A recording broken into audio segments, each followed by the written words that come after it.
Oh my god, look at the gun on it. Look at that fucking shit. Oh god.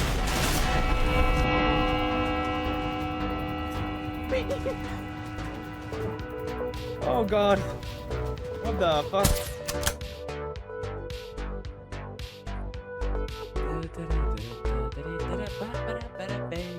Ooh, fuck a dick!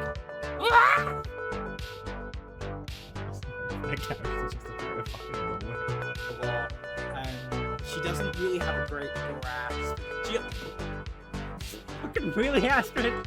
Fucking really? How massive. Can we handbrake this with all the people inside? Oh, fuck yeah, we can.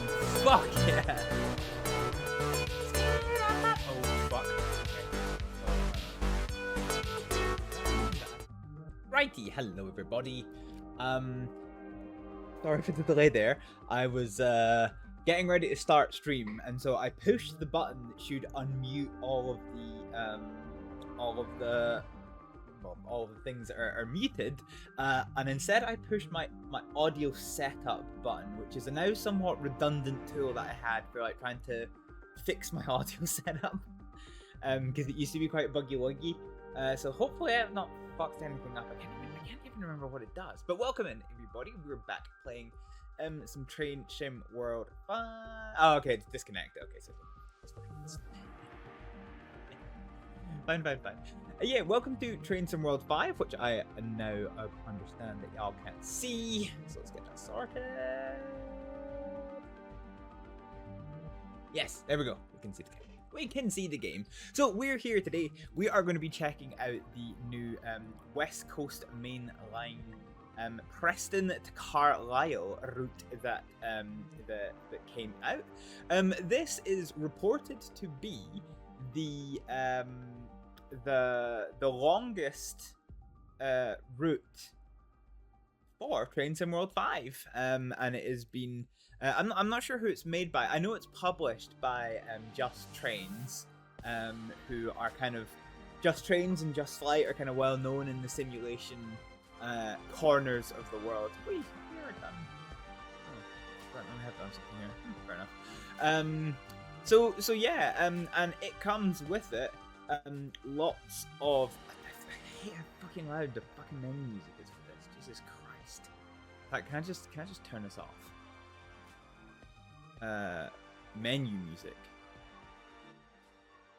I can put it to like right now. I've got like system volume at 20%, and like the music's still loud enough to fucking annoy me. Okay, that's more manageable. That is more manageable. So yes, the route features a large number of trains, which is pretty good. It might not be this many if you don't have some of the other DLCs these come from. But yeah, it's got the class 20, which I'm not sure. Well, you get it in the Tees Valley line. 31, 37, 47, 45, the 40. We get steam trains. We get the class 101, my favorite train in the whole wide world. Class 08, and oh my goodness, lots of liveries. Jesus. And the class 142 as well, which will be we'll probably do some runs on. This is the class 142 is an absolute fucking Marmite train, served, you know, for many years, but was considered to be well past its prime and should have been replaced long ago. But the one that is interesting for me is the class 87. Which is an electric locomotive unit, which is quite interesting. Now, I haven't driven this in Train Sim World. I have driven it in Train Simulator, like Train Sim Classic, and it's a very challenging locomotive to drive. Because unlike a lot of electric trains, where it's just we'll get into that. We'll get into that when we start in. One thing I'm just realizing, I've done. Forgot.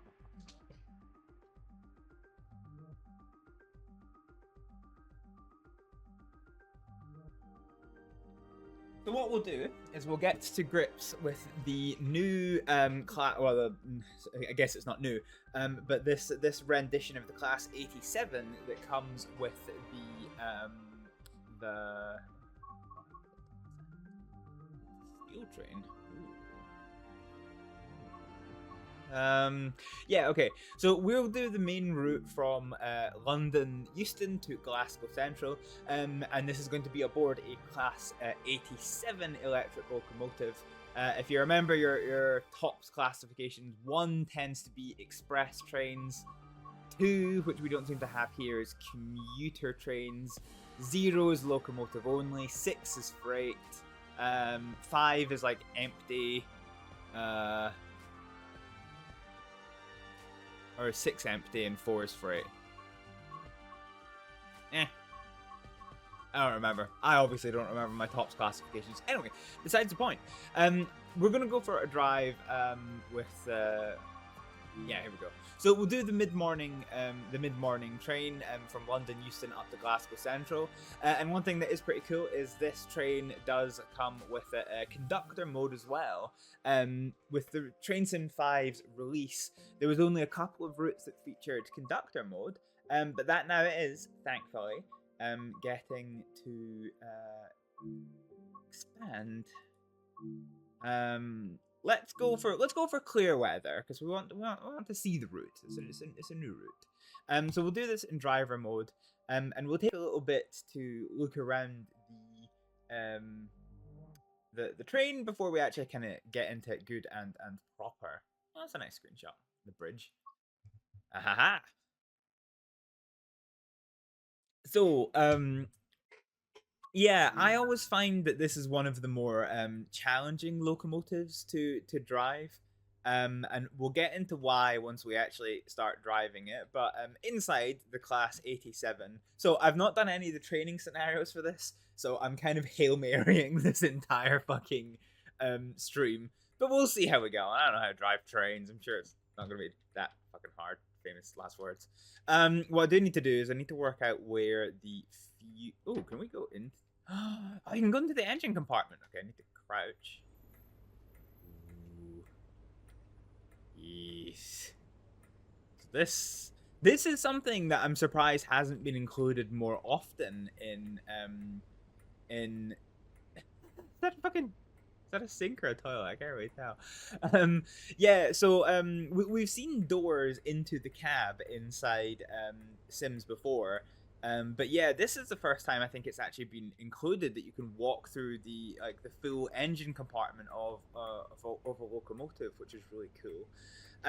Just Trains. I was about to say Just Eat for some reason. I'm obviously hungry, even though I'm not because I've had my dinner.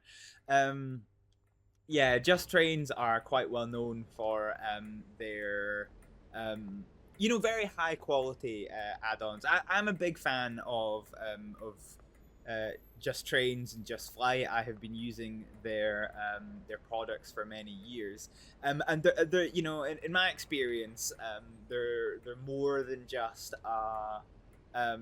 like a good quality publisher and developer. I've had situations where something has gone a little bit wrong with like products, or maybe I've purchased a product that's there's been issues with, or maybe I've not quite fully understood exactly what quality of the thing that I'm buying, and they've had kind of no obligation to help me, and yet they've kind of gone out their way to help. Yeah, fuck it. No, actually, we'll keep control of the train.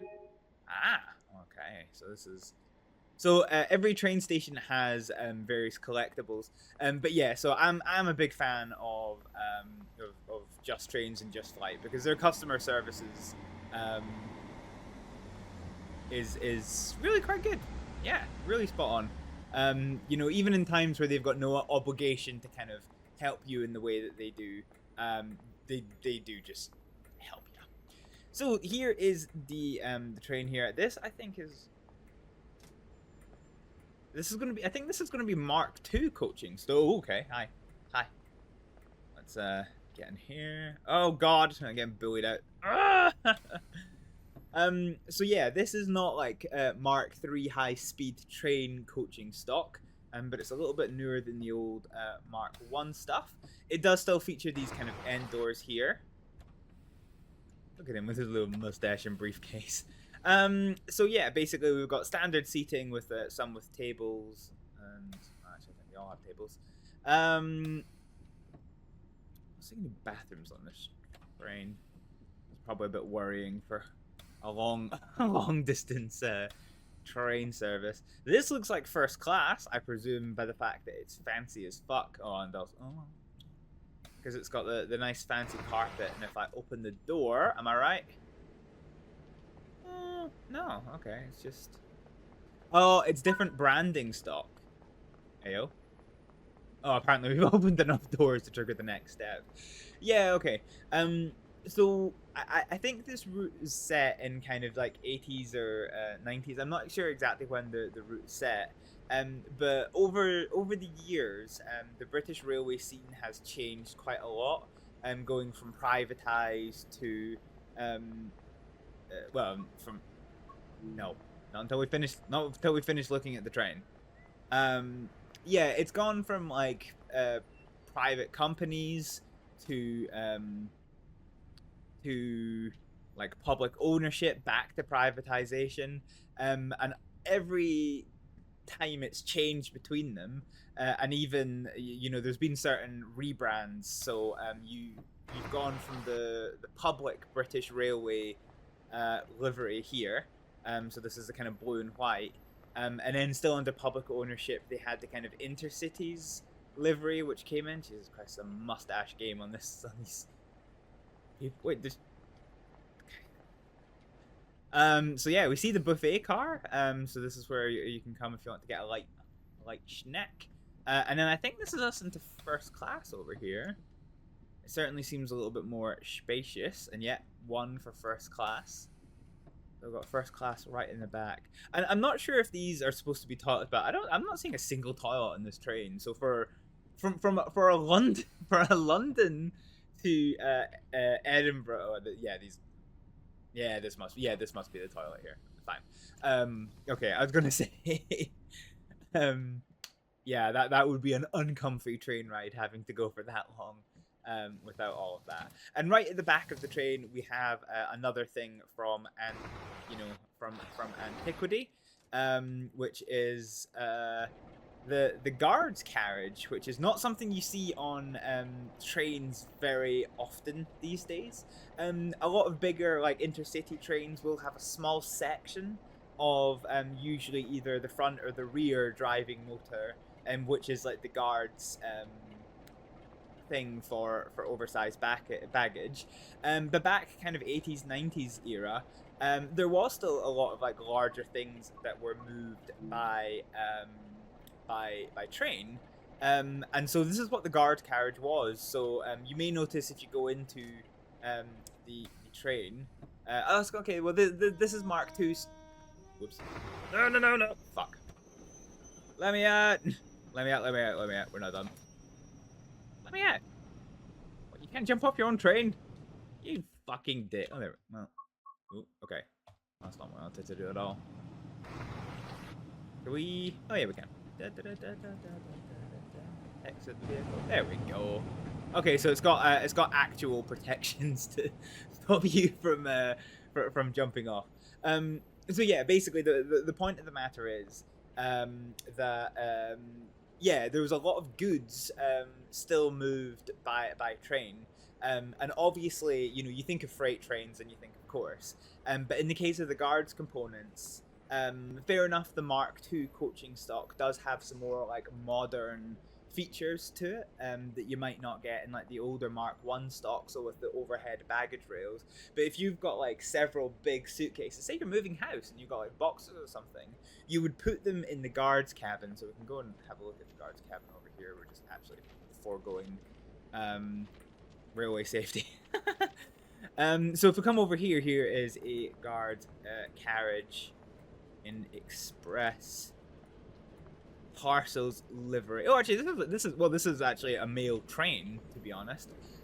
So the other thing about the guards cabin is it actually has a place for the guards to sit. So this is basically where the security guard for all of the parcels would be. You know, if you've ever seen any like train robbery films, you'll know that places, trains that carry high value cargo, do have guards on board. So you can see here, there's kind of basically this is a parcel train that is made up exclusively of guard carriages. So this might even have multiple security guards on board who would patrol the train, look for anything that's gone slightly wrong. And yeah, you can see some of the different liveries on the trains, which is pretty cool. So yeah, this is an actual factual mail train. I think mail trains are a thing of the past now.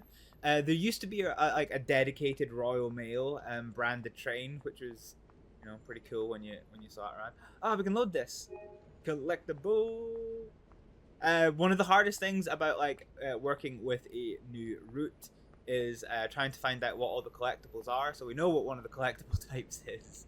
I assume the other ones are going to be posters and maps, but that will remain to be seen. But yeah, so we've chatted about the kind of Mark II coaching stock and the trend. There's a Class 8 shunter, so that would kind of be used for assembling kind of consists of trains. Although the last time we played this, we did also see a Class 8 shunter actually running a freight service, but it was on a light railway with kind of low speeds, so that didn't make that kind of made sense. That'd be a cool thing to get to just yeet around the place. So yeah, you got another parcel train. So let's check out where are we? We're at Preston. We are at Preston Station, so I think we can go underground and see what else there is to kind of explore. Ooh, this is dingy. Look at this. So we've got platforms 1 and 2. And so yeah, have a look and see. Scaffolding there.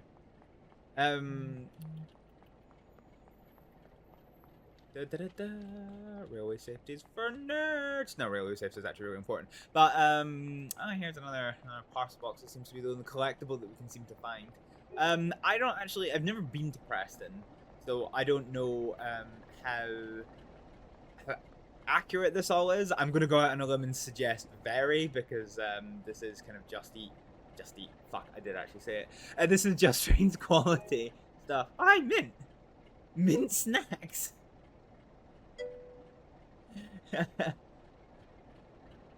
It might be against health and safety, yeah. Okay, so we're looking for mints. Okay, so we can munch some mints. Is that a fucking yeah. Is that like a favorite pastime? Can you hear a train? Oh, there is a train over there. Yeah, okay, fine. This is the Class 142 rail bus, which is literally a bus chassis that was put onto wheels. They are known for being very cheap to manufacture, but very uncomfortable. And these served on British railways until literally just a couple of years ago, the last one having been built in 1987. So a service life of like, you know, nearly 40 years for something that was meant as a temporary stopgap. So I was gonna go take a quicker walk around it, but we'll see it later on in the stream. We'll probably do this one. Can we go into the Traveller's Fair?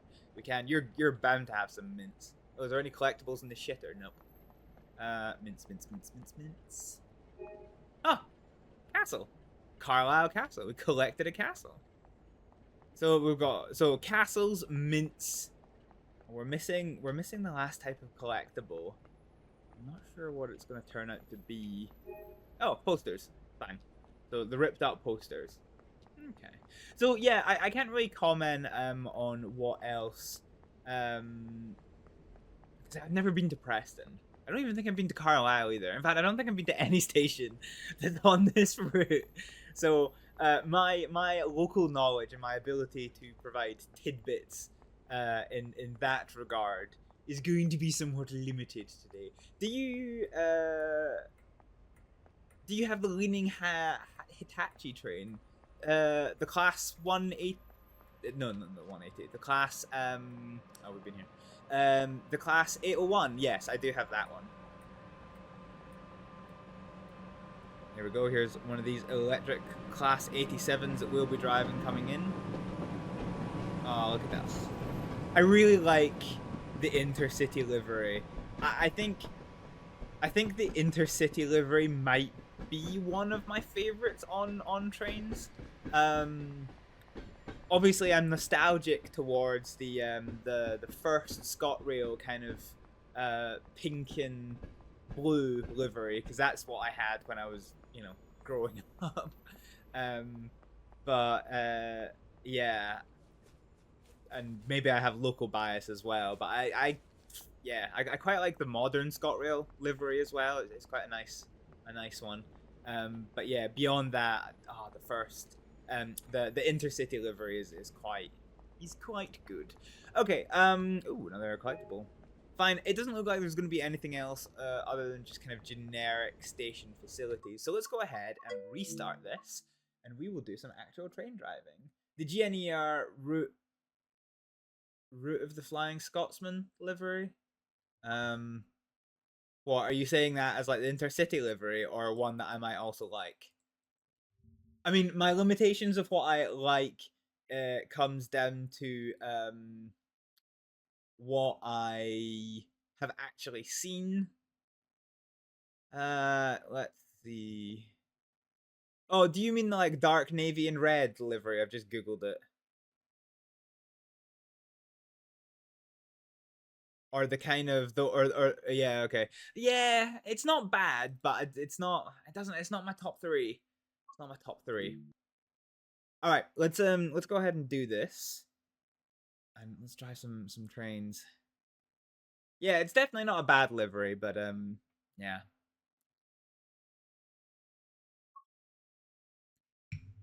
Okay, fine.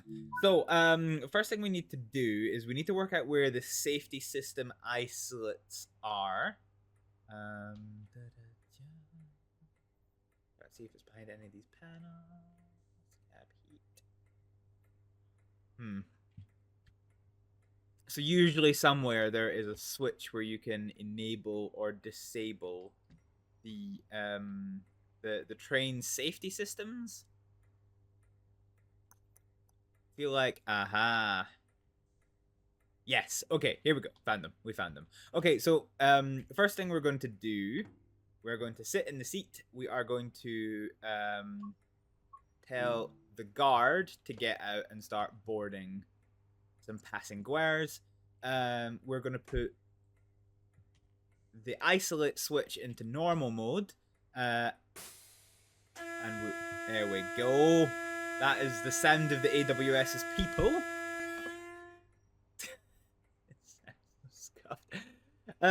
Okay, fine.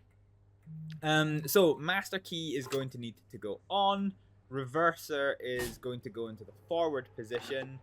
We've reset the AWS, so that gives us the sunflower dial. And we need to work out where the lights are. Make sure the pantograph's up. So once again, I haven't done like the tutorial for this.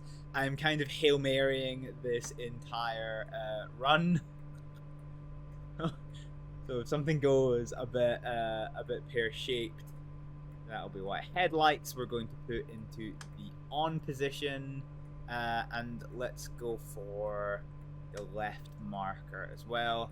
Parking brake will be in the release position. Okay. So we can now tell the guard to lock the doors. This is a guarded train, so we have no direct control over the doors. Rather, we tell the driver the guards what to do. So, I'm kind of looking forward to this, but I'm also not looking forward to this. So locomotive brake is in the off position. Train brake we are going to put into the full release.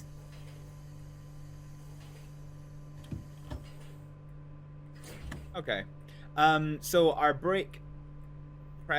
So we've got 5 bars in the brake pipe.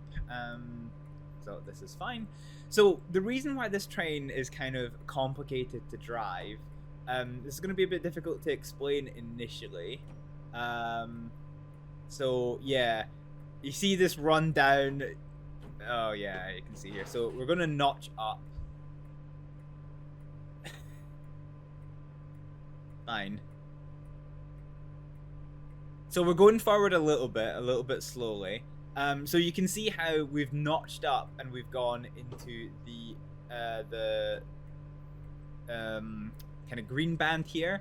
Once we start picking up speed properly, this will start ticking down. So let's notch up again. And let's just keep notching up. Okay, let's just go to run up just now. Okay, so we're gonna hold here. Fine. So this train...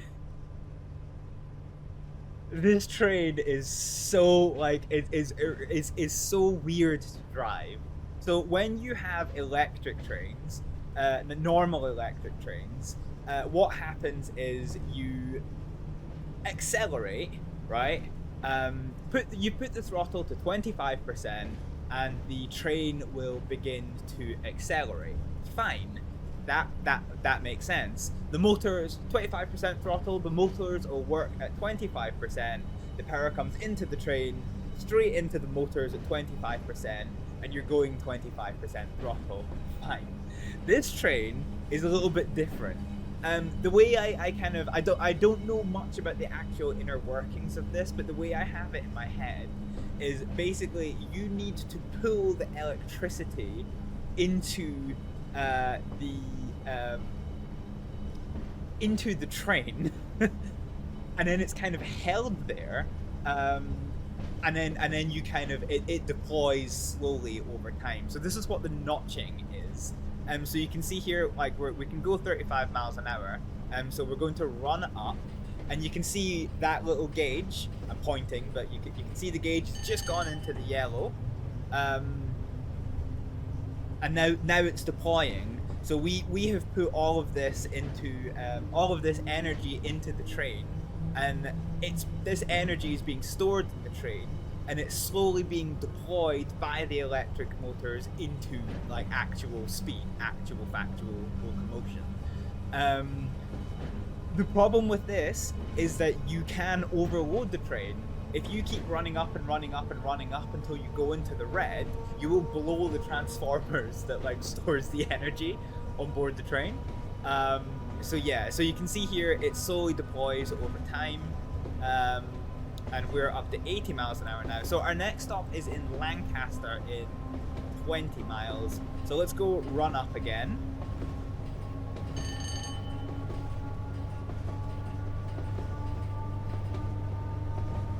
So we'll hold here, and we'll just let the locomotive's engines do its stuff. Now look at that, we are driving. Oh, look at the church. Pretty. The Knight of the Thistle.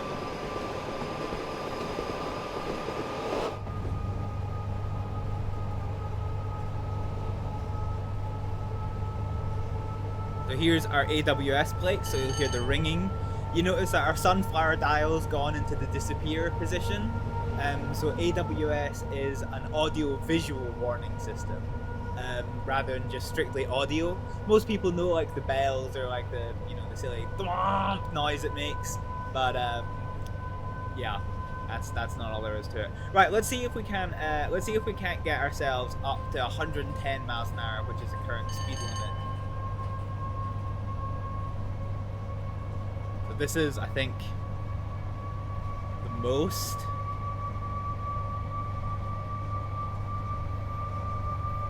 I can't seem to get much more in the way of electricity into the system.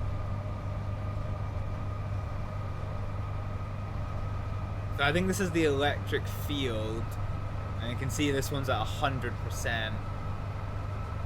So we might not be able to just get any more deployment out of the electric motor, but we'll try. We will try.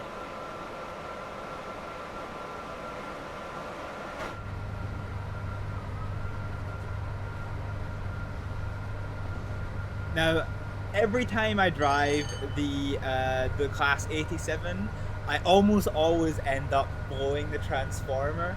So that's kind of what I mean by like I'm absolutely Hail Marying this, because there's a good chance the scenario is not going to end. Okay, okay. Can I get my chair without everything going to pot? Aha, I can. So yeah, this is the weak field. Okay, so yeah, the weak field. Yeah, so it's 100%, so I don't think we're going to be able to go any faster.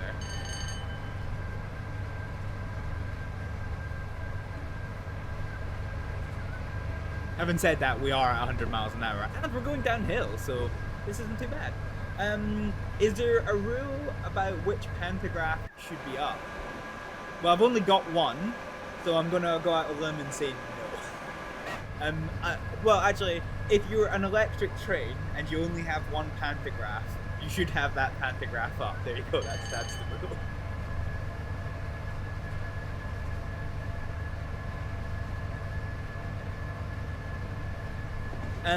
No. So it's a good question, and the honest answer is I don't know. It would probably make sense for there to be some kind of rule somewhere, because ultimately the way that pantographs work is they are continuously scraping off of this electrical cable, which is what pulls the electricity down into the train. And so both the cables and the pantographs themselves will wear out over time. So I don't know what it is, Mono, but there is probably a rule somewhere. How the fuck that? Okay, we're running down the motor. Are we still losing? Are we losing speed? You know what? Let's just hold on the throttle, and let's just give us a little tickle of brakes.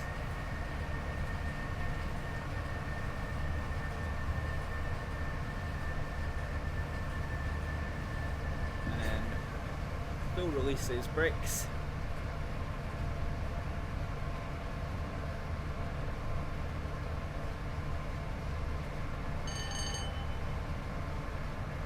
So we've now ran down the electric motor, so if I need to make a basic speed adjustment, that's going to be a little bit tricksy.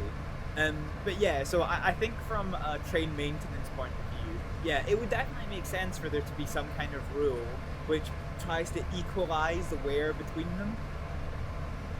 Because otherwise you're just going to, if you only have like pantograph number 1 up all the time, then you're just going to wear out pantograph number 1 and switch to number 2. Although maybe that's the plan. Maybe you have one that just constantly gets worn, and then when it runs down, you then start using the second one, and then they've maybe got like a few weeks warning to get your train booked into. Okay, let's run up the electric motor. So we're losing speed on the uphill. So let's start pumping up the weak field.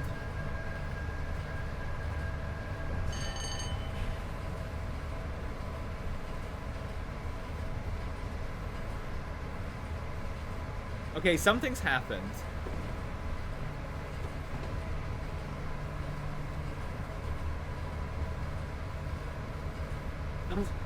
Something has happened that it's not good. It's not good, guys. Have I blown the transformer? Okay, let's just try running down.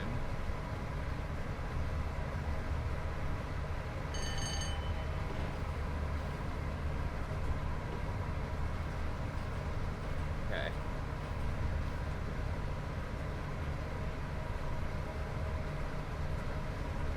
Something's gone a little bit pear-shaped, okay? So we were running up the weak field limit, and then all of a sudden it just cut off at the 60 mark and started dipping down, which made me think I burnt out the transformer. You saw a video once about the engineering that ensures the surface remains in contact with the cable. Yeah, so a lot of trains do have pantographs at both ends.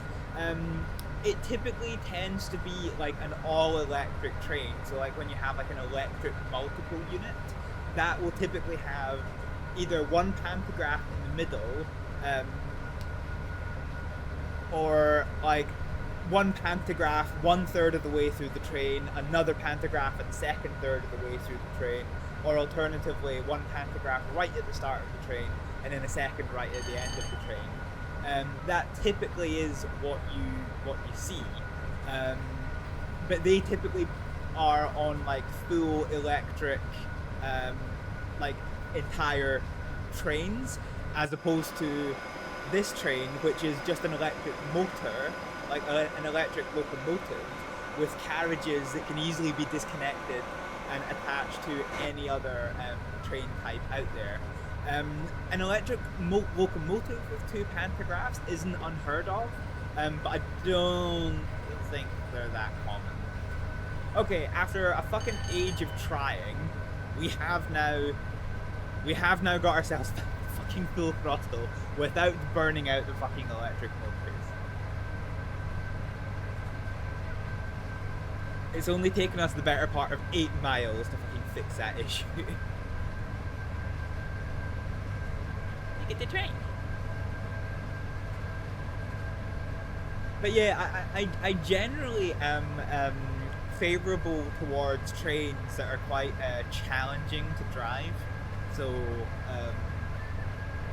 yeah, this one can be a challenge if you forget about the fact that you can blow up the fucking transformer. Definitely don't want that. So we are due in Lancaster in approximately 3 minutes and 10 seconds. We've still got 6 miles to cover, so I think we are going to end up running a little bit late, which is unfortunate. You know, so I've never stopped this train before. I don't quite know what the brakes are like on it, so we will have to see how that kind of goes. Looks like the weather's starting to close in a smidgen. It is a nice train. Ah, beautiful. Let's see, can we get some glorious English countryside? I would be more inclined to use the photo mode. Aha, okay, here we go. Let's notch down. Okay, let's just run down. Okay, so we're holding at 80% throttle. Let's see if we keep accelerating. Oh, we got snow? I got snowfall? Oh, diggity dang. Okay, we're not really slowing down any, so let's go down to 40%.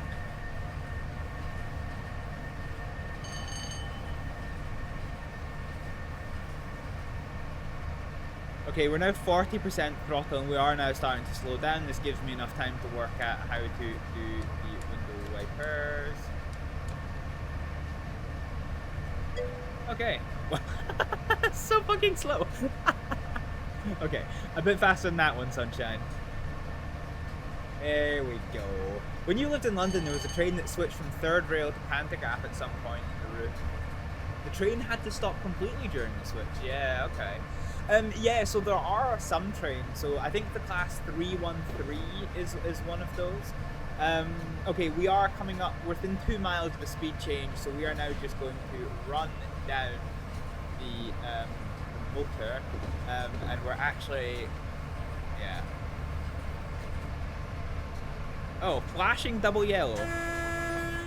I've got no fucking clue what that means. Let's go to first brake application. And we're going to start bleeding off speed. So brake cylinder has gone from, well, 5 to 4.5. So I'm going to assume that basically means we are at 10% braking. We have flashing yellow ahead. I assume this is because of the speed limit change. You get the demented goose, which is what I like to call the older AWS. So you get the demented goose sound, and then the sunflower dial goes into the warning position. So that indicates that the signal that we have just passed is not green. It doesn't necessarily mean red, it just means not green. So at 80 miles an hour, we are coming into a 75 mile an hour zone. Here's the speed sign. Will we get there in time? I'm sure we will. Yeah, we'll be alright for that. We're slightly over the speed limit, which is fine. And look at this snowfall. So here was me saying that we would start on a nice sunny day, yeah, it's turned into anything but. Okay, I'm not sure how long this train is going to take to stop, so we're going to go to 30% service braking. Does the game simulate changes to track adhesion? Ah, fuck. Okay, hang on. We need to full service. Okay, we might derail here. We might derail here, folks. We're going hella fast. Actually, do you know what? Fuck it. Emergency brake.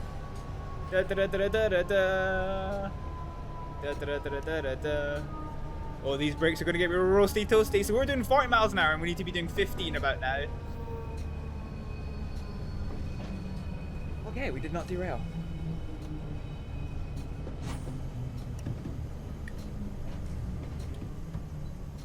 Okay. So we didn't derail. But we did hit a 15 mile an hour speed limit sign at 40 miles an hour, which is a smidgen spicy. Let's just give us a little... Okay. Fine. Yeah, we've got some power into the system. Let's just run up until we can get the weak field to 20. Okay. Fine. Well, we didn't crash the train. I thought that was going to be the end of the scenario, but we did not crash the train. I think it does, Mono. Sorry, I got distracted in answering your question on account of the spicy situation of which we found ourselves in. But yes, I think it does.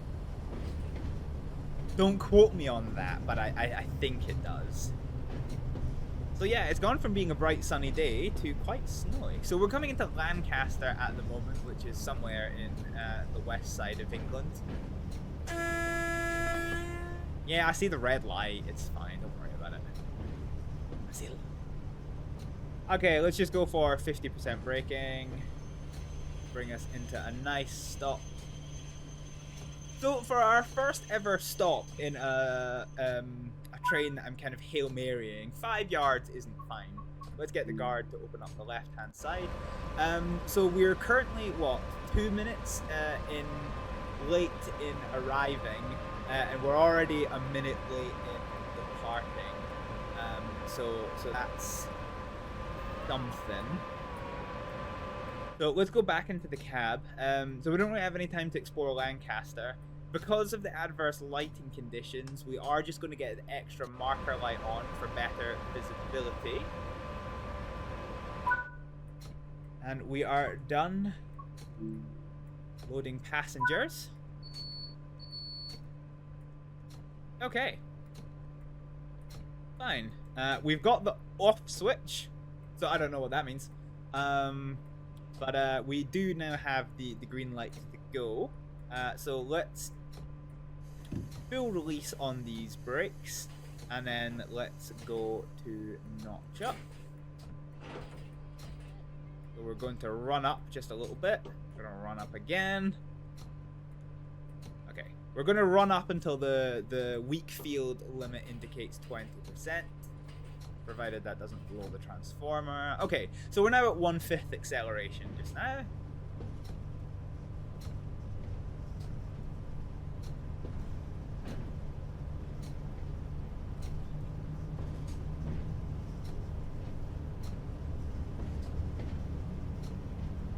So we're at 13 miles an hour, and at 14 we are going to run down the weak field. Okay, so the weak field is now off. Let's maybe go for 5%.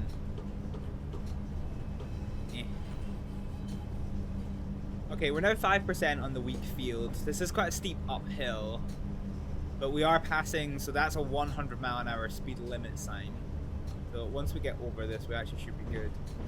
Let's notch up to 10% of throttle. Glorious English, Northern English industry, with a building that appears to not be textured. So we're up to 25 miles an hour, so let's now run up to 20%, and we're just gonna hold 20% throttle. Oh, 90 miles an hour, so we're just going to run up.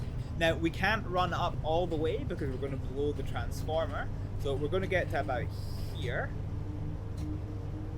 and we're just going to let it run down.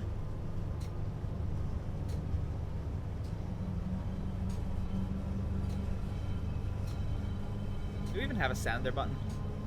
Oh, anti-slip brake. That's cool. I don't think we have a sander though. So a lot of trains actually have an internal supply of sand, which you can put the sander down, and basically the sander drops right in front of the wheels, and it actually gives them just a little bit of traction to work on. So it's useful in autumn when the leaves cover the tops of the track in like a little bushy substance, which affects traction, or rain or snow. You can certainly make use of that one. Okay, we're back in the green again, so let's run up power until we get to the top of the band. Okay, this will do just now. So we're at 80% throttle. And we'll just wait until we're back in the green. The downhill will help us pick up speed here, which is fine.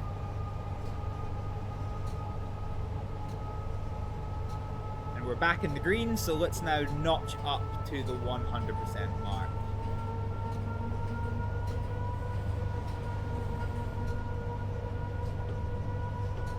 I'm not sure why it dipped back down.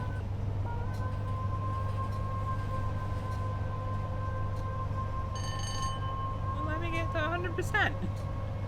Okay, it's not tolerating the above 90% throttle. So we still at least have the downhill advantage for... Oh, I don't like that. Why are we gyrating? Why are we gyrating? That's a pretty significant gyration. Okay, it's starting to calm down a little bit. Okay, that was troubling. I thought we were going to derail for a second there. Okay, let's see if we can notch up to 100%. Yeah, okay, so we're max throttle just now.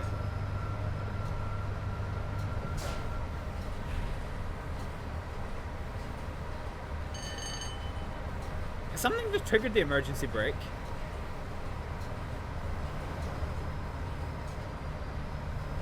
Okay, something's just fucking happened. So we've lost power.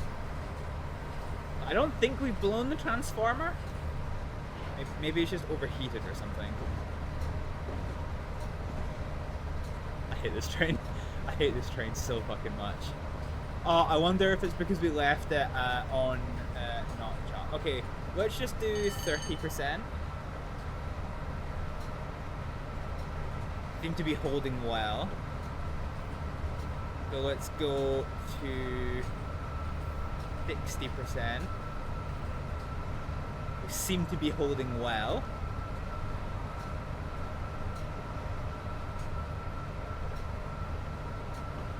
To run up to 80%.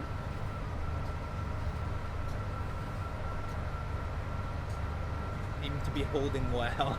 We're back accelerating again, so this isn't going to do anything for our...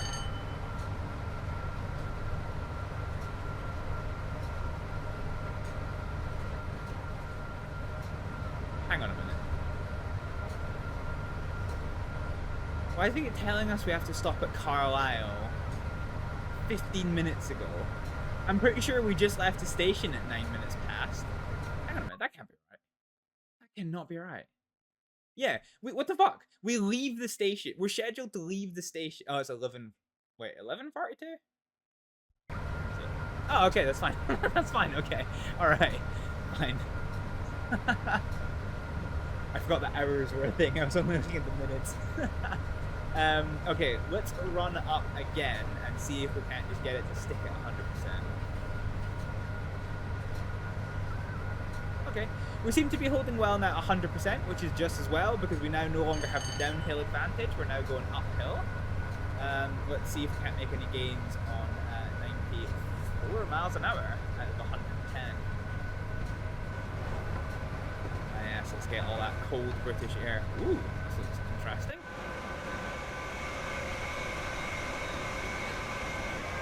Nice, what is that? Class 37 that just went super blurry for some reason.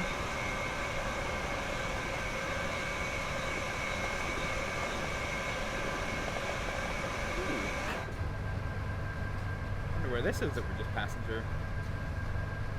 Oh, we should probably use the horn and get some free points. Hey, there we go. 3 points, baby. Gotta get that mad gamer score. So we're back on the downhill. I'm going to notch us down to 60%. So let's run down. Oh, actually, we're back on the uphill, and it's actually quite a steep uphill. So let's run up to 100%.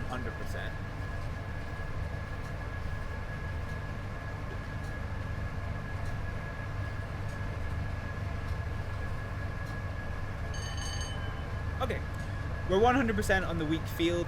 We are on a steep uphill, so we'll have to see if we actually can still gain traction or not.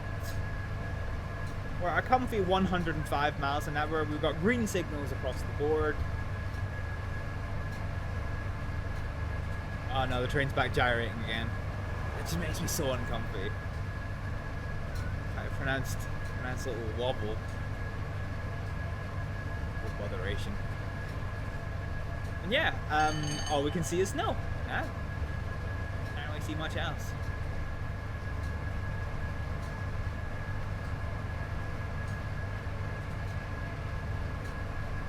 So yeah, on our 1 in 136 incline, we are neither losing speed nor are we particularly gaining speed. So yeah, we'll sit at 100% throttle at the moment, which is fine.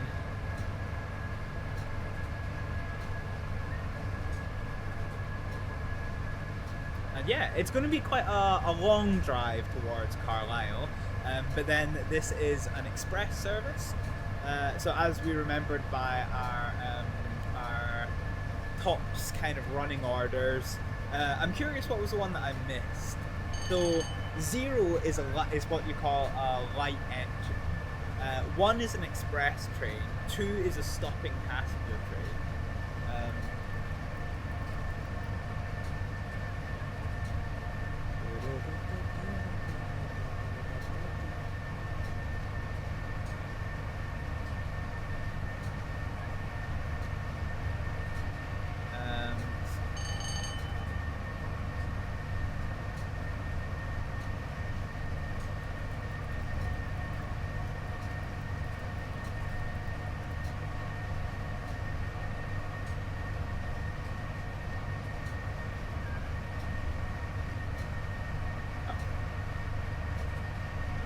Too busy googling something that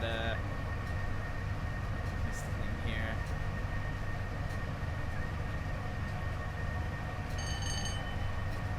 Okay, right, let's bleed off some speed, so let's run down our power.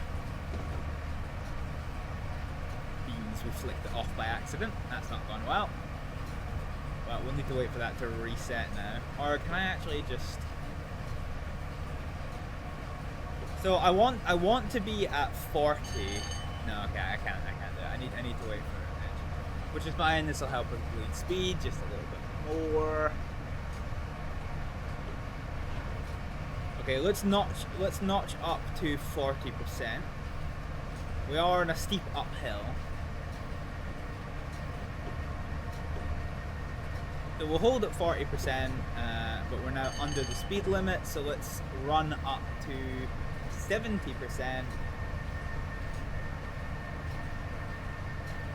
Actually, we're coping okay. So let's just keep going to 100%, which we are now at. Okay, so apparently... Oh, hang on, speed limit change.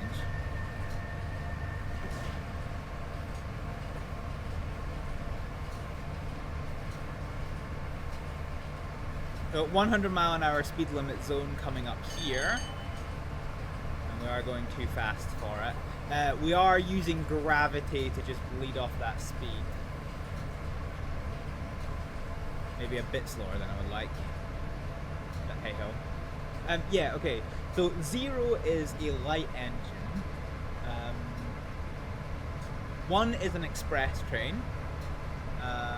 2 is a semi-fast or slow passenger train. Aha, okay, hang on. We're now below the speed limit, so let's run up to 40-odd%.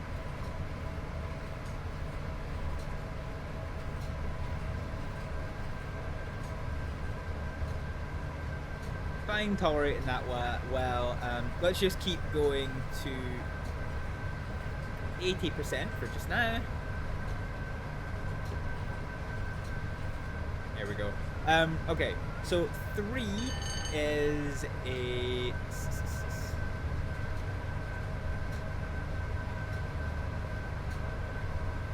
okay.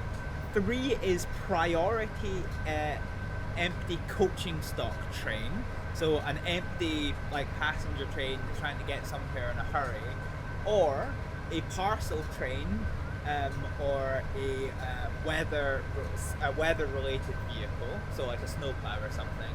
4 is fast freight. 6 is slow freight. 5 is empty coaching stock, so I got that one right. 7 is a very slow train doing no faster than 45 miles an hour. 8 is even slower than that, and is also for weather-related trains. And 9 is specialist, so things like the Channel Tunnel. There we go. We done do a learn. Okay, so we've got 40 minutes apparently until we get to Carlisle. We do have another speed limit change coming up, so we are just going to run down. We're at 93 miles an hour, and we're just going to let our speed gently bleed off until we are at 90.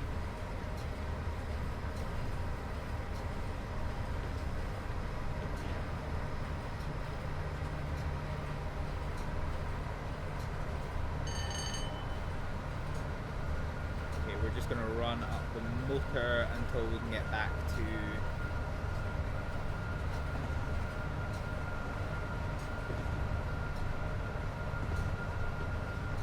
Okay, so 70 is where we need to be to hold 90 at the moment. So let's go up to 90%. Here's a train station that we're passing through. Where is this we're passing through out of curiosity? Oxenholm. Fine. Very well. So we are accelerating on the uphill. And when we get to 90 miles an hour, we will bleed the weak field down to 70%, to hopefully hold that 90 miles an hour and to avoid speeding. Although having said that, the game's just changed because we are now going quite uphill. We're now at a 1 in 100, which for snowy conditions is pretty interesting.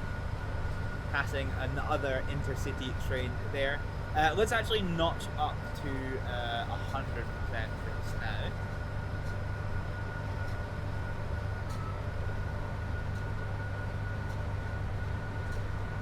Occasionally the game makes like a clicking sound, like something's broken, but I think it might just be an occasional bug.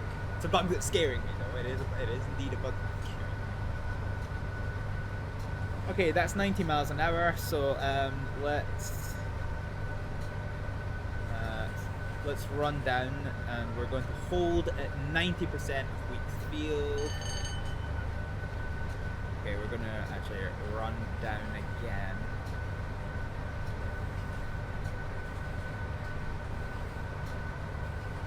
%. Oh, we got that good vibration, and by good vibration I mean we got that fucking terrifying train vibration.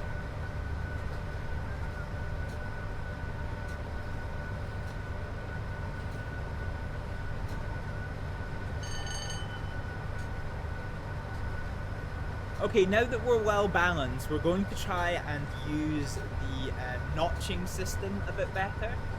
So notching moves the weak field limit by like 1, maybe 2% every time you notch. No, about 85 miles an hour. Okay. Well, now we're just going to run down because I was not paying attention to the fact of the speed change.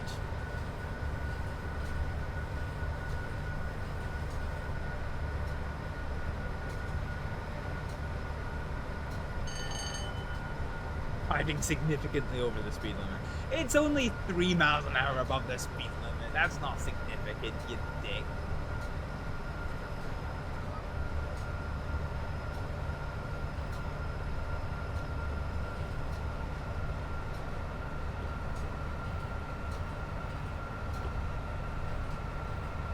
Okay, we're gonna notch up until that bar disappears.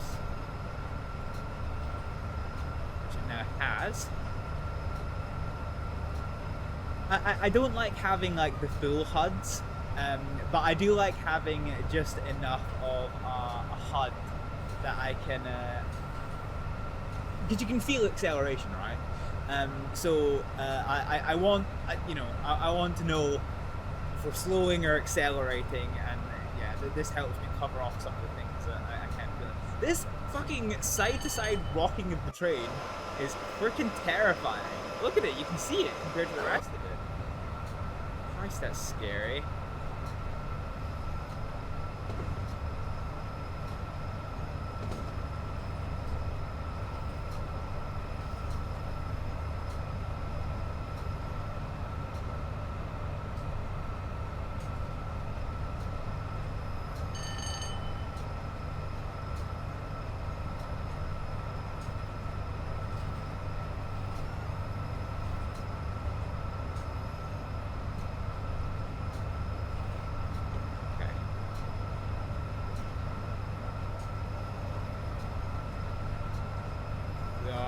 Accelerating a little tickle here.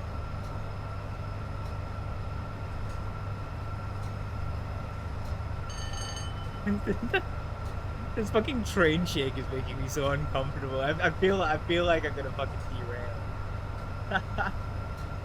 Yeah, 10 out of 10 do not want that. Alright, let's notch down just a little bit. I've got an 80 mile an hour speed limit change coming here, so I'm going to put us to stage 1 braking. We're going to come off.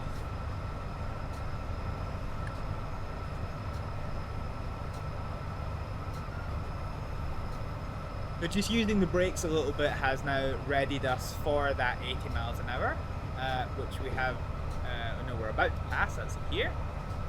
I'm really glad they updated the modern signage for like train speed limit changes, because holy shit, yeah. Okay, we're on quite a steep downhill, so let's just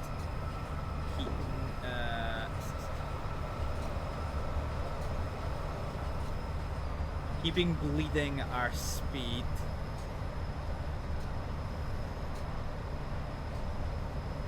Okay, so we're not massively, in fact, you know what, let's just run down all the way. We're still gaining speed. Okay, so we now have no throttle, and I think we're still gaining speed.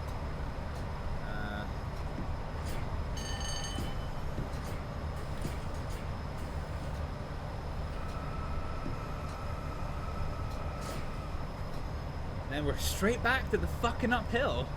What is this topsy-turvy, upsy-downsy type bollocks we got going on here? Okay, however, we do have a speed limit change coming up, so let's just... Okay, ban a repeater signal, first time I've seen one of those in the route. There might have been others, but that's a good example of it, because you can see it was showing the signal was green before we got round the corner. Actually, the banner repeater. So the AWS activates when the signal is not green, but the AWS will show the diagonal clear position when the signal is not red. Yeah, funny little distinctions you have in these trains. Okay, we're going to go for a freehand run up because we have now gone up in speed limits to 90 miles an hour, and we are about to go up again to 100 miles an hour. We're just going to hold here because I don't want to overload the pantograph, so we'll hold at 60% throttle for a little bit.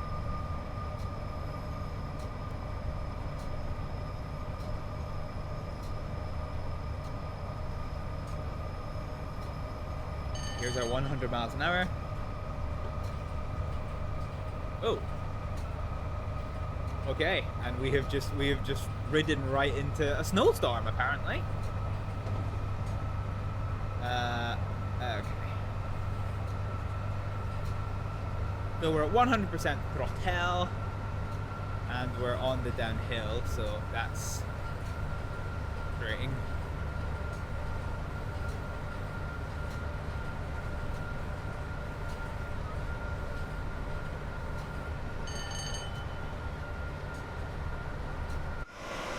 What is the weather doing? We started on a clear day, and now it's pretty dank. Okay, let's put the window speed up a little bit more.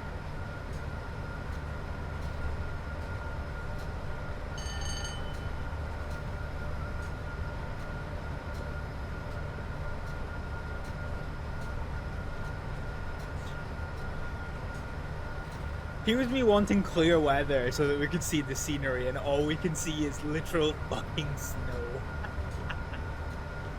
Beautiful.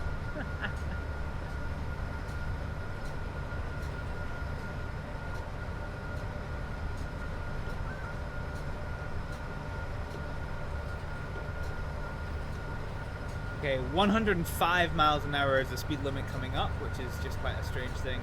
And wow, this snowstorm, we're in a hella snowstorm. Yeah, we're in hella snowstorm.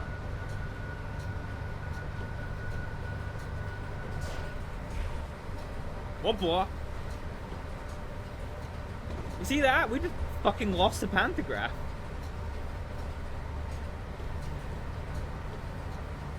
Well, that was alarming.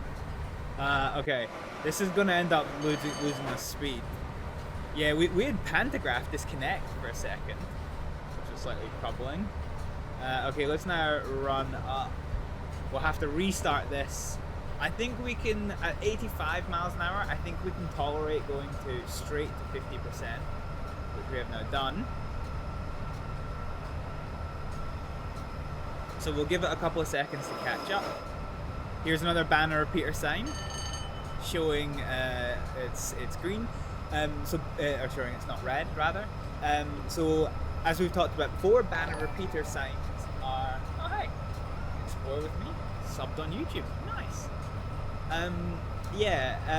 The banner repeater signs are useful for seeing what a sign is, what a rail signal is, when you can't see the actual rail signal. So, yeah. Really good going.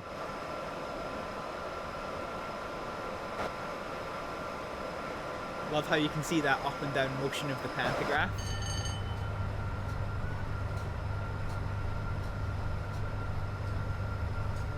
Ooh, we're on a 1 in 75 incline. That's the steepest uphill that we've faced so far this stream.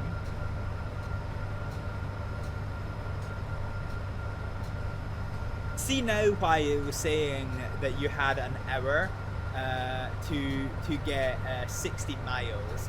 So in theory, you should be able to do that in, what, 48, 49 minutes at approximately 110 mile an hour speed. But, yeah, we're not achieving that speed. Like, the speed limit's 105 miles an hour, and we're stuck at 87. I can't quite go any faster. That pantograph disconnection right at the start of this hill came at a pretty inopportune time, if we're honest.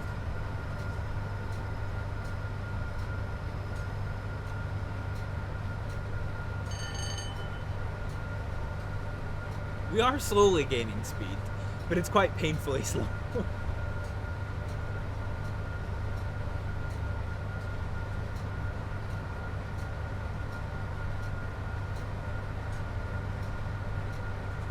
Oh well, I suppose it gives me plenty of time to drink. Look at that breeze. In fact, do you know what we should do for the shits and gigs? Let's get the warm air on. Ah, yes. Warm air to heat up our cabin.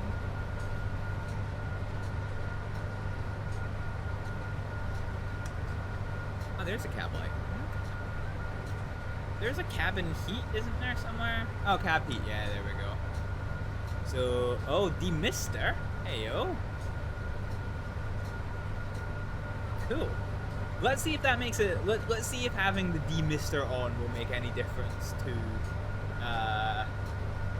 our snow-covered situation.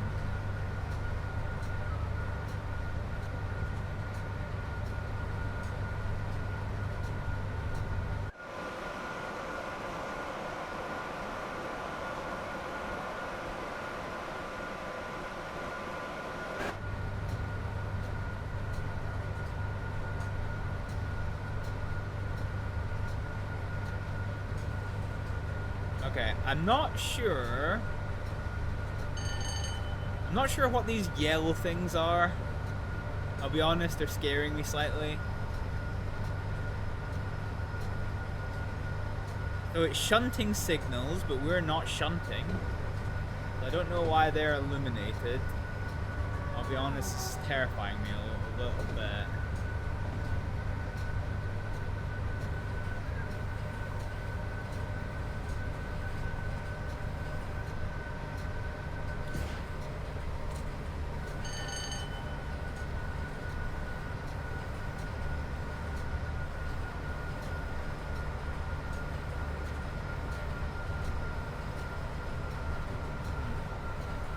Seem to have run out of steam again.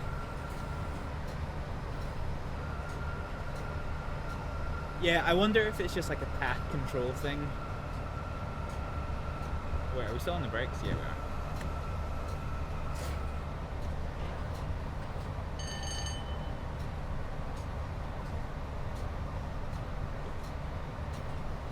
are. Okay, let's run up.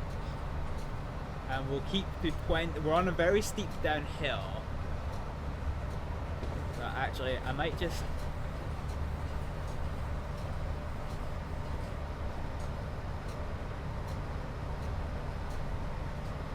Let gravity accelerate us. Actually, no. We can do better than that. We won't run far. We'll just get the throttle up to 40%. Oh, actually, we're on a flat now, so yeah, there's that. We're not gaining speed, so let's go to 60. Yeah, this route's quite interesting because with its constant undulation, you are constantly having to change about how you're doing shit. And as soon as we get settled with our acceleration, of course, we go on the fucking downhill. Of course. Where's the fucking nightmare?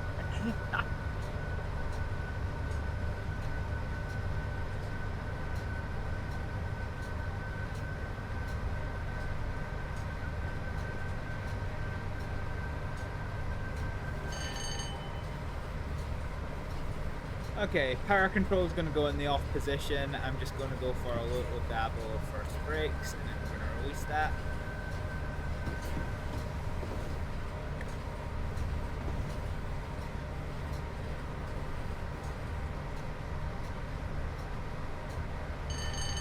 So we're accelerating on the downhill a little bit still. Green lights. We are approaching an 85 mile an hour zone, so we're going to go for 50% braking.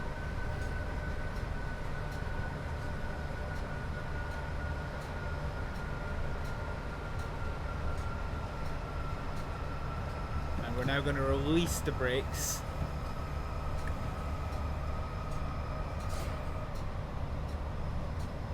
There we go. So we made the 80-mile-an-hour zone. No catching us speeding today. No catching us speeding.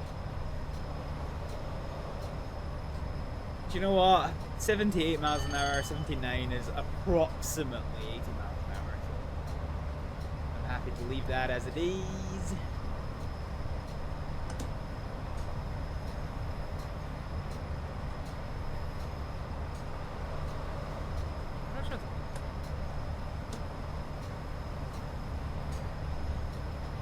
Ooh.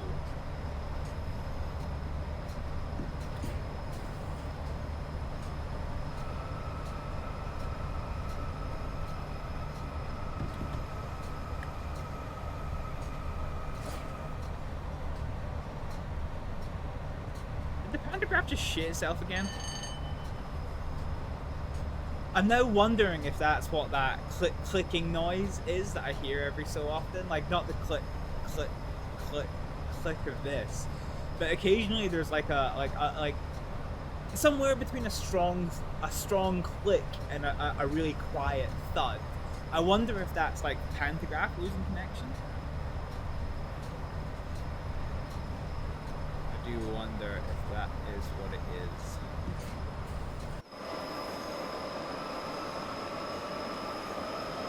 Beautiful.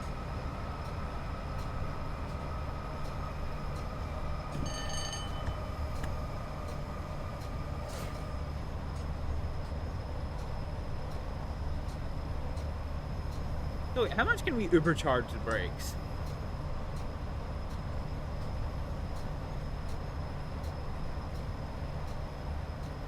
I don't necessarily know it's a good idea to overcharge, but we've given ourselves like what's that? 0.3 of a bar. Oh, okay. Speed limit went up. I did not pay attention to that. Okay. We're full release on the brakes. Let's run up to 100 miles an hour. I actually think we're maybe making good time for Carlisle, if I'm perfectly honest with you. Carlisle being the last train stop before you hit the Scottish border. And you start getting to see those hairy Scottish-looking people. Okay. Let's bring the speed up to 50%.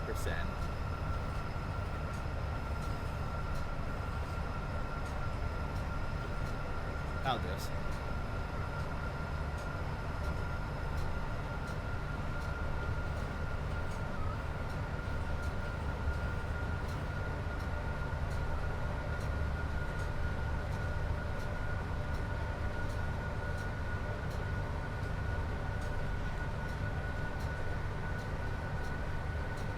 Okay, so we need to redo the train balance for this going downhill.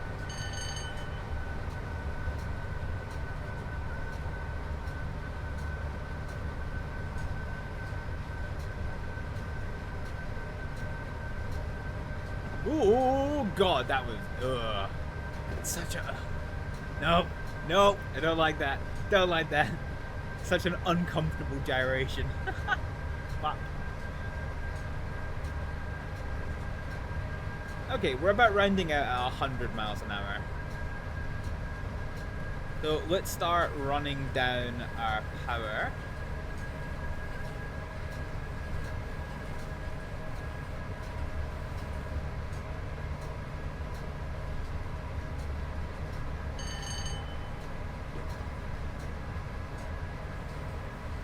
And we're gonna keep running down.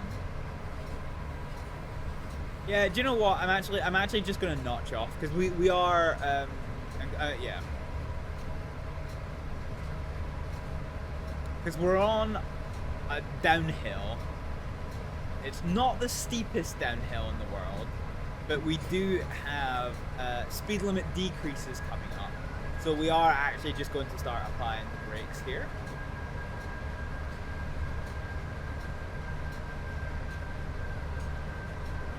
So as it stands right now, we've got just under 20 minutes to get 19 miles. Yeah, I think we're not making good time. I think we're running maybe a smidgen late. Anyway, we're on just a gentle speed decrease because we've got this 75-mile-an-hour zone up ahead.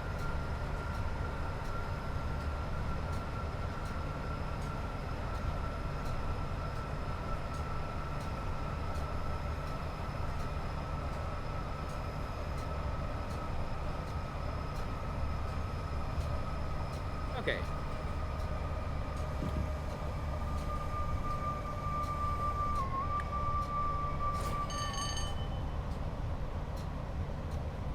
So full release on the brakes, and as you can see, it's gone back to here. I wonder if the brake overcharge releases the brakes just a little bit faster, maybe? That'd be an interesting one to explore. Okay, let's run up because we're now on a slight uphill. This route is so frustrating in terms of being able to find an equilibrium and then sticking with it. It does not make easy. Okay, we're passing another station that we are not stopping at. We're 19 miles south of Carlisle.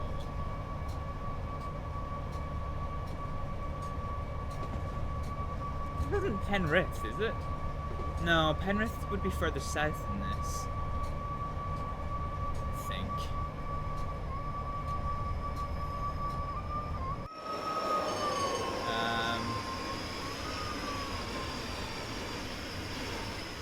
Trying to see if there's a sign. Oh, Penrith! Okay, I was right. See, sometimes my English geography isn't terrible. It's only because I've been to Penrith. When I'm driving to and from England, I sometimes elongate my journey for a while, because for a start, I fucking hate the A1 into Scotland. The most oh, there goes a fucking pantograph again. The most miserable route that I've ever driven on. I hate it. I honestly hate it. So one thing that I'll quite often do, because I just get bored of the scenery on the A1. It's just a fucking road. There's nothing to it. So sometimes when I get like to the north of Englandshire, I'll just be like, I'm fucking bored, and I will dive west across the A66, across the kind of, you know, the mountains of that neck of the woods, and then I arrive at Penrith, and then I continue my journey north on the M6. It's quite a nice route into Penrith, actually. Leaving Penrith, going northbound is a bit lackluster, but the mountains that you see kind of, you know, make up for a bit. Nice route. Okay, let's just keep running up. We need to be a bit shit hot with keeping to the speed limit, because we're going to be kind of pressed for time, I think. I'm surprised it's still snowing. I mean, we're no longer on abject snowstorm, so we can probably turn this down a little bit. Oh, fucking slow. Maybe a bit faster.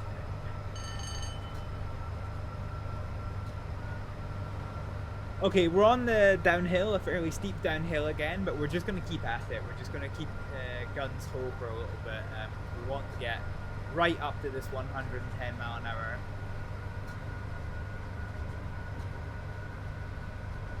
So I'm going to assume that flashing yellow that we had when we went into Lancaster basically means that you're coming into like an adverse speed change, and that seems fairly reasonable.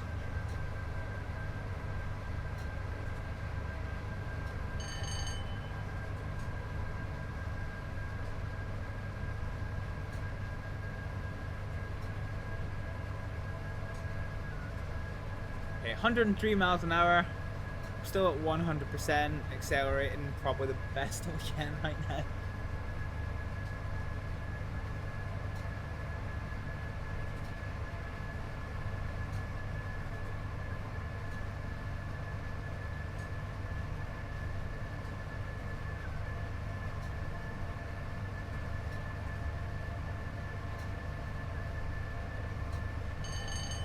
Okay, this is us at 110 mile an hour, so what we're going to do is we're going to notch down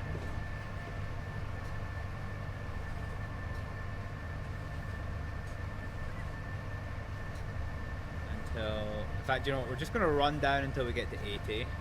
And we'll take it from there. So I don't think we should still be accelerating at this point.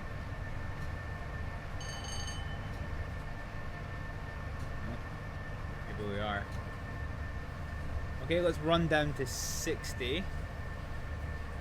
Try and bleed off some excess speed a little bit, and then we'll maybe notch up to 70. Nice flat section for the first time. Well, I say that, and then we immediately go into a downhill. So let's run down again to 40. Actually, let's just notch off. Yeah, let's notch off.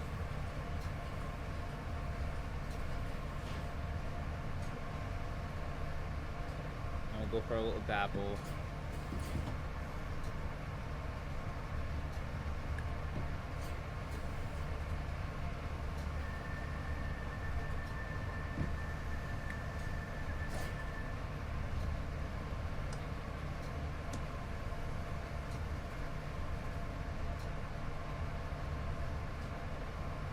Okay, so we've now got 10 minutes to make 10 miles, which if we can keep up at 110 miles an hour isn't bad, actually. We might have a chance at arriving on station for the first time, on time. We'll just have to see, however. We'll just have to see.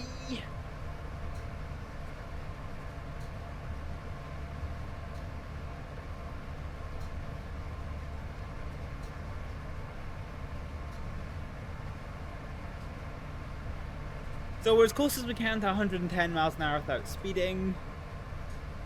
We've managed a route where we didn't blow the transformer. Progress. Progress. Definitely take that progress.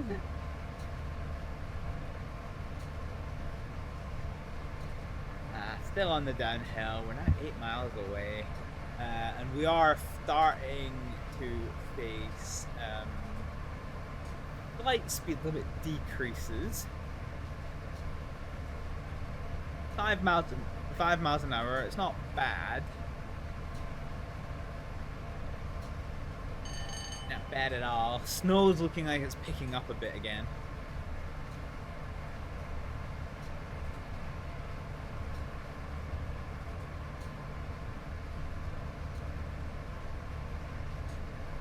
Ah.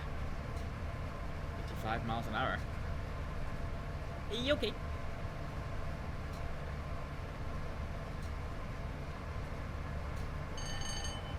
I have a dumb question. I might wait until later. I'm curious what happens if you have the brakes set and then press the brake overcharge. Does that release them slightly? What does that do? Okay, when we can see the next signal, we're gonna go for a dab on the first set of brakes. We can see the signal now. So let's go first application. So here we go, yeah, okay, so the brakes are set to 4.6, and if I overcharge, okay, nothing happens. It only happens during the release phase. Fine, so 105 miles an hour, we're trying to bleed ourselves slowly down to 85 miles an hour, which is fine.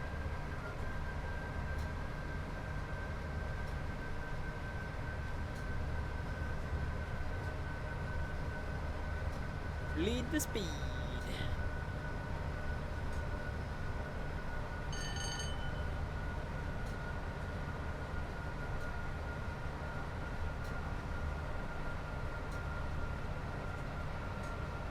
Okay, 85 miles an hour, just in time for the 85 mile an hour speed limit sign. Let's full release the brakes and then use overcharge.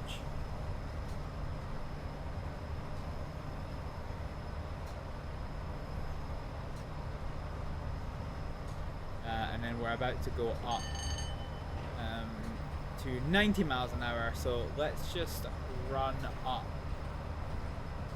Let's just run up to 40% for just now. It's maybe 45%, but that's fine. Train! I love how every passenger train is basically set up with the same things. Alright, we're up to 80 miles an hour. We've got that weird fucking gyration back in place. We're now down to 6 minutes to cover 4 miles, so it's getting tight. It's getting tight for arriving at Carlisle.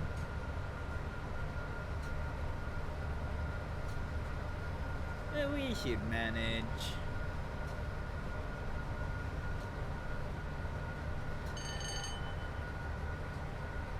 Okay, let's just run down the power off controller. Let's let gravity take us to 90 miles an hour.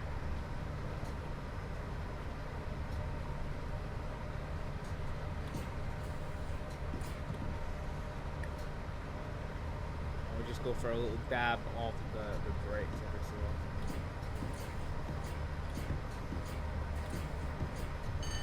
I do like brakes where you can have like a precise application.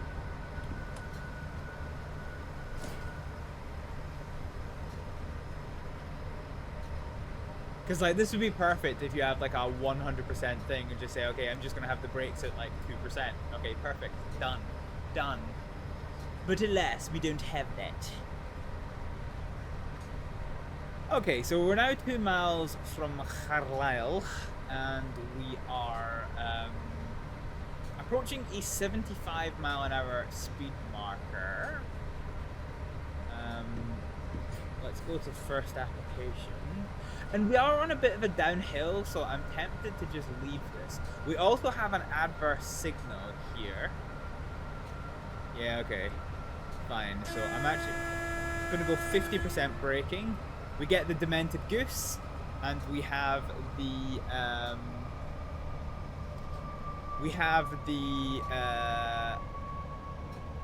actually, hang on. Okay. Full release from here. So you get the Demented Goose, and the sunflower dial goes into the sunflower position, and the next signal that we face is a steady yellow. So we're now going to 50% brake. God, I almost missed that. 50% brake, and we're going to slow to 30 miles an hour until we can see what is going on with Hello! I'm back! Emma! Oh, thank you so much for the subscription. Oh, thank you. How's your day going? All right, let's release these brakes here. That's really kind of you. Thank you. Hello.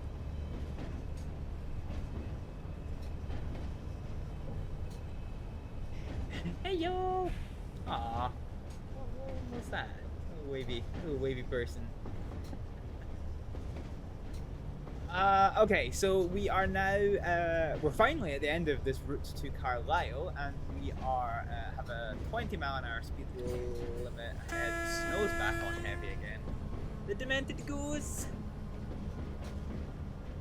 Doing okay? How's the train sim going? Yeah, train sim is actually going remarkably well for once.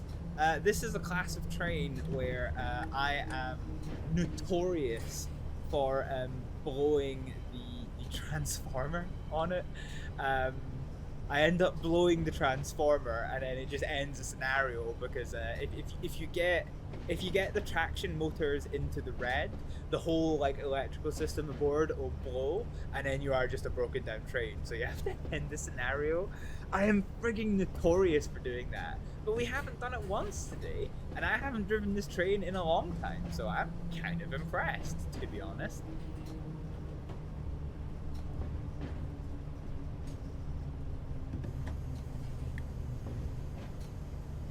Not sure why we've still got power in this. Okay. Oof. Yeah, but we haven't done it. We haven't done it. So our first time driving the class 87 in Train Sim World, and it's been pretty good. So after an hour of driving, question mark, we are about to bring this segment to a conclusion. Ah, there we go. Within the speed limit, yes! We've driven for more than 87 miles an hour, but not very many of that have been within the speed limit, so... Whoops. Okay. Fine. Anyway, we are coming in for the stop just now, so let's go to our first stage brake application. And then let's go for our 50% application. For an 8-yard stop. Not bad. Let's unlock the left side. And we are here in Carlisle. Look at this. Everyone's gonna get off. The mustache game in this route is strong but questionable. Like, the man clearly has brown hair. He's got like a raging ginger mustache. Wait, I can close doors from here? What the fuck? Okay, that's kind of whack. And in the end, we actually got here a minute early. So yeah, great. What do we get for this? We get the gold medal. We don't get the platinum medal because each of these little red circles indicates overspeed, and we very almost crashed a train right at the friggin' 20-minute mark of the route. So you can see where we're really struggling with that uphill segment because we just could not gain speed, and then we had the pantograph turn off, which was like just such a friggin' ball ache. But for our first time out, yeah, we did okay. Coupling hard impact. Vehicle left unsafely. Yeah, I think we did okay. So let's return to free roam.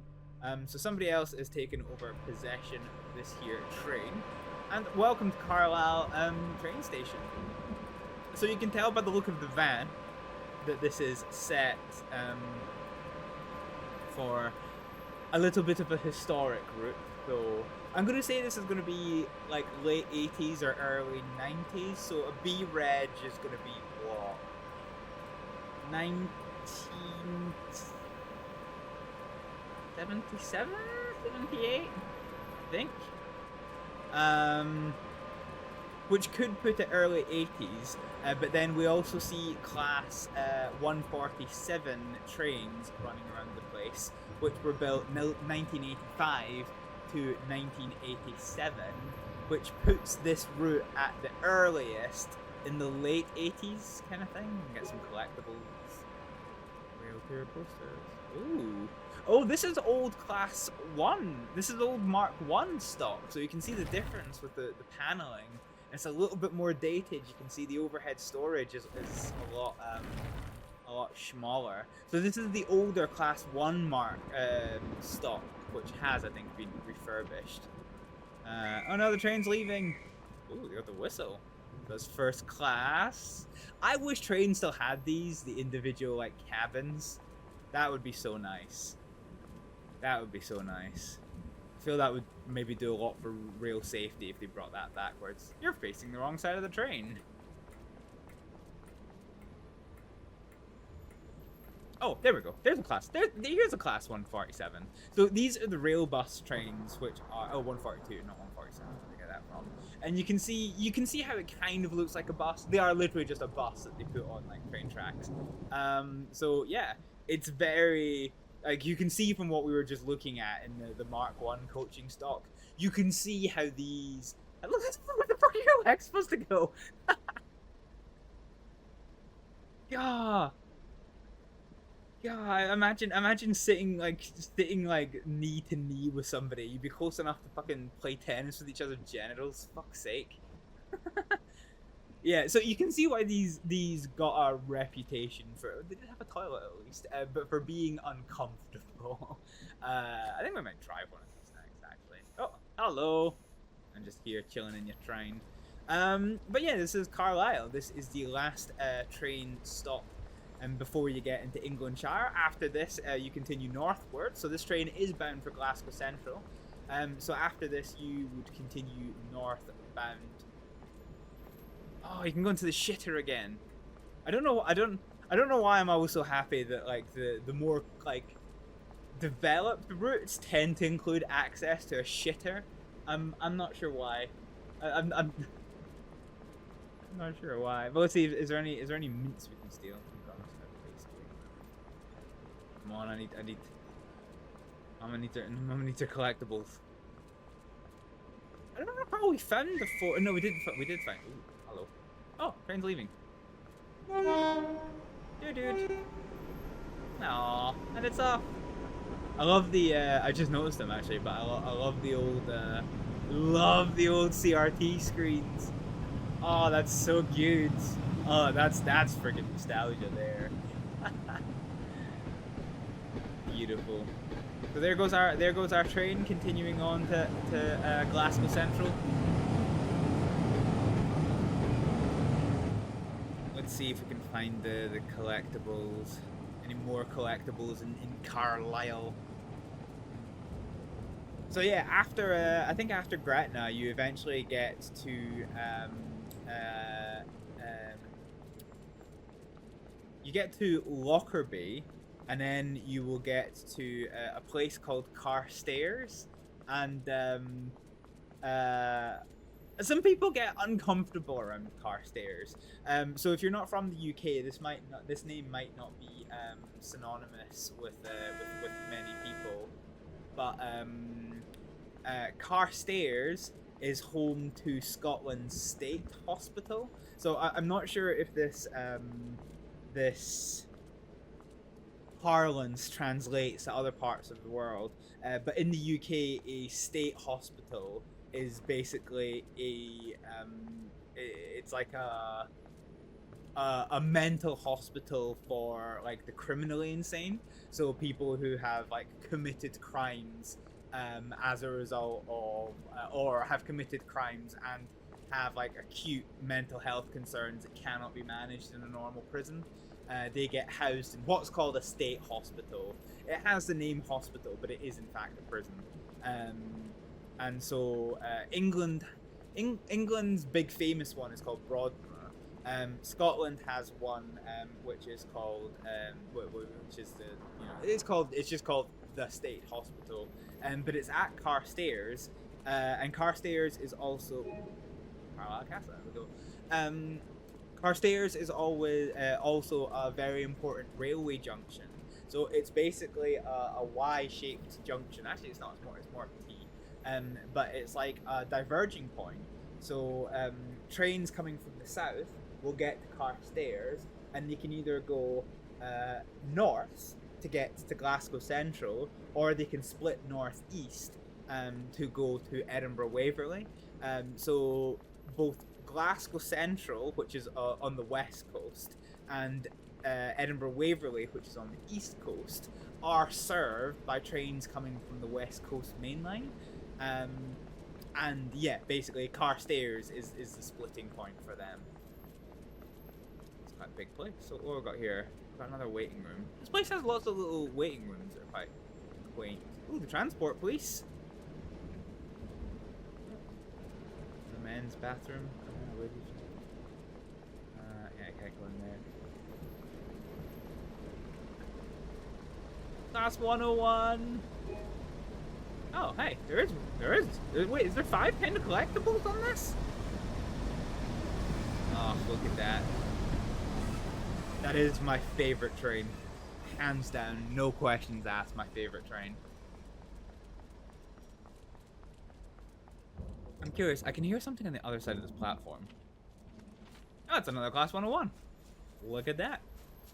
We're also not outside the main station. But yeah, I've never actually stopped off at Carstairs train station, so I can't actually tell how accurate this is. Oh, nothing out here. I don't think there's that door is closed. Okay, so there's no convenient way back in. But yeah, so I have no doubt, based on the well-known quality of Just Trains' work, that this is a very good recreation of Carlisle. I was about to say Carstairs. Okay, let's. So I'm going to do something because of the variety that's offered by this route. Right, I'm going to do something that I don't normally do, and I'm basically going to do this entire stream just sticking with the same route. Let's go for oh, do we want an orange? Ooh.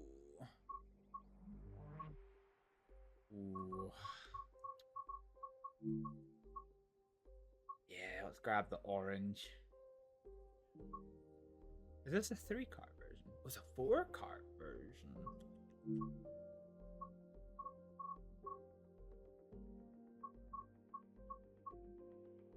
Preston to Carlisle.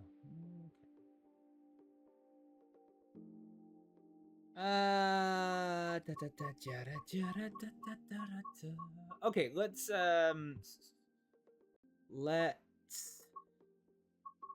pick a good going route, okay? Because we've not driven this train in a while. Let's go for the 30. Okay, let's go for one that we can actually see what's happening. Fight.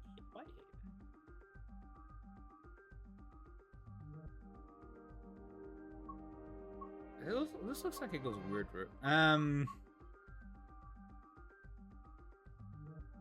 Carnforth to Preston. Yeah, okay, let's take 2P28, and we will take this on the journey into Preston.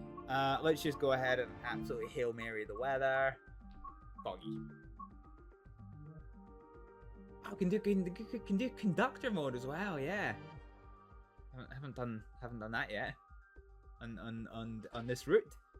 That might be a fun one to do. Okay, drive this passenger service from Carnforth to Preston. Okay, so can we control the doors? Okay, public announcement. The next stop is Solwick. Solwick, nice. Okay, can we control the doors? This is the question. So we're going to put our headlights on.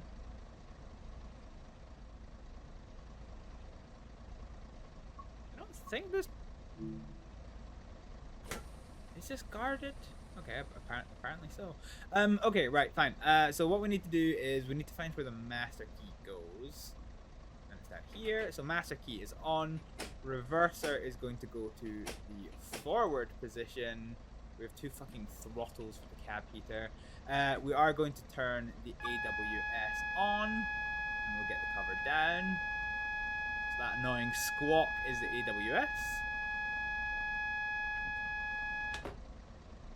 AWS. Okay, fine. So we've got headlights on. What else do we want? We want the destination light on, instrument light panel on, cab light on for the shits and gigs. And here we go. This is our dear locomotive for today. In a very okay, we're definitely got no chance of seeing shit now. So we're in Carnforth, which is I have no idea where this is. Can we see a map? Oh, we can see a map. Okay. So Carnforth is here. So do we actually have to go to Bear Lane? Schedule. Oh. Okay. No, okay, well I thought this was going to be like a good quality stopping service, but no, okay, apparently fucking not. Okay. It is what it is. Fine, we've got another 20 seconds to wait. I don't think we've got anything else that we need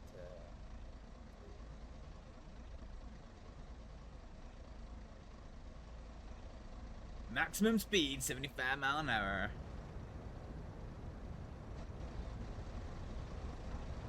It really is just like a bus. I love this. Oh wait, is that the door releases? No. Okay. Lock doors.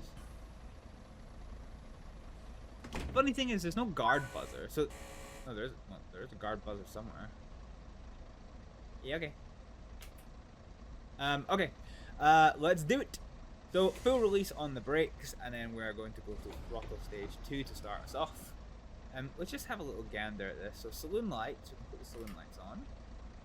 Vestibule light. Fine, guards, heater, guard screen. Yeah, okay, so I'm not seeing where the guard buzzer is, but there obviously is one. So we're not going. Okay, we've got a little bit of oomph in us, so... Yeah, let's just let rip with that throttle. Oh fuck, it's 10 miles an hour zone. Oh! Yeah, that was my bad. So the good thing is, because this is basically a bus on train wheels, you can at least just absolutely fucking thunder cunt the throttle. and get yourself going. So yeah, there's that at least. Here's our 15 mile an hour speed plate, so we'll count to 4 seconds. 1, 2, 3, 4, and then that's us at 15 miles an hour. So let's go for throttle stage 4. I'm not going to go straight to throttle stage 7 again, because this thing does accelerate pretty fucking good.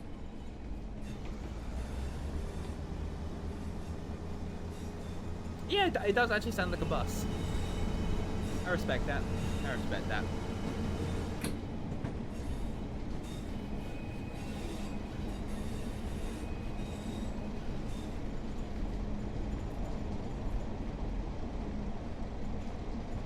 Ah, 110 miles an hour. Don't mind if I do. God, the fucking acceleration on this is stupid. We'll shortly be arriving at Solwick. We're not stopping at Solwick, you dick. The next station stop is Solwick. We're going to Lancaster. Okay, apparently it's stuck saying Solwick. Can we change the destination blind? So we're going to Preston, aren't we? Preston. Oh, we missed slightly.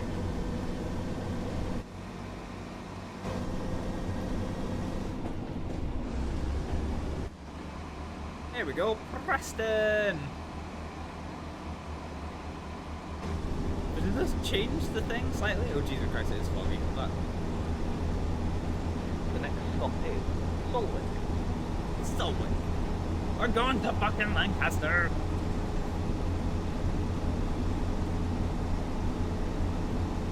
So anyway, this being a slightly more traditional train, you don't have to worry about things like notch up, notch down. But we are quite limited in speed to 75 miles an hour. So yeah, gravity will at least help us in some respects.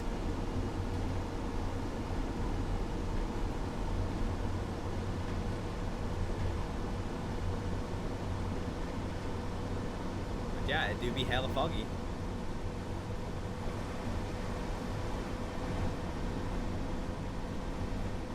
I always love the little minifan that's here.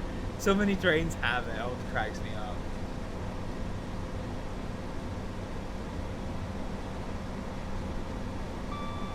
I wonder what happens if we, It's quite scary how actually, like, you get to see... Making no noise. You get, in a foggy day like this, you do get to see the importance of AWS, because like, we heard the ping from the AWS before we could even see that the signal was there. So that's kind of, you know, really fucking helpful. Anyway, we're max speed at 75 miles an hour, but we're chilling out at a steady 80 miles an hour. I like how it says that max speed is 75, and yet the speed gauge does go up to 100. So I'm interpreting this as more of a challenge than a requirement.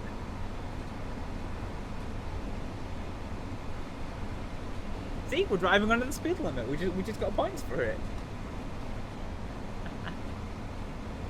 Oh yeah, actually, while we're driving, let's get some free points. Oh, we've already claimed them for this one. Fair enough. Of course, I definitely will have driven this before.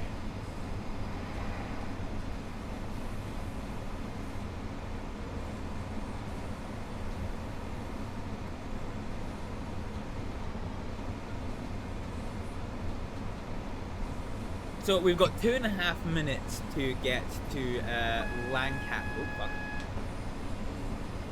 Okay, we're gonna have to start braking. So let's kill the throttle. And we're gonna go to step 2 braking just now. Actually, no, let's just do step 1 braking. So we're just gently braking, and then we'll see what the next signal says. So there might be a train in front of us is the shtick. So AWS triggers when the signal is not green, and we got double yellow lights, which means the next signal is single yellow, which means the signal after that is red. We're now just going to full release these brakes. AWS. So we'll reset it, and we do indeed have a single yellow. So you can see there, you get the it's slightly more of a modern AWS sound. You don't quite get the demented goose that I just love so much. But yeah, then you have the visual indicator, which is what is affectionately known as the sunflower dial. It goes into the warning position. Cool. I want to be approaching this sign at about 20 miles an hour. Normally, under good visibility conditions, I would do 30 miles an hour, so I can see what this sign is. But because of how scuffed the weather is, kinda don't want to do that right now. So we're at 29 miles an hour on a slight uphill, so we'll just let gravity lead us off our speed. We are definitely approaching.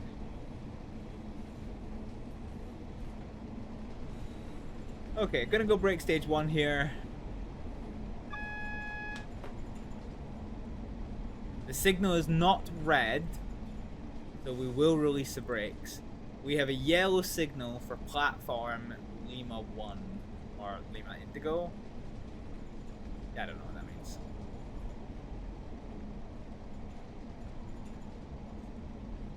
So we can actually probably afford to pick up speed a little bit, because the speed limit change we're coming in is 30 miles an hour. I fucking love the gear shifts in this. The gear shifts are so aggressive. Oh god. Alright, let's get up to 30 miles an hour.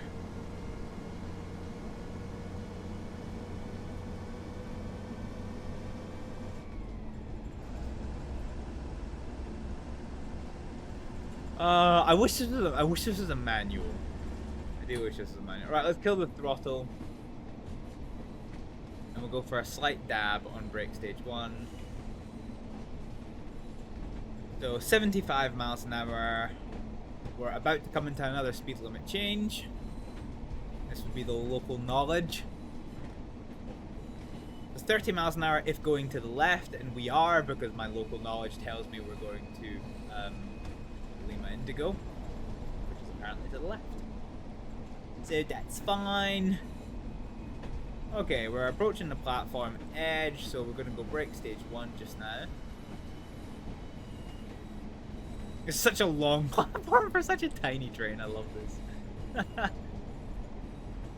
Okay, break stage 2. Oh, that's a bit of a shit stop actually. I should have just stuck with break stage 1. Yeah, fuck it. I'm not gonna make ourselves more late by this. Okay, let's unlock the left-hand doors.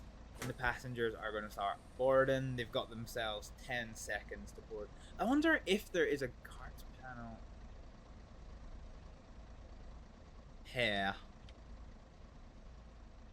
But I'm not sure that there is. There is a guard, but so basically you communicate with guards using buzzes on a buzzer. Let's see where the buzzer is. I wonder, is there actually like a guards panel somewhere? Ooh. There is, but we're not going to worry about that one just now. Okay, we're finished loading, so let us lock the doors and let us be ready for our onward route to Preston.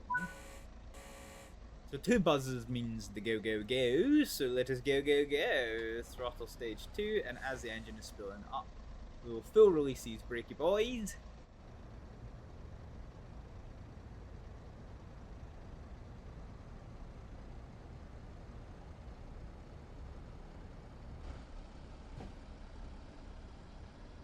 Okay, let's go throttle stage 4. Ooh, apparently we have a 10 mile an hour speed limit coming up, so we're actually just going to kill the throttle here.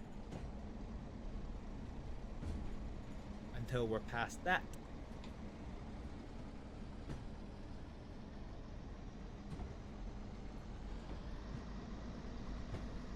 Oh yeah, here we go, 10 miles an hour.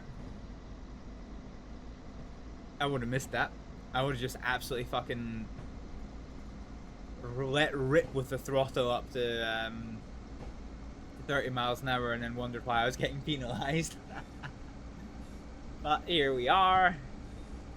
So we're 10 miles an hour until we are established on the main line, which should hopefully be soon.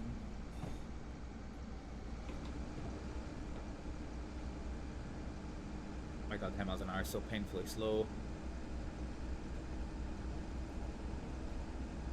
And so we are now established on the main line, which allows us to go up to 75 miles an hour, so we can just absolutely let rip with the throttle and then have to experience the most fucking chaotic gear changes I think I've ever seen on a train. It's amazing.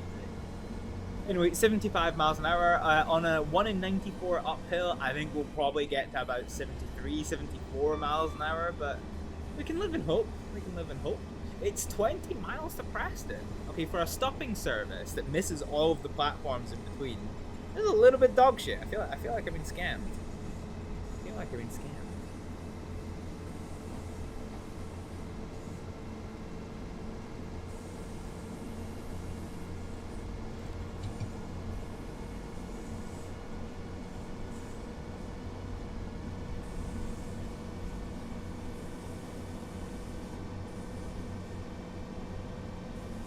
I feel like the gear changes in this though. I feel like my driving on a class 101 is smoother than this, even though it's like still a fucking manual.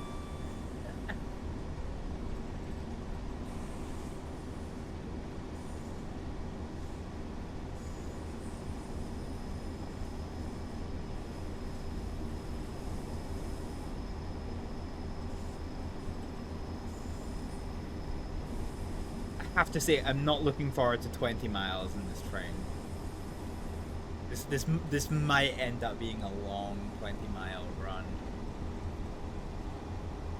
Because there's not quite like with the class 87, 82, 87, 80 something. You have to like there's always stuff to do because you have to keep balancing, you know, your step up, your step down, your brakes. Whereas because this like engine starts riding struggle bus, pardon the pun, once you hit like 50 miles an hour basically, you basically just leave it in full throttle and like come what may, you know. There's not really a great deal to do. Plus it's foggy as fuck, so you can't exactly look at the scenery. I didn't realise this wasn't as much of a stopping service, which is slightly frustrating, but hang on, these bloody idiots. We'll get to Preston and we've still got plenty of time to do some other things. I feel like what I want to try and do on today's stream is I want to do some class 101 action because my train, it's my train, the class 101. Maybe do some steam train stuff as well. And then if we still have time at the end, might do some conductor mode. We've not done conductor mode in a while. I do love the class 101. I love the class 101, probably for the same reason actually that I'm quite fond of the class 87, in that in the trains I have driven in the simulator environment, they're pretty unique. The class 87, because it's got this like step up, step down, kind of like notching, weird, like electrical mismatch behavior where you have to watch you don't fucking detonate the transformer. And then the class 101, because it's got a fucking like full manual gearbox in a train. Like what? Like what? So yeah, I'm quite fond of it for that particular reason. I'll tell you what though, chat. I am about to run out of my drink, so I'm gonna go make another. Watch the train for me. Make sure we don't crash, okay?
Alrighty, I am back. Good work, chat. You did not crash the train. I'm proud of you. I am proud of you. Where are we? So at 15 miles to go until Preston, and I don't actually think there's going to be anything interesting that happens on the way. Does anyone want to know any railway facts? Is there any railway facts I can talk about? We've already talked about the Class 142. Oh, there's a signal buzzer. I see. So yeah, in practice, you would use the signal buzzer to do this menu, basically. But yeah. Let's see. Anything interesting?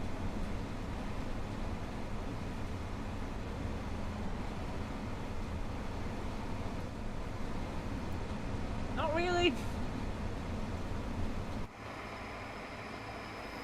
Not really. I'm actually surprised this small train has an onboard toilet. Not very many like commute. Well, I suppose in more so in modern times, you'll see commuter trains that have like toilets on board. But yeah, I thought that would have been that common way back when. Again, I don't think the Class 101 has a shitter. That would be something. Whoa! Oh, we got the we got the vibrations.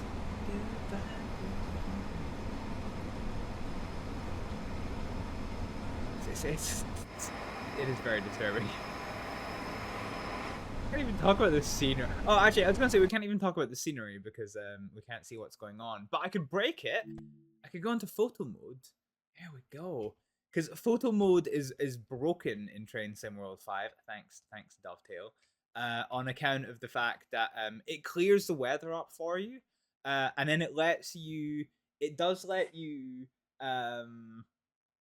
choose the weather in the kind of menu. So like if I get the overlay back on, I could go to weather and then weather, and then I could like change the presets depending on what we've got.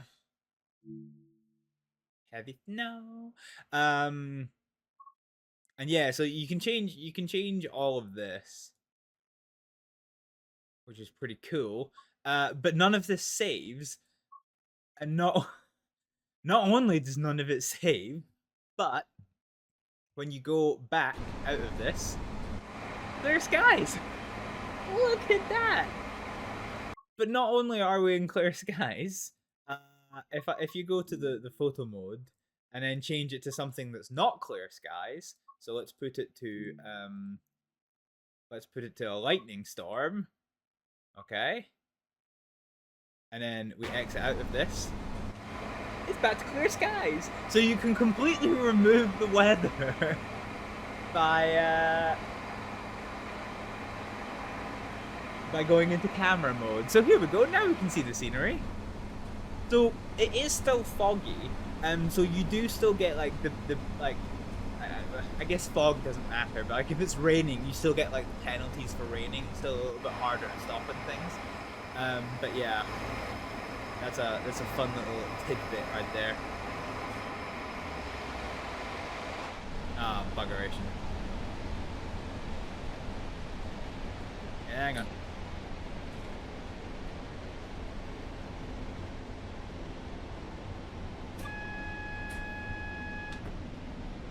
Fuck.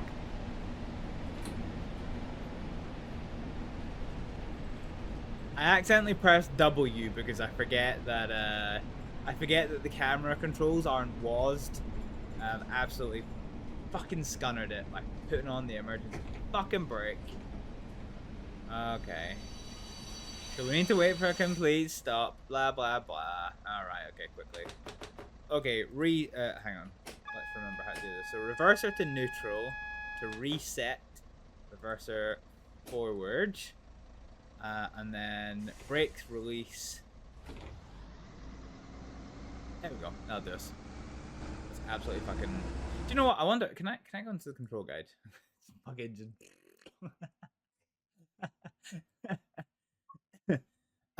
Can we change the things? Locomotive.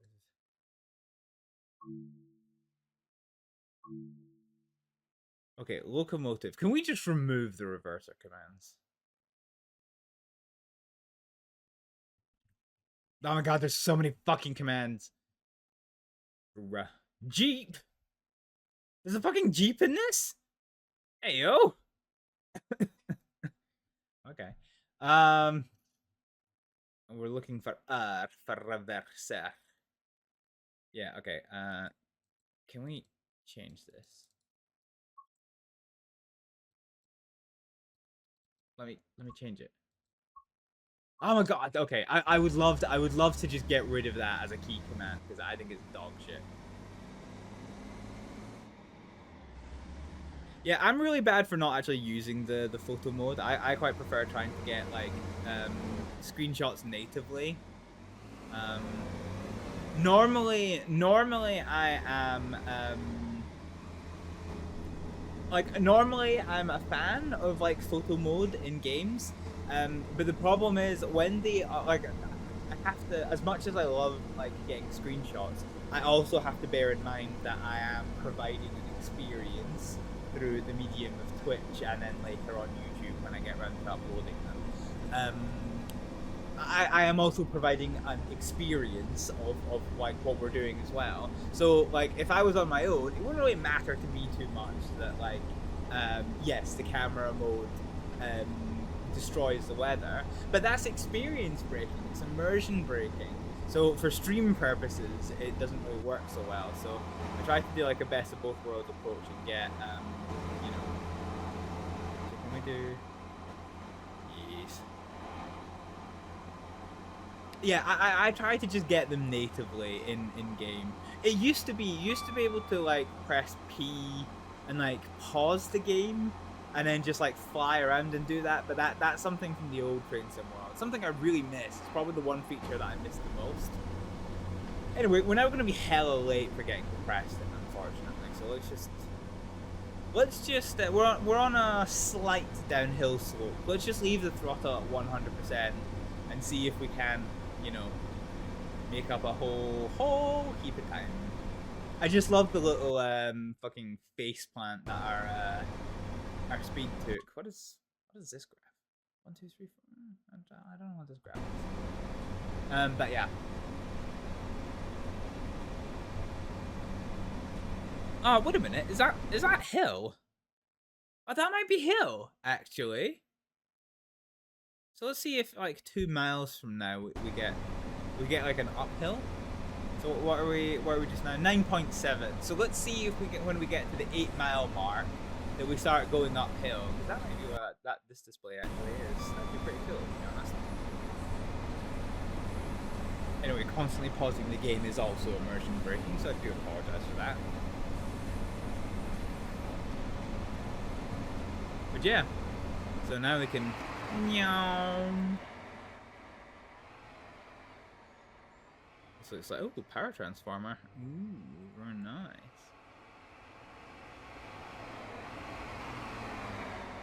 Oh, trainy train.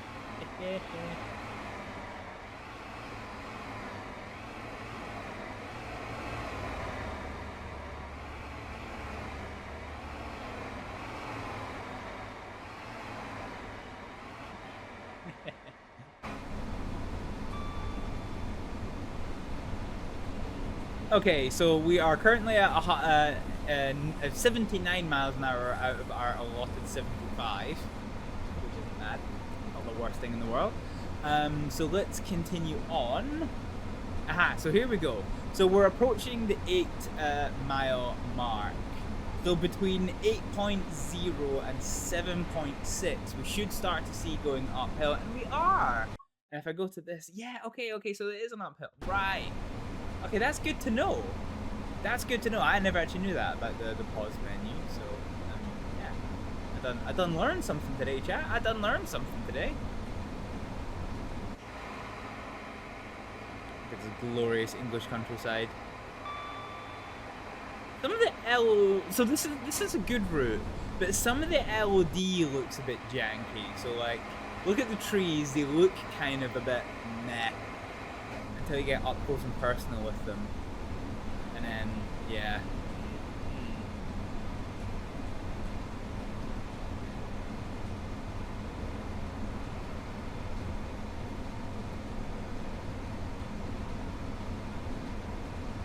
Anyway, I've somehow managed to do enough filler for a few minutes, so we've only realistically got another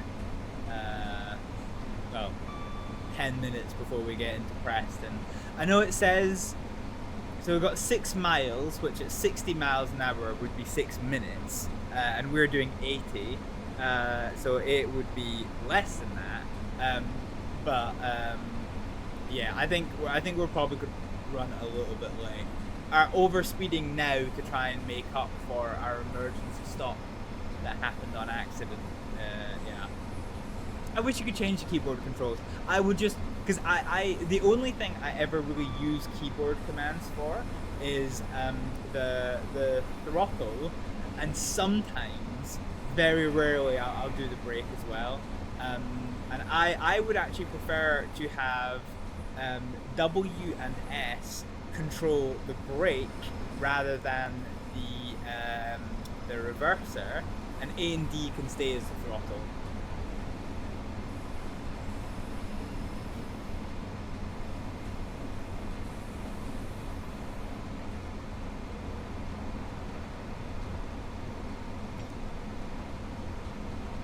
So the good news is most of the speed limits are like between 80 and 110 miles an hour, which is fine because we're maxed out at 80 miles an hour. So we don't really have to worry about any speed decreases unless they're like 75 and below.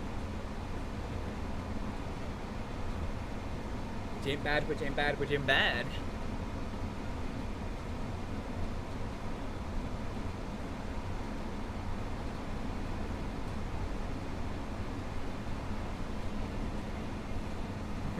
I like how we're slowly bouncing. We're not quite the hard bass train yet, but we're somebody's having a party somewhere. Pretty disconcerting, really, the amount of like up and down bouncing and side to side bouncing the trains do on this route. It's kind of hypnotic, actually. Up, down, up, down, up, down.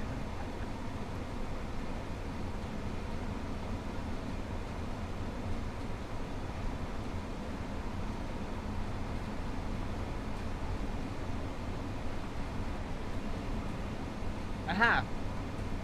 So, with 3 miles to go to Preston, we got our first hint of a speed change, and it's down to 95 miles an hour, so exactly what I had to say before. We're still maxed out at 79 miles an hour, so we don't really have to worry about that one just now.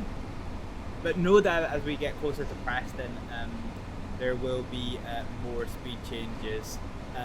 In particular, we don't know if we are at a through platform or a terminus platform. If it's a terminus platform, we are quite likely to be slowly guided down to maybe 10, maybe 15, maybe 25 miles an hour. We'll have to see yellow. Okay, double yellow.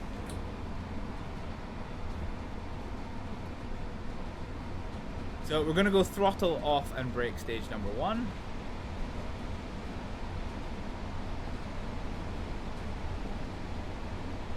So this is the other thing that we potentially had to worry about as well. So we're going to keep slowly bleeding off speed. So looking ahead, there's a 95 mile an hour board, and we have a single yellow light. So we're going to keep on the brakes down to about 30 miles an hour. So the AWS is warning us. And so we're going to keep going down to about 30 miles an hour, and then we'll come off the brakes, and then we will coast into the signal. So we've got 4.5 minutes to get to Preston, which isn't too bad. Okay, let's come off the brakes here.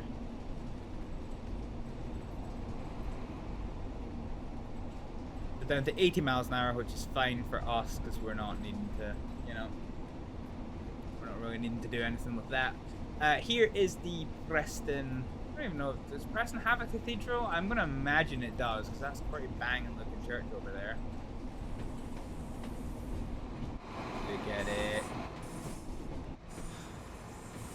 See, I want to take a screenshot, but I can't take long, because I know that we've also got... Okay, here we go. So, we have a double yellow signal with second right-hand feather aspect.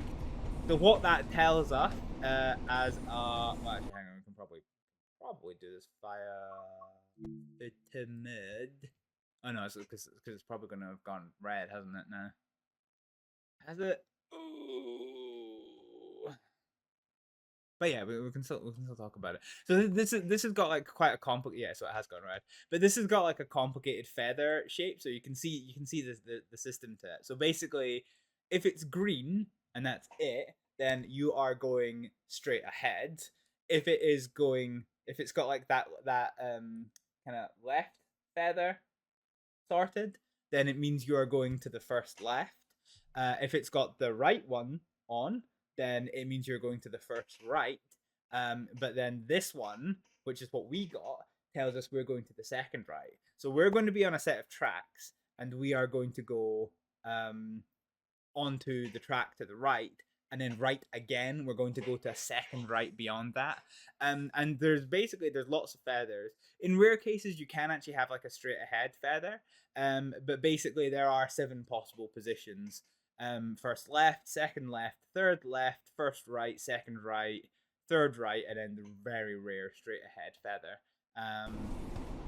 So yeah. Okay, we need to start. So we're gonna go break stage 2, because we are going to be slowing down to 25 of those miles an hour. And just like that, we're going to come off. Lovely boys. Cool. So this is the first left, but we weren't feathered first left, so we're staying on this one. This is the first right, so we are going to take the first right. We're actually still going a bit fast. But we're not going on this one because we were told we get the second right, so we are going on the second right. And now we are being signaled into platform 2, which is what is on our agenda to stop at.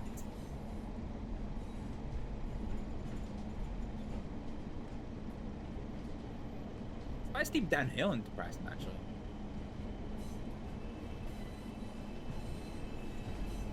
I hear a train somewhere over there. Is there a train somewhere over there? Oh, there is. Oh, there's a few trains over there. I don't know why they're spazzing out like that. But yeah, okay, here we come into our final approach into Preston. We've made up good time, apparently, running the engine 5 miles an hour faster than we were supposed to for basically the entire journey. Did mean that we are, yeah, we've made up some good time, actually.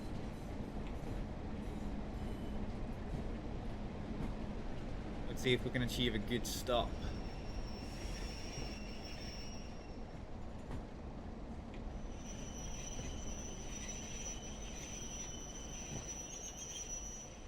Oh, 3 yards stop. Ah, oh, beautiful. 2 yards. You cannot get a 1 yard, but 2 yards is peak. So 3 yards, that's a pretty good stop. So we find ourselves back at Preston, where we started this here run. So yeah, with the exception of a little emergency stop, which we somehow managed to make up time from. Somehow. That's very untraditional for the British Railway Network, I'll tell you that for free. So yeah, we will load our passengers, and we will lock the doors. And we get the platinum, our first platinum of the Preston to fucking Carlisle route. I love how dog shit the fucking performance. Like we got nowhere near the fucking speed limit for most of this. We got 1 speeding ticket the entire time. Fine. Okay, let's do. Well, I kind of want to see. Okay. let's go to the choose route. So let's go ahead and see this one. Let's get a blue livery. Why not? Why not? Why not? And let's do. So this is a stopping service from Morecambe to Lancaster, and it looks like I don't know if it stops. This is the thing, right? I wish you could see the schedule before you commit to the route, because I would like it. Because it passes through 3 stations, but we've not been to Morecambe yet, so fine. Let's do Lancaster to Morecambe is what we'll do. Actually, is there a later one than Leeds to Morecambe?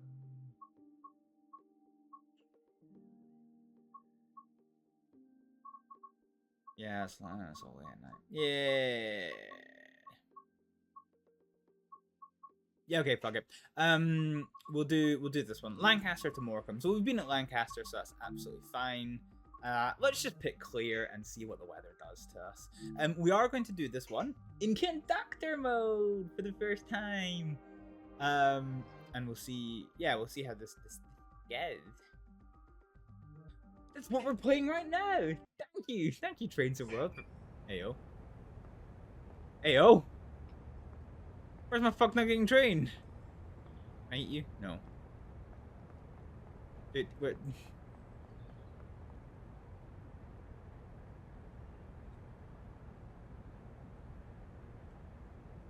Where's my fuck? Oh, there's my shit. Okay, it's like, where's my fucking train? Where's my train, boy?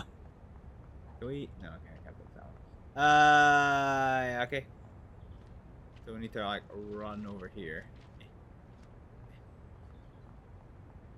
I've got plenty of time. Collectible. Ooh, that's a nice touch. Mints. Hang on. While I just like scoff down these fucking mints that are just like. Somebody just discarded them.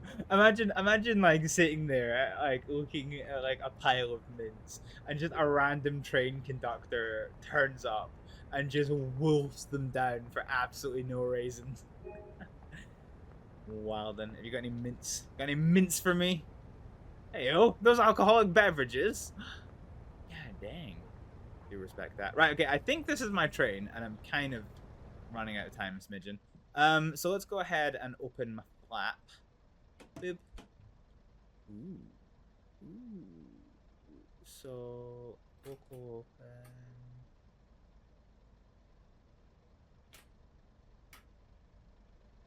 So I don't actually know what this is. Morecambe. Oh yeah, okay, this is our train. This is definitely our train. Okay, so we've got a few seconds left to go. Ooh, door panel lock on. Oh, there we go. Okay, I can lock the door panels. That's pretty cool. Fine. So yeah, this is a small train, so I'll just be at the back of the train. I can tell this is the back of the train because it's sure as hell not the front of the fucking train. Okay, fine. Let's lock doors. Oh. Well, I just did that fucking automatically.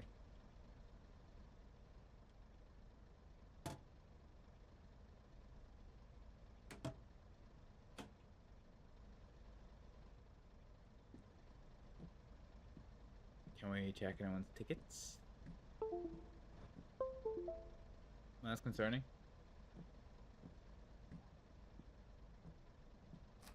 Can't help but noticing that we're not going. What's the deal, kiddo? What's the deal? Got a green signal. What's the deal? Why are we not going? Is it just broken?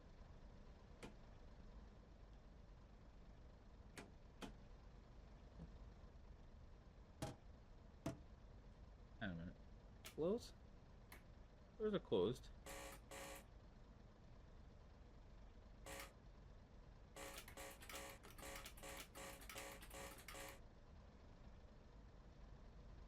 Hmm.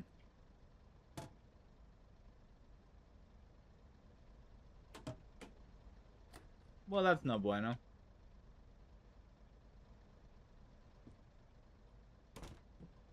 Why are we not going?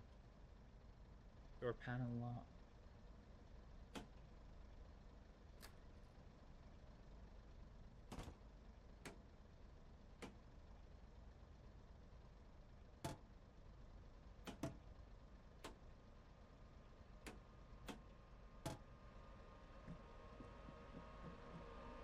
Let's maybe try this again. This might be bugged.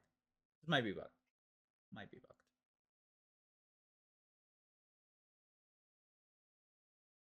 We'll have to see. Okay, this time we'll just beeline straight for the train. Maybe after like collecting collectible or two. Okay, let's do it properly and not like making an absolute fucking ridicule of railway safety. Because railway safety is important. I shouldn't leave about it on stream. Okay, let's get into our train. I mean, just to double check, this is definitely our train, right? This is north. Yeah, this must be our train. Is there a CRT screen that tells us? Not looking for platform 3, looking for platform number 1. Fine, fine, I'm gonna go out on a limb and suggest this is definitely our train.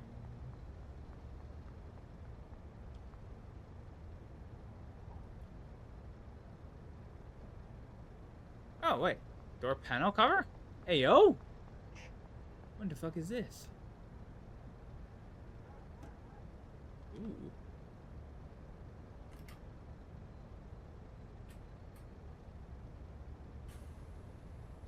Whoops. Okay, cool. Let's lock that. So door panel lock is in the off position. Fine. So the things are already open, so I don't really know what I need to do. Let's try. Okay, door panel lock is on. Let's just try opening this. We have the signal.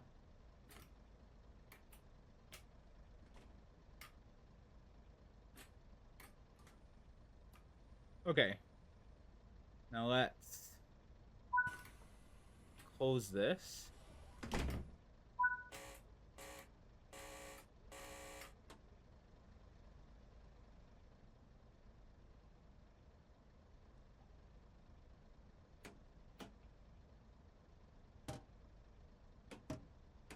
Whoops. That's it locked. And then this one's locked.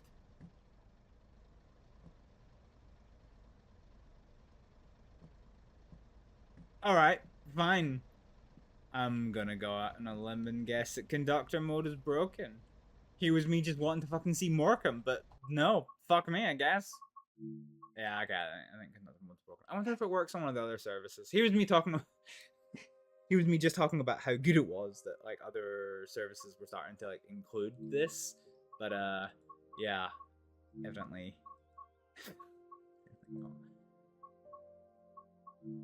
Do you have pool? Ew. Carlisle to the Lank. Aberdeen to Penzance. God, I don't know how that turned out through here.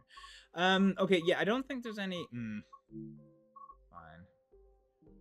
Kind of annoying, really.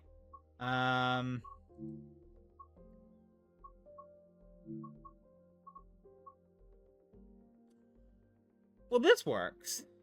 Okay, we could drive this. What I wanted to do.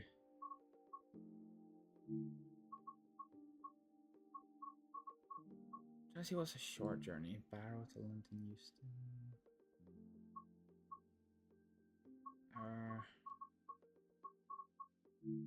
Okay, let's go for a morning service from Barrow to London, Euston.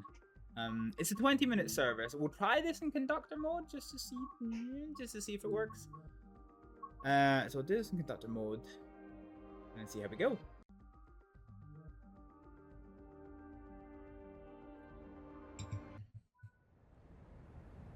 Okay, so we once again start at Lancaster, and we actually have a train this time.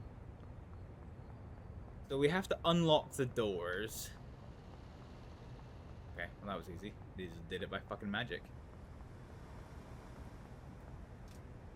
So we do this. Driver to guard call button. Oh, these are call buttons.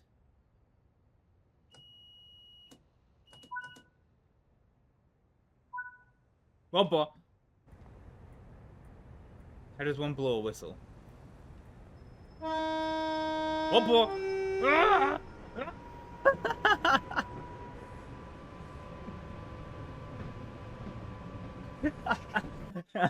Okay. Okay, that did not go. We maybe screwed the pooch on that one, guys.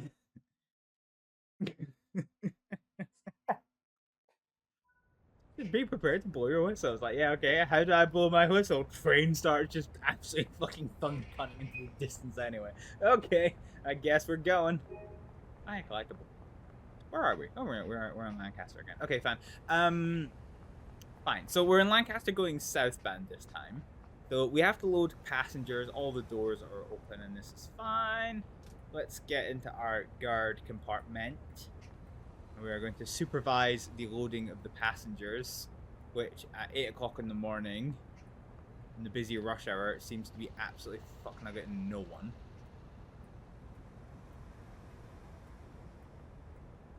There is literally nobody with any concern for this train. Well, there's a guy.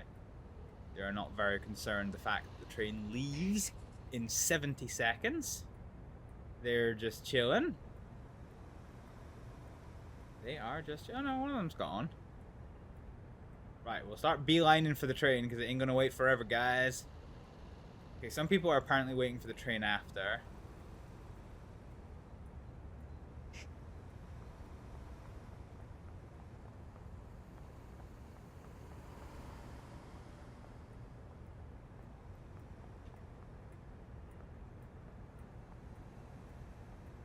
Okay, is there a setting actually?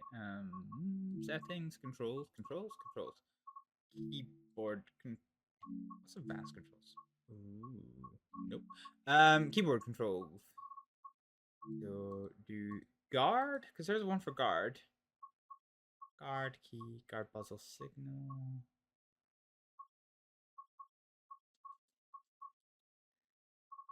So there's nothing for guard's whistle. I assume it might be G, maybe? I don't know. Doesn't actually tell you what it is to whistle your shit. Okay, right, so we've got 30 seconds to go.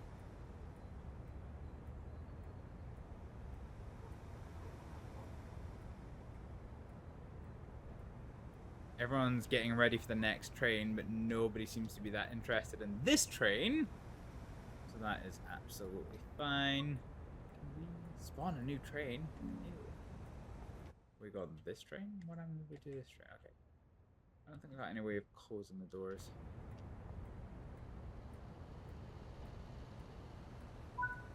Okay, that'll do us. So the doors are closed.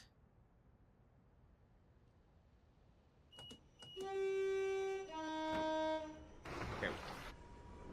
So we've got no way of blowing our whistle. I can look out the window. Oh, that's cool. That's a good addition. I like this. Communication covered. I love how it says to blow the whistle, but it does not give you any means to do so. Can I just Hail Mary keys? Eh.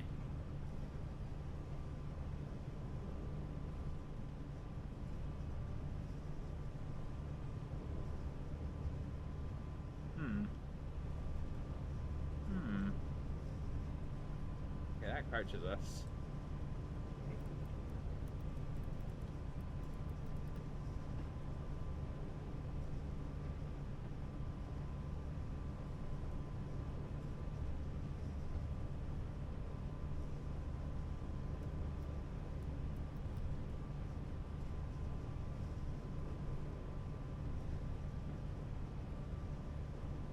Yeah, I don't actually know how to. I don't actually know how to blow the whistle. You would think there would be a button for it, but keyboard controls. Let's just see if it's not the locomotive setting. No, not really. I didn't miss it on the guard menu, did I?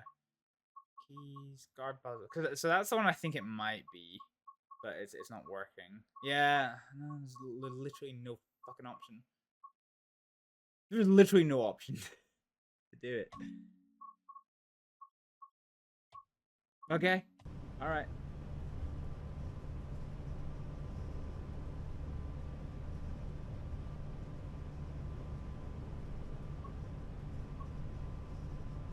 And delete the train.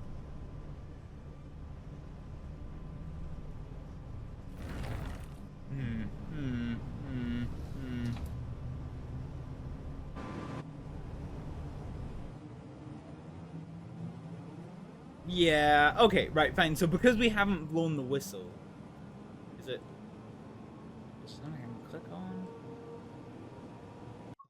on? No, okay, I think this is gonna be scuffed because we can't blow the whistle, which I don't know how to do. Like I went through literally every key. I wonder if there is a let's go to roots. Training module. Okay. Yeah, I don't know. Yeah, I don't know if there's a way to do that one. Check quickly.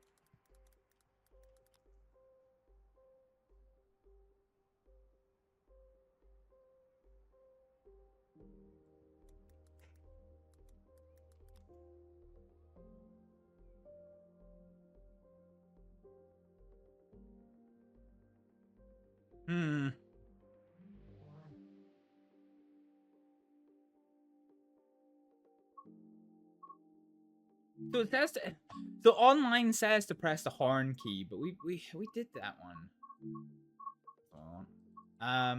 That's what I want. Keyboard control. So yeah, the train horn key. What is the horn key? Horn space. We did that. Oh, maybe we could try the horn 2. Okay, let's give it one more shot, and if it doesn't fucking work, then we're just gonna do something else. We're just gonna do something else. I just want to see that it works. That's the wrong turn. No, it's the right turn. No, it's right. It's the right turn. Okay, select. We're doing the 25-minute one, which was.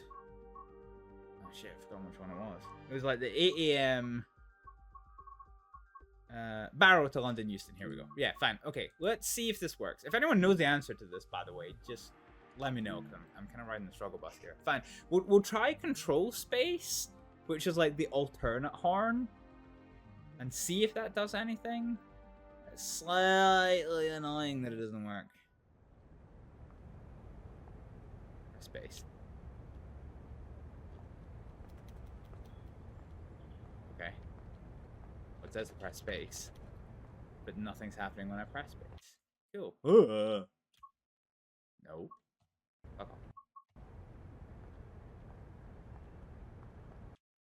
Okay, shift space is camera mode. Okay. Ooh.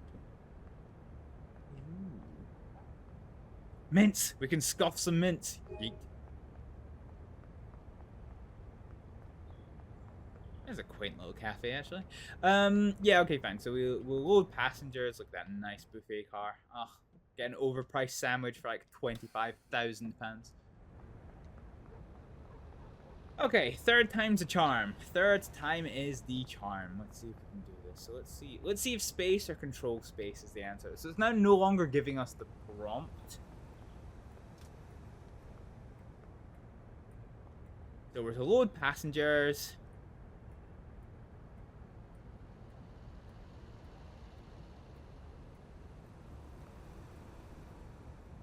And give us another minute doing that one. Negative buffer stop. This is obviously another platform at some point, but they've taken it out for some reason. Ah, nice little shunting signal. We're not really, still not really got around to doing any shunting. I need to do that at some point. I need to introduce everyone to the wonderful world of shunting. It's a shame that Train Sim World has never tried to implement a humping yard, because you know, using humping yards. You know, shunting and humping is just is pretty good. You know, 10 out of 10 activity. We'll definitely hump again. Okay, right, fine. We're approaching this, so let's see if this works. So the doors are closing. So the doors are all closed. Blow whistle.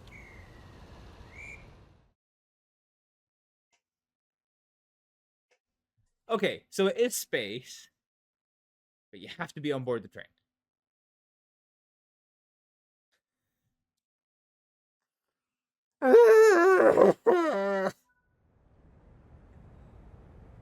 Do you know what? We got another couple of minutes to get some fuck nugget and collectibles, don't we? This should not be this stressful. Ooh, what is this? Ah, it's another shitter. Nice. This is actually very old looking. Oh, look at that. It's got the fucking classic pool with like the water tank up top. Nice. Nice. That is a truly retro shitter. Ooh, parcel room. Collectible. Nice. Can't get in there.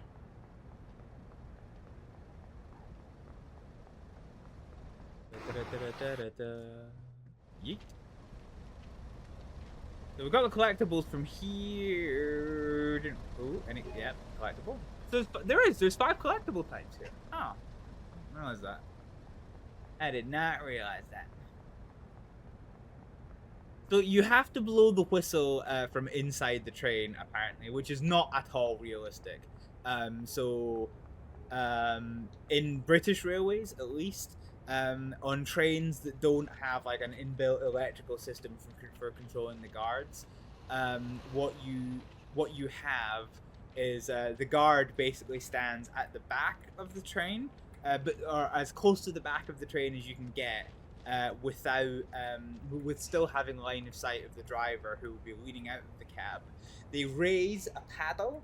It's a white paddle that has a red light in the middle of it for like dark situations. And they blow the whistle from there. There's then a couple of second gap while they finish closing the last of the doors, and then they do the signal buzzer. This, I think, I have a feeling. So doors are closed. That's fine. Hoppa. Okay.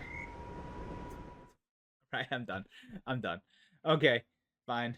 It just fucking drove. Okay, so it seems to be the guard mode for this. Unfortunately, is a little bit broken. Yeah, fine. But yeah, so there isn't a world where there is not a world where you would like blow the whistle from inside the train. So like when it's giving me that failure guard left to service, that's not realistic. You blow the whistle on the platform because it's all about audio visual signals, right? What if somebody brings like a soccer whistle, right, and blows that on the train platform? Should the train driver just fucking yeet out of the train station? No, it's audio visual. So you sit on the platform, you raise your paddle, and you whistle. Audio and visual, right? So yeah, that's kind of fucking not realistic. It's either not realistic and the implementation is just dog shit, or it's just broken and it'll get fixed eventually. These look quite interesting. And we've still not fucking been to Morecambe. Oh, actually, we're gonna go there in the class 101. Okay, let's go there in the class 101. Let's take a nice 3 car, and let's go from Lancaster to Morecambe.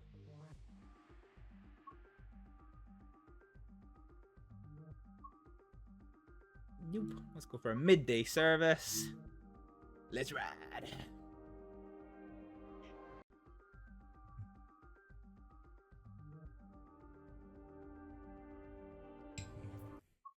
Aha, here we go. Ah, class 101, one absolutely sexy unit. Okay, we've got a couple of minutes on our side, so let's unlock the AWS isolation lever. The emergency brake is off. Train lights off because it's a nice day. The handbrake is fully released, which is fine. So let's sit in the driver's seat. We are going to put the where's the master key?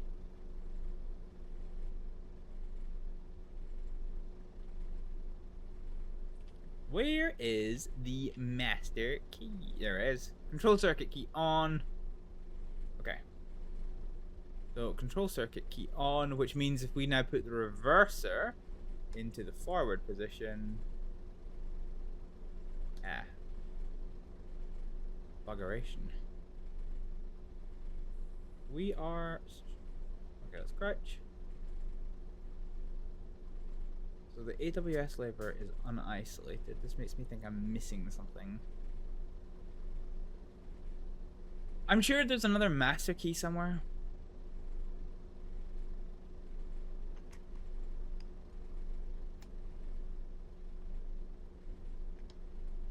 Oh, I love this train so much.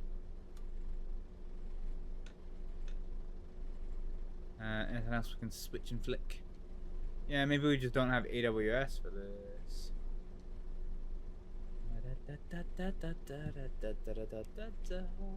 That's fine, we don't need AWS.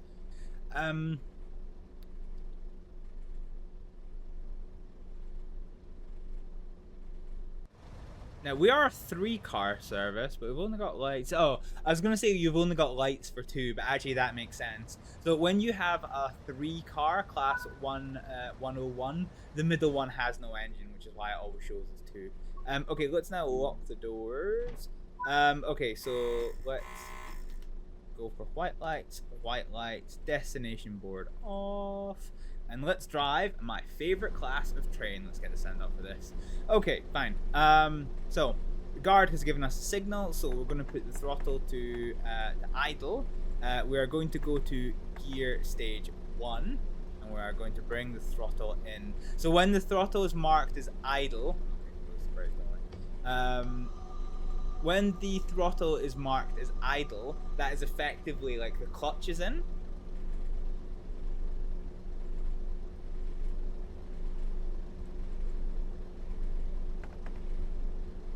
Ooh, we're not getting any revs. We're definitely. Throttle reverser is forward. Gear selector 1.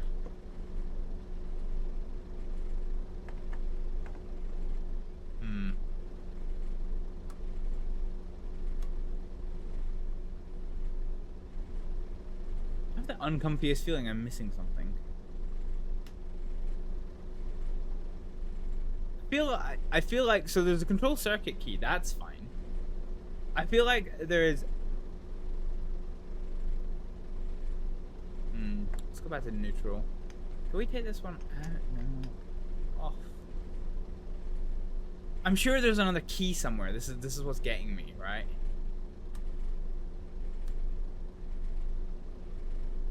Because the AWS hasn't triggered, so something's not configured right. Jesus Christ, I'm not having much luck, am I? Oh, wait, hang on a minute. I saw a dead man's handle. Ew. This isn't a variant of this? Okay, hang on a minute. So, control circuit key on. Let's go to reverser forward. Let's go to gear selector 1.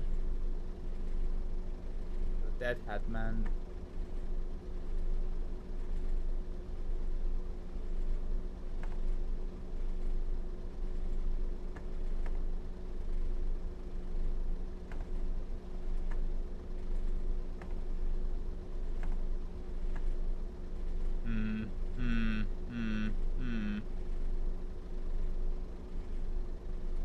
So I think there's something I'm missing here, but I can't find where it is. Hang on, let's use the views. So the control key circuit is on. Train lights are on.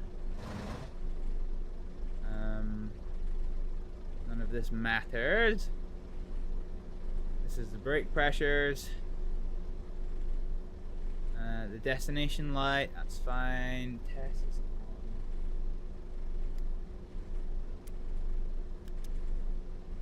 Okay, we can't even turn the engines off. Okay, I have driven this train enough that I don't think we're missing anything.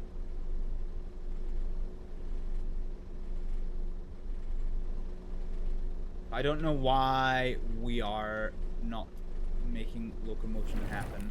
Jesus Christ, the fucking mustache. Fucking mustaches are awful. Oh, there is a shitter in the class 101. I did not realize.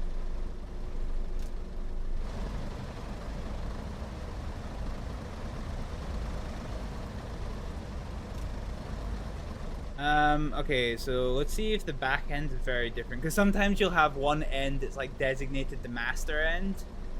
But no, this one's the exact same. Cab lights, destination. Okay, something's not fucking right with this. Let's take a restart. Okay. See if we can't figure this one out. If this starts, if we have to abandon another fucking run, this will be like the least successful train simulator I have stream I think I've ever had. Okay, so unlock left. So there's no other keys except for the control circuit keys. This is released. This is released. We're going to Morecambe. Do we even have a sign for Morecambe? I'm unsure if we will.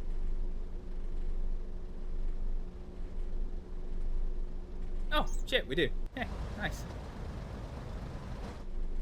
Need to be a little bit further along. Oops.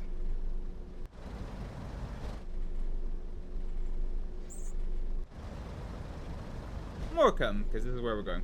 Okay, fine. So destination light on, marker lights will be to hot. We do definitely have the engine running, although we have no lights. I wonder, let's put the reverse into the forward position. And now we have lights. This is fine.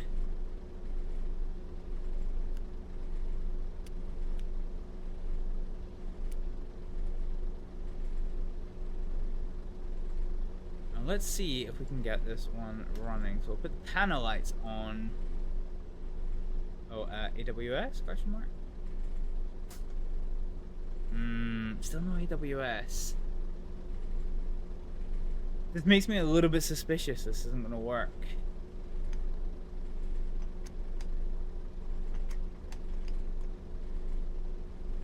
Oh, there's neutral. No, where's neutral? Okay, you literally can't get the reverse into neutral. Okay, makes sense. Yeah, makes sense. No notes. Yeah, I have the horrible feeling this isn't gonna work.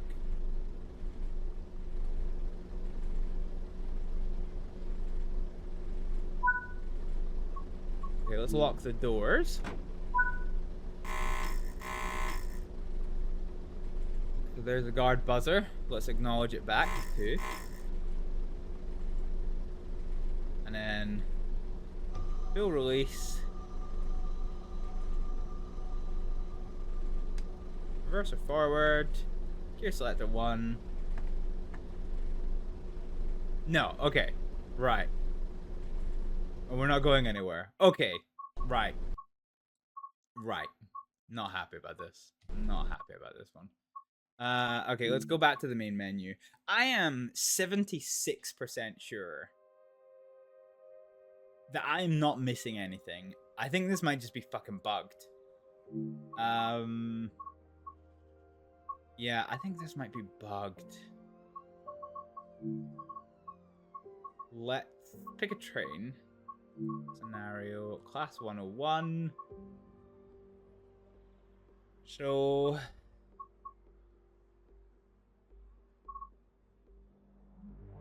this, I think, is the one that I normally drive. So let's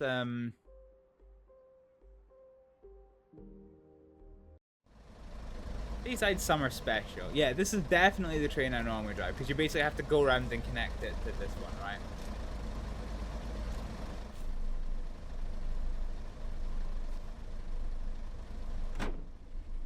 I'm aboard the DMU and get it set up.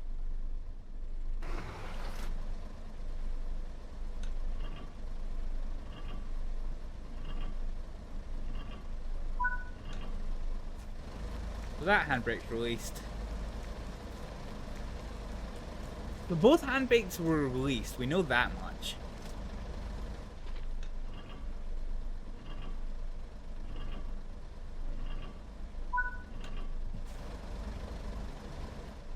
So while we're here, we would put these onto red. Actually, no, we'll put them to off because this is not the back end of the train. This is going to be the middle of the train when the time comes. Okay, let's, because I'm honestly, I cannot describe to you how sure I am. There's nothing we're missing here. So circuit key does go on. Set the throttle to, that's wipers. Set the throttle to full. Start engines.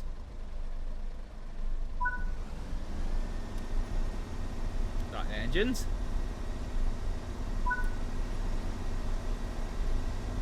So we were missing the middle lights before. I wonder if that was it. So reverser to forward. So now if I put the AWS on out of curiosity. Okay, it just works.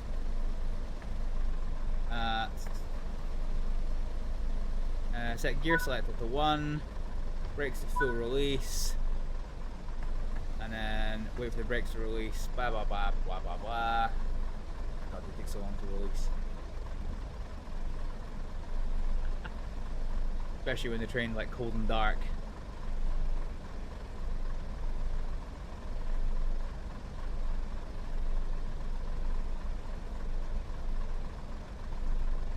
Anyway, right, fine. Anyway. So we maybe missed one thing. So let's see if the route is just completely broken, or if it was that one thing that I was missing that I forgot about. I don't normally do this when I drive the Class 101, except in scenarios. So I'm not sure how much of a difference it's gonna make, but fuck it, we'll try it and see. So because that was one thing we noticed, that there was no kind of middle. No middle lights, so we'll definitely we'll see what it is we're working with. Okay, so yeah, currently we've got no lights at all, which is fine. That's the station platform, so we don't want that one. So we're gonna unlock the left. Okay, let's yeet to the back end of this train.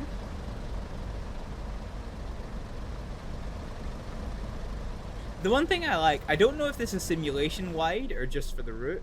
But I do like the fact that it gives you a couple of minutes to get yourself set up, because I don't remember I ever used to do that, and it's quite nice having more than just like 10-20 seconds to get your train set up, given that most of the safety systems start not enabled. So let's unisolate the AWS. The control circuit key is on. Brakes are released, that's released. So as we sit in here,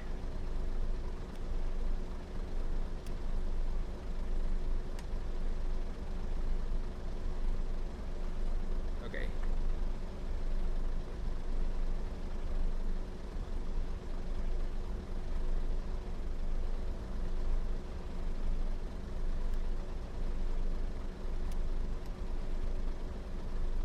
So yeah, you can hear there's no change. There's no change in the engine at all. So I think this is just bugged. Yeah, I think this is just completely fucking bugged. Let's try it with the control circuit key off, because I got no lights at all.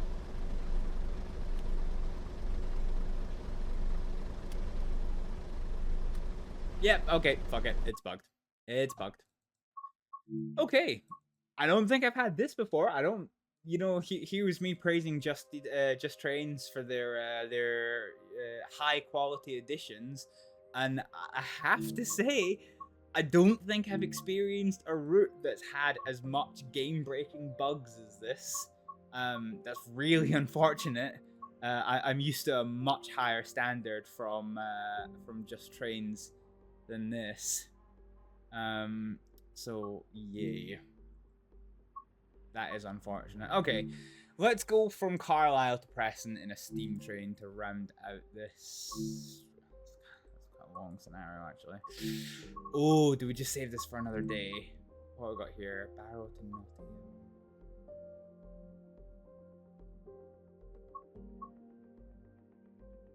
Okay, now this is a good one. We've not driven the class 20 in Train Sim World yet. So fuck it, let's do a class 20. We did steam locomotive we did steam locomotion last time. So yeah, I'm not too worried about that one.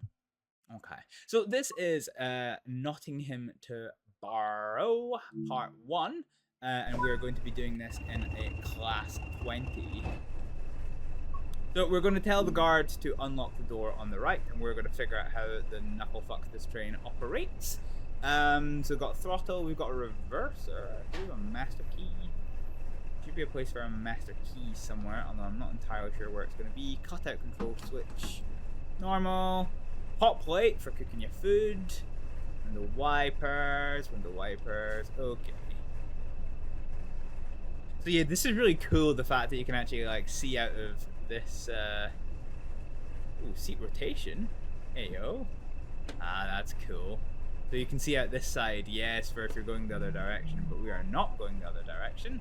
So let's seat rotation.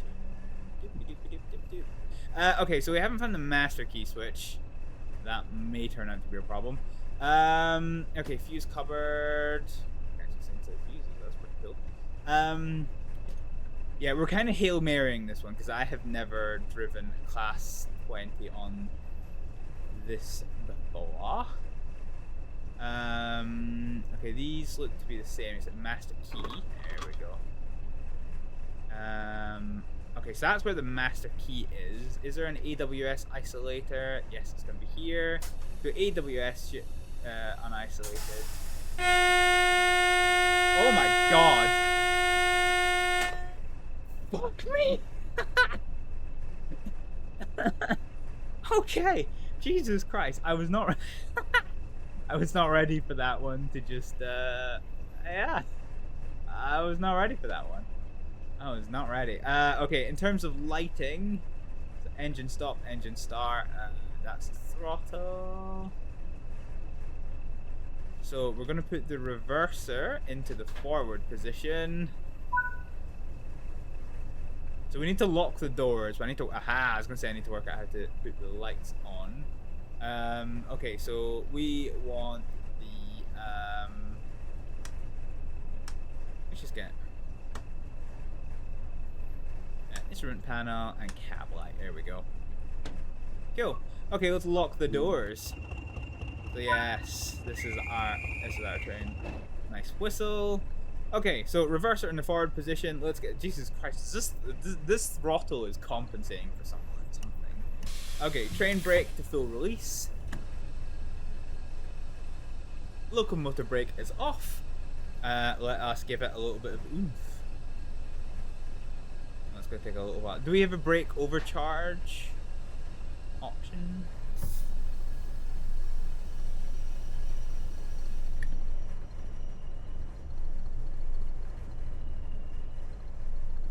Are we wheel spinning?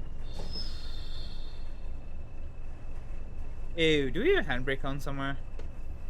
Not entirely sure. Do we need to have the brake off here?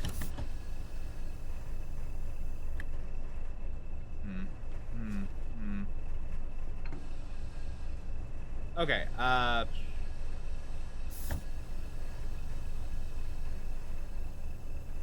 so the brakes are fully released. Let's give it some throttle.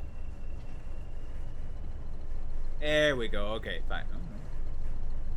Something's holding us in place. I swear to God. I swear to God. If this is bugged as well, I'm not going to be happy. Oh no, okay. It's just taking a minute.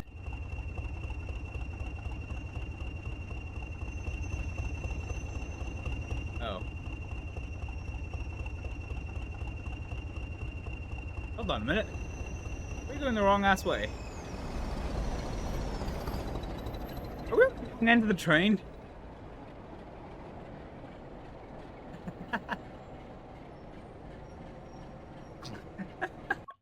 Okay, it's not bugged. It's not bugged. That just teaches me for making assumptions.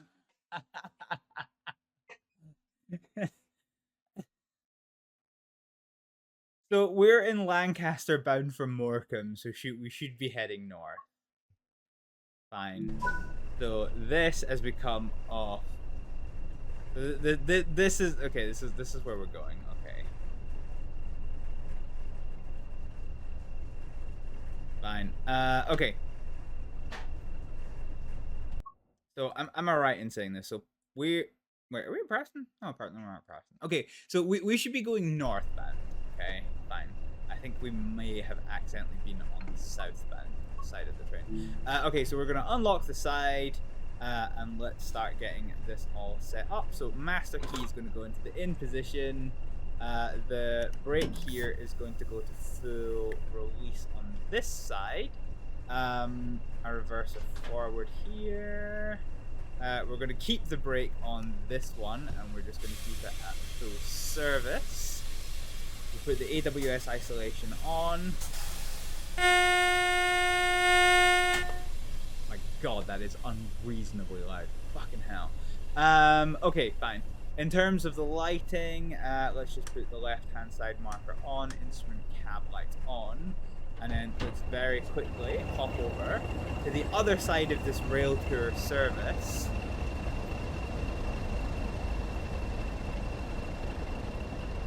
And then at the other end of the train, this time, which we didn't fucking do before, we will make sure that the brakes are off and tail lights are on.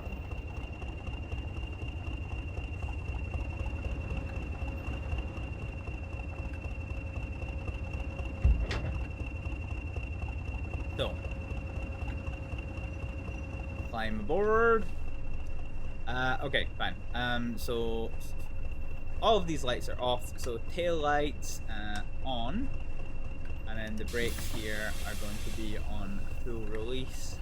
I don't know if there exists a handbrake. Okay, there is a handbrake, and it is in the release position, and then this one is going to be in the full release position. Okay. Let's get forward to the other side of this rail tour service, and then hopefully we can actually make some progress towards fucking Morecambe, right? Yeah. Genuinely, I don't think I've had a route that's had this many game-breaking bugs. I'm probably gonna have a wee chat with the just trains and be like, yo, what up? So this is definitely released. Cab control circuit is in the normal position. You are released. Okay, I can't see any reason right now this train should not go forward. Did we get our lights on? Yeah, we did. Okay, fine. So let's sit. We've acknowledged our shit. Let's lock the right doors. Reverser is forward. We're going in the right direction this time. Let's full release the brakes, which is going to take a little while to full release. Bogey 1, bogey 2.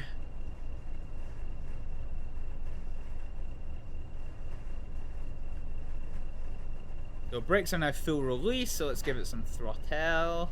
Let's give it 30% throttle. Okay. So there must have been a brake on somewhere that I had to take off. Fine. Okay. I'll hold my hands up if it's my fault. Fine. I was just worried it was going to be another game-breaking bug. Because, let's be honest, we've had 2 game-breaking bugs on this route. Well, 3, I guess, technically.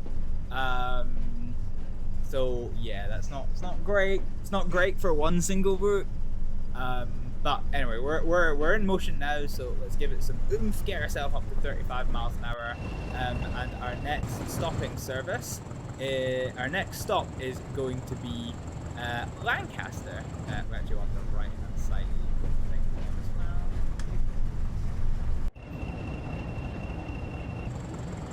Oh, I do like the flaps open to expose the lights. That's a cool view. I like that.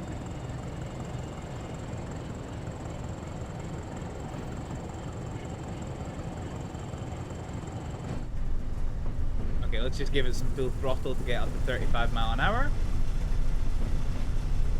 I'm gonna go out on a limb and assume this thing is going to struggle for power. So generally for diesel trains, diesel trains, the TOPS classification, so this is TOPS class 20. The classification refers to your like the power available. So a class 20 is going to have a lot more power than a class 08, and a class 37 is going to have a lot more power than a class 20. So you know, usually how you can kind of tell things on the way. But yeah, we are making progress. Slow fucking progress, but progress.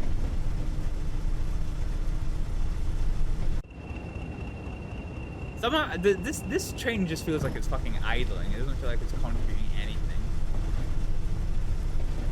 This red thing looks violent. I do like the idea of a manual wiper. If you just need to like wipe it once. I do like that. I'm quite fond of that one. What does this look like with the top marker? Oh, you can't see the top marker. Yeah, okay, cool.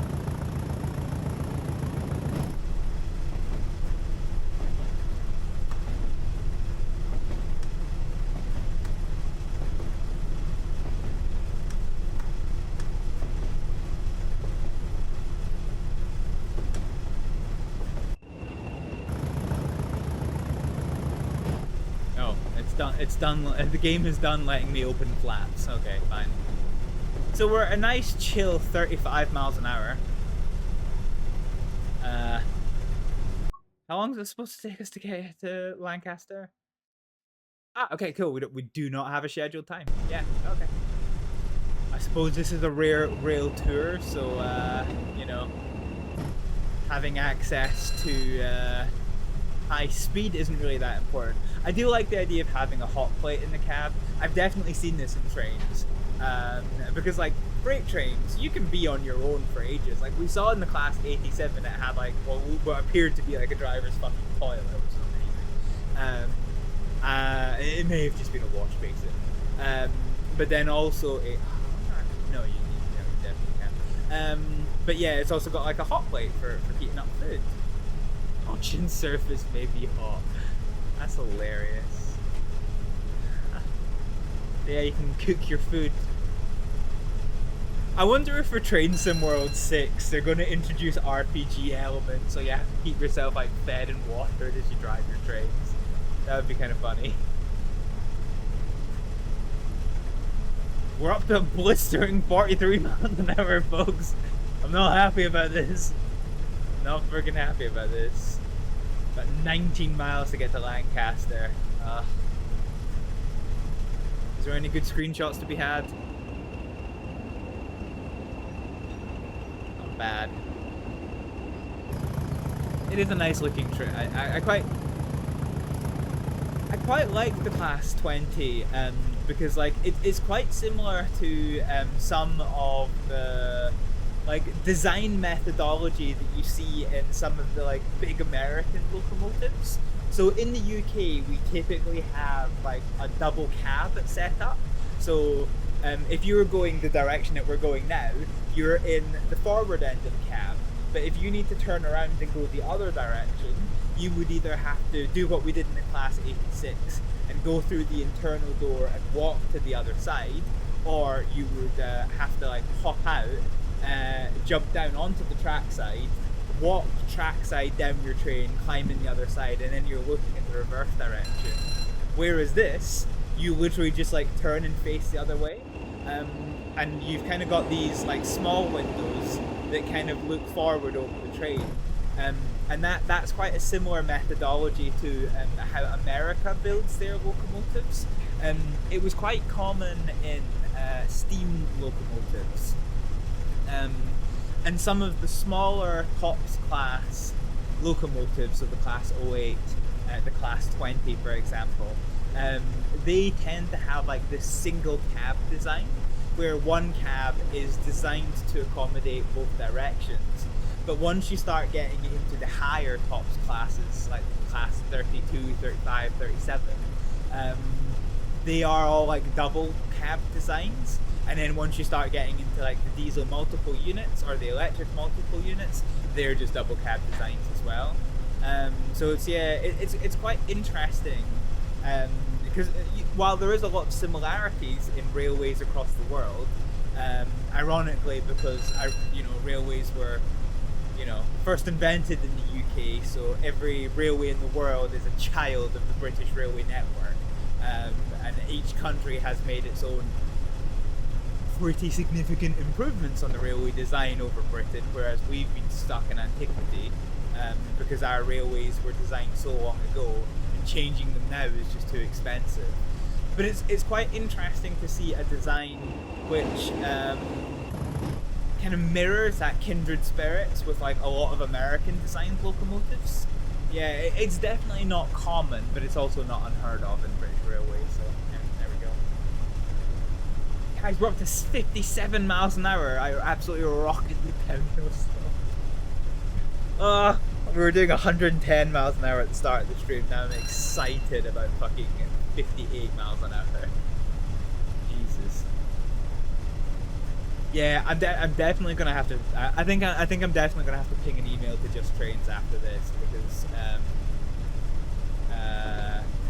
yeah, two big bugs in one. Well, I guess it was 3 bugs. No, two. Yeah, it was two bugs in one sitting for a route is not great.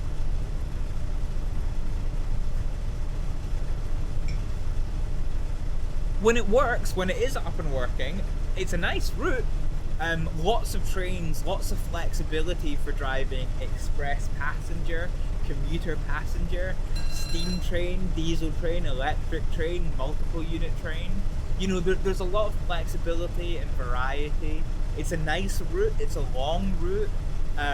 When it works well, it's really nice, but I think there's just a little bit too much in the way of bugs for me, unfortunately. But yeah, hey ho. Are we actually stopping at Lancaster? Or are we... I don't think we are stopping. It says to go via Lancaster, but it doesn't say to stop at Lancaster. So I don't actually think we're picking up passengers here. I actually think we're just going direct to Morecambe. I wish we could have got the stopping passenger service working. I'm kind of annoyed that we didn't.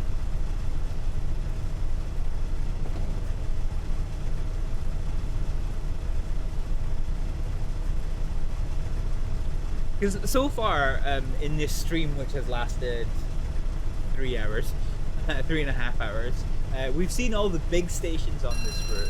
I ideally wanted to do something that just like lets us visit some of the smaller stations en route.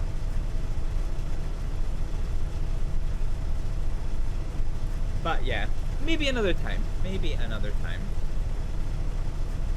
Guys, we've gained a whole 10 miles an hour since the last time I spoke to you. We're up to 68 miles an hour. Jesus Christ. We're almost at motorway driving speeds. All of this could have been better service in a fucking car.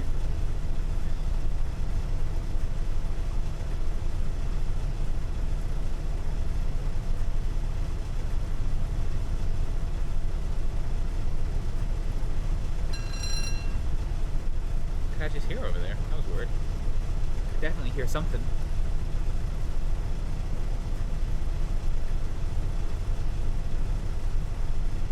Pedestrianized level crossings.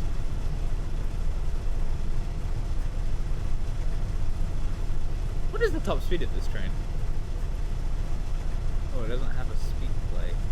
Oh, maximum. Yeah, okay. Maximum speed 60 miles an hour, and we're doing a nice chill fucking 72. Okay, yeah, alright. Yeah, alright. Fine. Fine.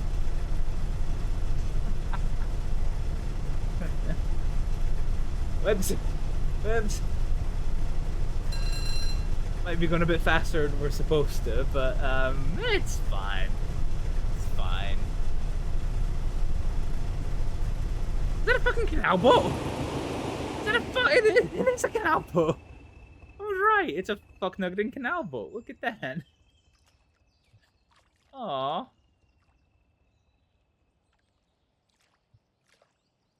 Such an interesting life. So the proper name for them is a narrow boat, but these are people's houses. Like people live on narrow boats, and you can I believe if you live in the canal network, you can have a home berth where you can like spend time for like an extended period of time for like supplies, for like repairs and whatnot. But like you can go anywhere on the canal network in your narrow boat, which bearing in mind is your full-time abode for a lot of people. And you can go anywhere you want in the canal network, and you can like live in like a town for up to 2 weeks, rent-free, but just maintaining your canal boat. And then after the 2 weeks, you do have to move on. Yeah, so you can, you know, and you might think it's, oh well, it's a canal network. How heavily is it policed? It is in fact policed. So I'll tell you a true story about my father, and this is this is fucking true. My dad once got ticketed by the police in a fucking canal boat. In a canal boat. He got caught by the police. So basically, they did a holiday with like my mum and like a few family friends, and they rented a narrow boat, and they all just lived on the narrow boat, like just like going from place to place. You know, nice idea for a holiday actually. And my dad realized, so the speed limit on the canals is 3 knots, which I'm just Hail Marying is about 4.2 miles an hour. Maybe like 4.85 kilometers an hour. He realized the only thing that was restricting the throttle of the narrow boat to keep it at 3 knots was just a fucking bolt, right?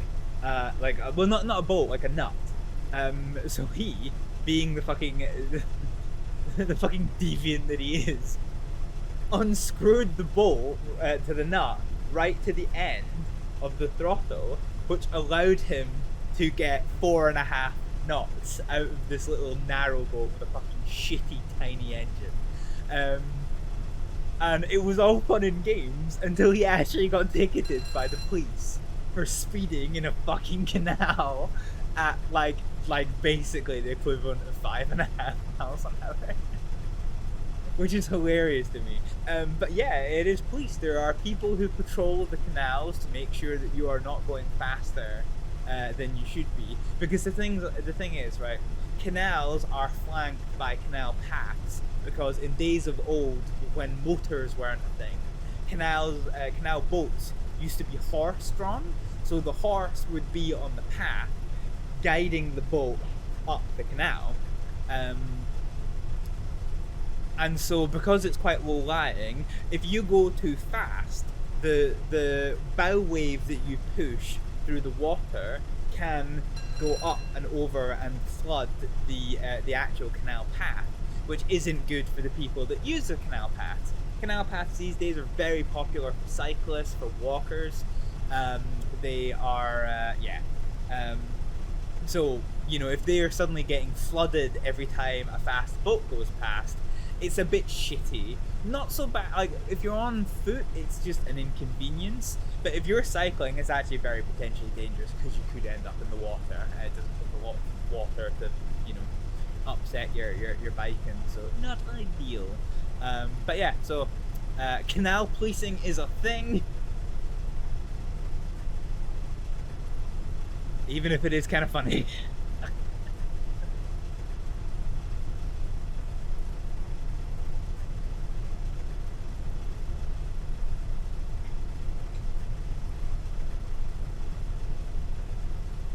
So, still maintaining a blistering 73 miles an hour out of a maximum 60 miles an hour, you know, go figure. We are now 6.7 miles away from Lancaster. We are indeed not stopping at Lancaster. I think it would definitely say that we are to load passengers if we were due to stop. So, we will just carry on to Morecambe. Yeah. See how we go. We go.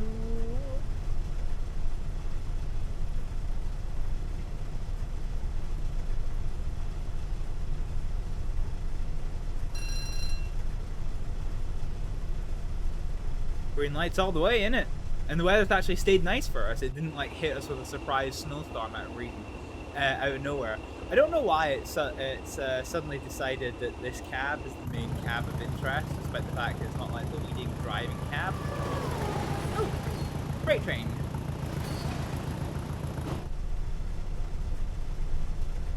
Celebrating some of that proud Northern English industry.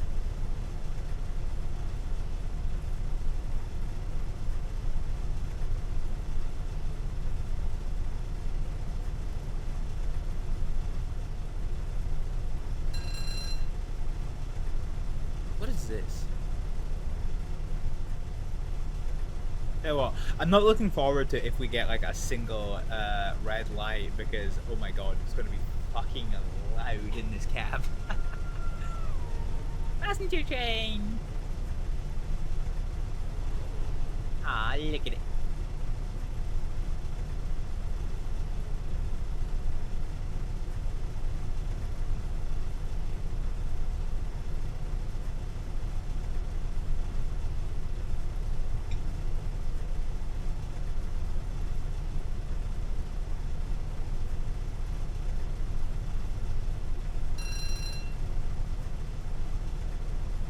Bells, bells.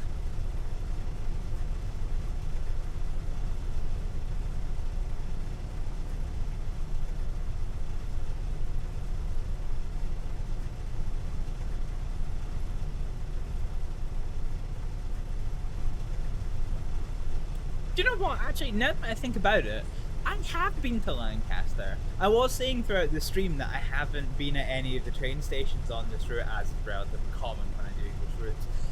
But I actually have been to Lancaster train station, now that I think about it. Because it was, we went down to Lancaster for my cousin's graduation. He studied in Lancaster. And we took the train down. And I remember why. I remember why this was kind of important. Because when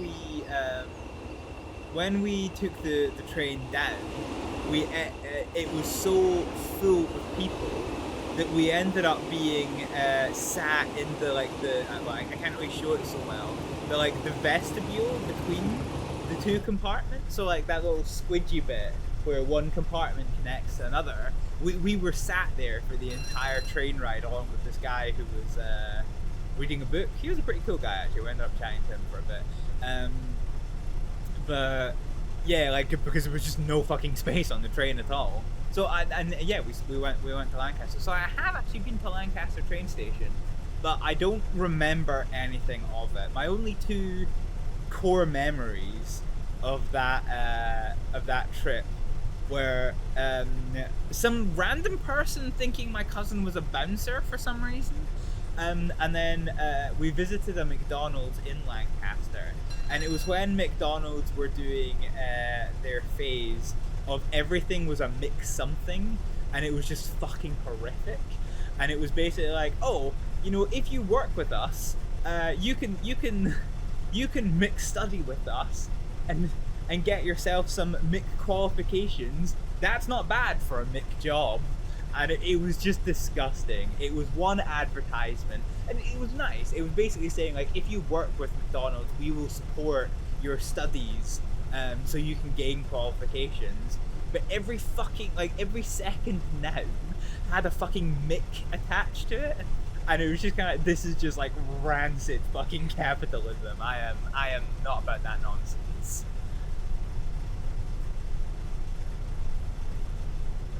Hey, we've driven 20 miles in a class 20. Nice. Oh, we're actually speeding for once. Okay, that was unanticipated. Let's kill the throttle with a painful metallic screeching. We are, I think, coming up to Lancaster, which we are going to go through at some fair tilt. So let's give it some horny boy.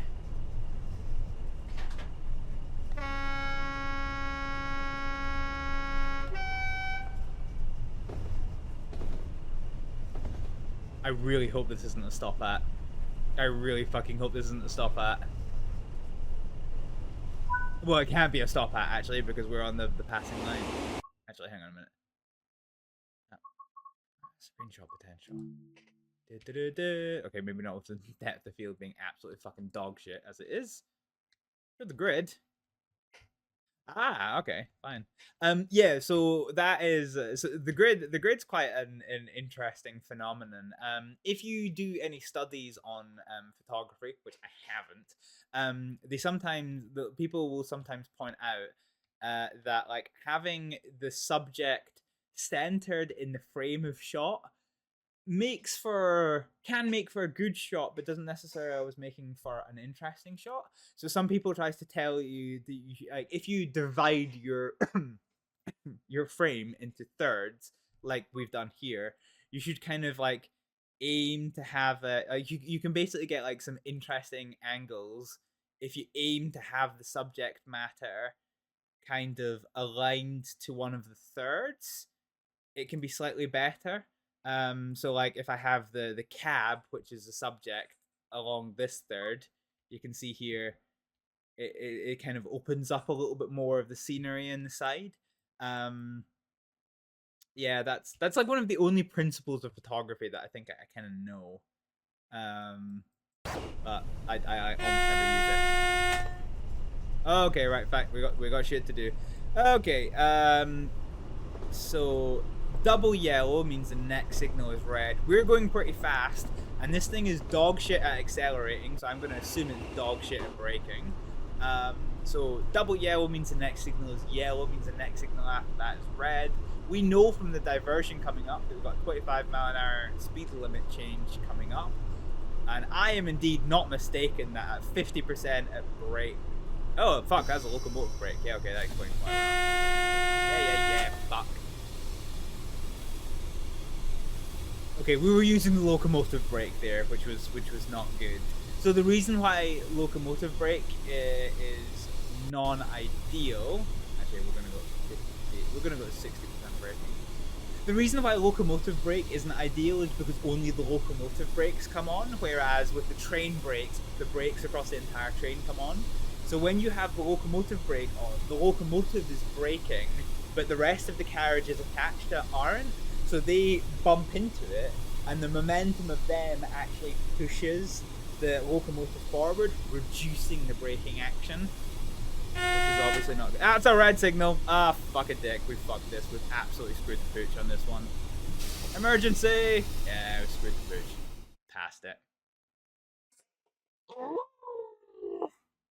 Whoops. Should have spent less time explaining and more time paying attention. Is there a checkpoint? Did we pass a checkpoint? Because if we pass a checkpoint, that's maybe not too bad. Because if I have to reset this, if we have to restart the whole scenario, I'm probably just gonna call this industry. Okay, fine. I can deal with this. Okay, this is fine. This is fine. Okay, so double red. Right. Okay, we're not gonna be a fanny this time.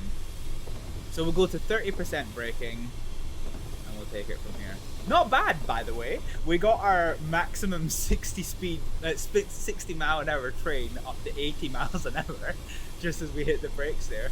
That's not bad. That's not a bad effort. I can't imagine how much I would be hated by like mechanics and things on board this, but yeah. Okay, we're not really making gains, so we're going to go to 70% braking. We get the demented goose, which tells us the signal is not green, and it is indeed yellow. Let's go to full service braking. And maybe a little tickle locomotive brake as well.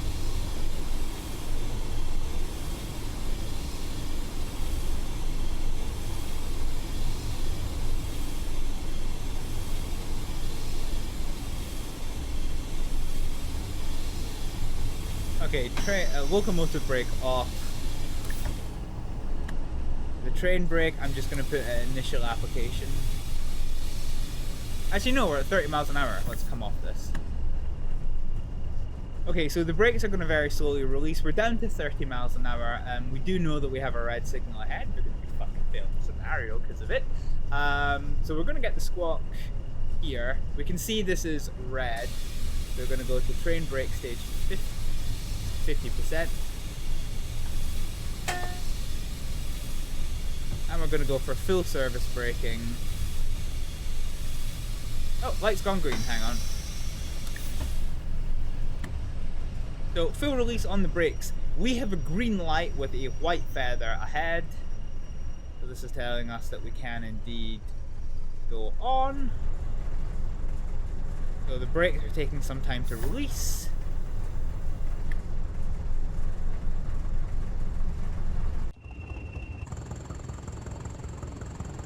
Oh, look at that. Look how pretty that is. Hot diggity dang.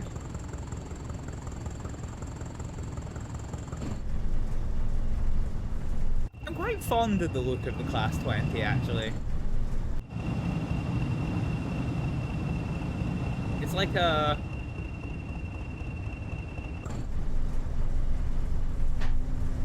It's like a grown-up shunter. Like a shunter that's all grown up.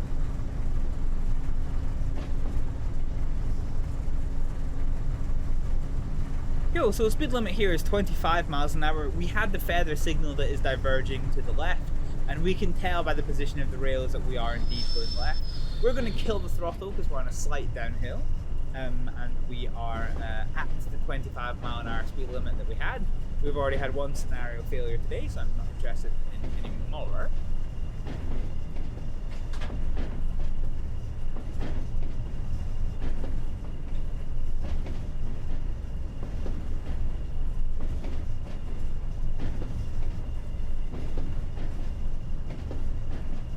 Oh, whoops. We are speeding, however.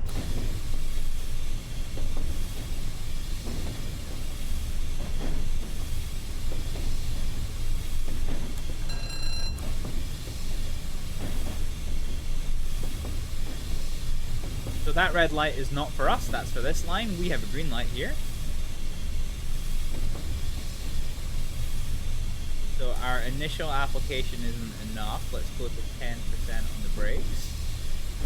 And that is slowing us down enough. Speed limit decreased down to 15 miles an hour. It's right here, I didn't see it coming.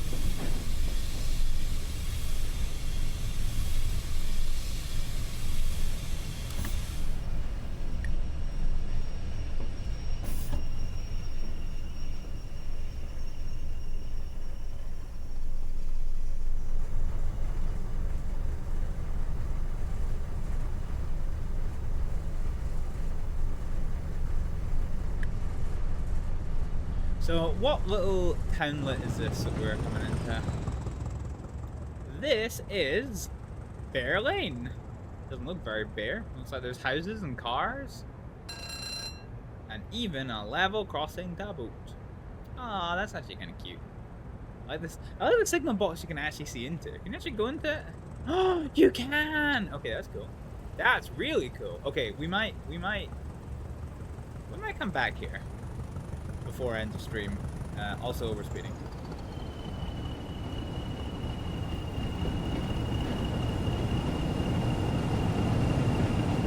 Okay, that looks dog shit, actually.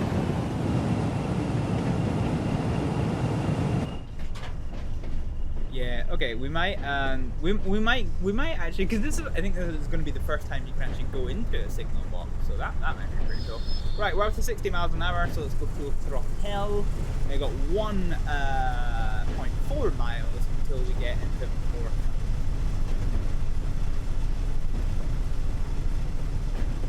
Look at all them houses. Nice looking houses. I love the fact that the acceleration on this is just complete dog shit. Wait, is the whole train first class seating? Oh no, it's not. Okay. We should put in a rear tour and not getting first class. Seems a bit obvious.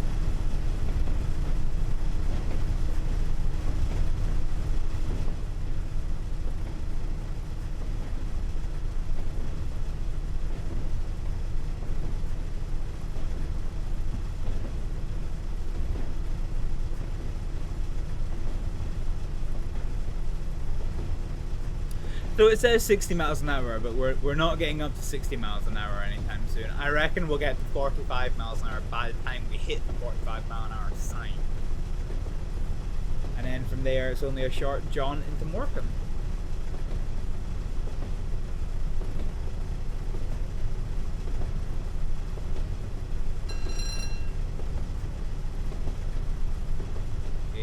This is nice and green. Oh hey, the downhill slope.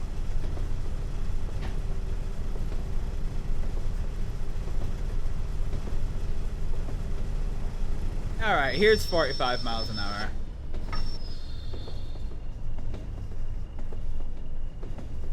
So, we're just gonna go on initial brakes. This train sounds like it has pneumatic brakes rather than hydraulic brakes. I guess that would possibly make sense. Okay, we're gonna brake stage 60, because 30 miles an hour is here, and we've forgotten about that. Oh, and then we're... you know what, let's just go full service. Because we're apparently down to 15 miles an hour, although I didn't see a speed sign for it. I love the I love this. I fucking love this. A semaphore signal with a modern LED sign. That's hilarious. That is hilarious. Let's give it some throttle. Yeah, that is...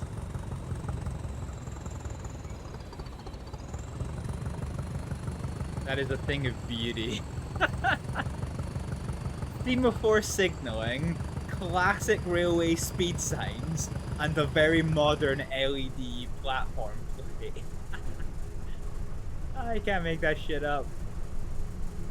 You cannot make that shit up. I feel like we're wheel spinning by how much this is gyrating, but fucking whatever.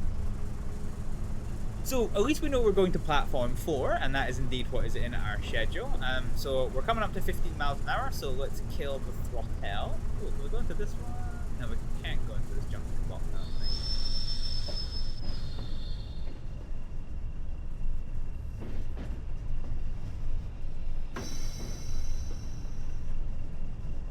There's a Ferris wheel here. The fuck? I'm driving significantly over the speed limit. Fuck off. Ah, interesting. This is the terminus, but if you can make it the other side of the station, the speed limit goes up to 50 miles an hour. Imagine that. If you can crash through the wall hard enough, you can go faster than 15 miles an hour. Crazy how nature do that. Crazy.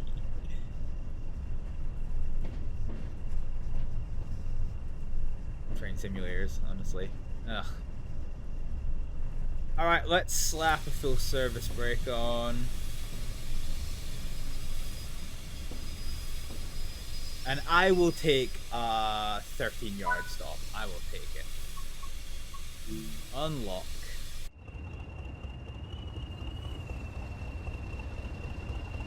Do you know what? For a place that looks nice and happy with its like Ferris wheel and fun park and all of that noise, this actual train station looks hella fucking depressing.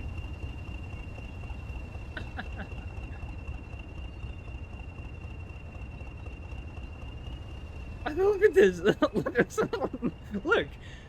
On your left, you see fun, excitement, and enjoyment. And on the right, you see fucking depression. Love it. Alright, let's lock the doors and be done with this scenario. And then let's explore Morecambe. So we got booked for speeding once, twice, 3 times, 4 times. But we did still get the gold medal. Nice.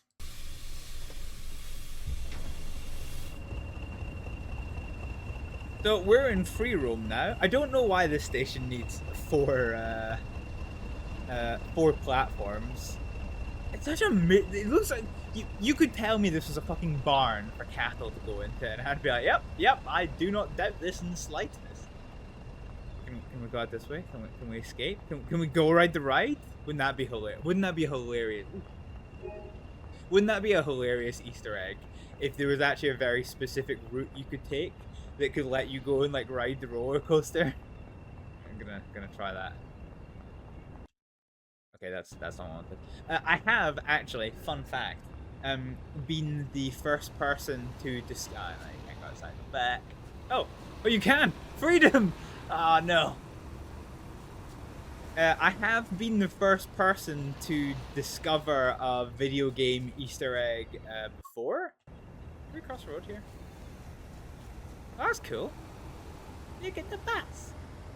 That's cool. The buses actually stop for you. we just fucking yeet wherever? We can. Okay, this is kind of interesting, actually. I don't think I've ever seen an add-on that's let you get this far away from the fucking train station before. But it doesn't let you ride the roller coaster. But yes, I have been the first person to discover a Easter egg in a video game before. I was so fucking happy when it happened. Because I posted about it, and I got a message from the developers being like, yes, you're the first person who's discovered this. I was like, yes. Ocean Land? I can still keep going. What the knuckle fuck? This is wild. This is wild. Can we go all the way to the end? You can't even. You couldn't even. You couldn't. If I took like a 360 degree of screenshots of this, you could not tell this was a train simulator anymore. You can't even see the train station. Oh, look at the pier. Yeah, next step for I think Just Trains needs to push a Hibble edition of this route that lets you go and ride in the roller coaster. I really hope there's a collectible here. I really hope there is, because it's a long way back to the train station for no reason. And this was me just fucking around to see if I could leave the confines of the station, because I look at this. I am an occasional video game beta tester. I don't do it very often. I've never been paid for it. But I've done official beta testing for you know, like a number of games now, like 911 Operator, Elder Scrolls, and it's yeah. So I quite like pushing the boundaries with what I can do with games, trying to see if I can like escape the area, and here you go. Here's the end results of it. Train simulator be damn. Can I go this way? Can I actually go this way? This is fucking insane. What is this? It's like an open air auditorium? I love that all this is included. I love that I've never seen this in a route. I genuinely never seen a route that lets you get this far away from the train station. Like, we can, like, yeah. I assume this is supposed to be like a merry-go-round or something. I mean, I can't go inside it. This is actually low-key kind of wild. This must be like Ocean World. So I have never been to Morecambe, right? I've got no idea what it is. I don't even know if it's pronounced Morecambe. It might be Morecambe, but that sounds kind of weird to me. How far can we fucking go? Can we actually get to the fucking pier? That would be hilarious if we can. We can just get around here. I'm floating grass. Okay, so they didn't necessarily expect players to do this. I wonder if you're actually supposed to be able to get here, or if I have just accidentally found a hole in the collision physics. No, it's well detailed. I think you should be able to get here. I'm wondering if you can actually run all the way there. Have Just Trains been unreasonable enough that you can go this far? Oh, there's an alleyway. No! No, you can't. I do like the traffic stop for you. There's no suicide by traffic in this stream. Can't go down the dingy alleyway. I do seem to be stuck on the road. Fish and Chips Diner. Okay. So this is as far as you can get. So yes, this tells me that this tells me that yes, you are supposed to be able to have gotten here. However, I do have the uncanny feeling that I might actually be stuck. Can I? Oh no! There's no jump button. Yeah, there's a. I'm gonna level with you guys. There's a non-zero chance I might have screwed the pooch on this one. I hug the road. Can we keep going? Okay. Oh no, this is yeah. Okay, fine. We're back. Okay. You just have to play with the jank a little bit. Fine. Oh, we can't get in the dingy fucking cemetery of what used to be some fucking Northern English industry. Jesus Christ, this is depressing. It's got like this. It's a nice area. Oh, nice Art Deco building. I only even know what Art Deco is because I took a trip to Miami and we went to the Art Deco Museum because Miami is nothing but fucking Art Deco. But yeah, so some nice Art Deco architecture here. Let's see, is there any collector bubbles in the ticket house? Any like fusty ass mints that I can scoff for no reason?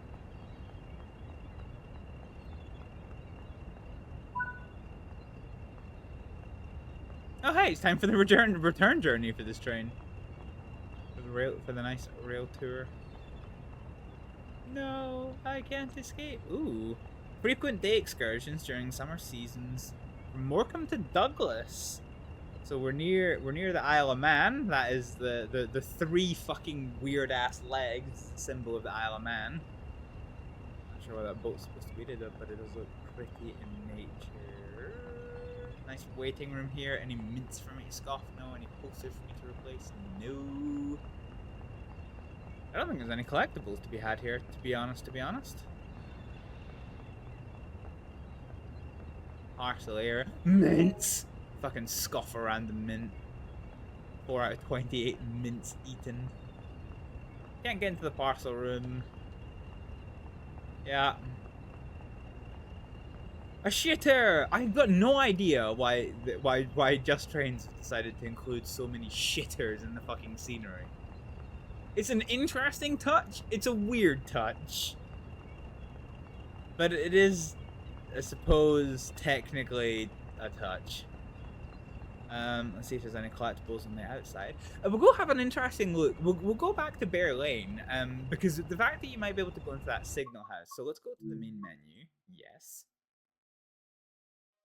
I suppose we actually shouldn't have done that. We should have boarded the train and left the door open so we could yeet ourselves out. Okay, so if we go to this one and go to on foot, and then go to Bear Lane.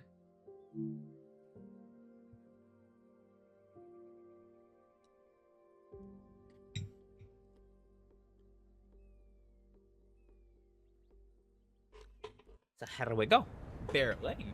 So welcome to Bear Lane train station. It has a nice level crossing here with passengers that fucking spawn directly in front of cars, walking through cars with their feet buried in the ground. I can 10 out of 10 respect that. Yep. No notes. Absolute perfection. And let's head. Can we actually break out into the city? I'm curious to see how many places you can do this in now. It might be my achievement to see like how far I can get. Anyway, what I'm most interested in is the signal box, but we'll save the best for last. Let's see what collectibles there are. So this looks like a fairly bare bones little train station. Some nice hot juicy collectibles. Nice waiting room with some random fusty mints that I can scoff down.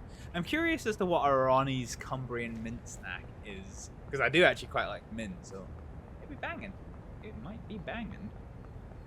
Here's a car park with all the like fucking late 80s vehicles chilling around. And then we come over. Passengers must not cross this point. Well, I'm a railway driver when it suits me. Oh, hi. You can come and chill with the cement mixer. She's just... Why have you got a fucking blowtorch? Look at his face. Jesus Christ, the poor man's contemplating life right now. Jeez. Heyo. Oop. Oop. No, what? Don't fucking save that. Fuck off.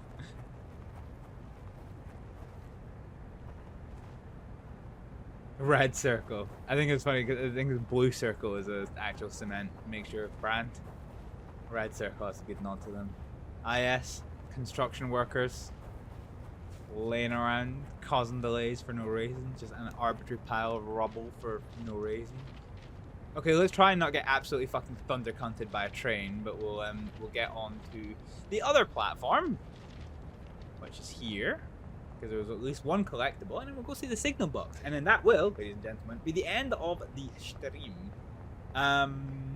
So we've chatted about how signal boxes work in the past. I can't go in there. No, you can't go in there, but you can see how they haven't bothered to like clip the fence. The fence just continues inside the building. That's hilarious. Yeah, so we have chatted a little bit in the past about how railway signal these railtour posts are fixed. Oh, there. Okay. Yeah, we have chatted about how these places work in the past. Let's see if we can actually go up there. And yes, you can see them. So yeah, these aren't. Ooh. Ah, this is so cool. Right. Okay. Fine. So the game will. Oh, hey, mints and the collectible. Nice. So, right. Let's start from here. So this is fairly accurate, right, for what a railway signal control should look like, right?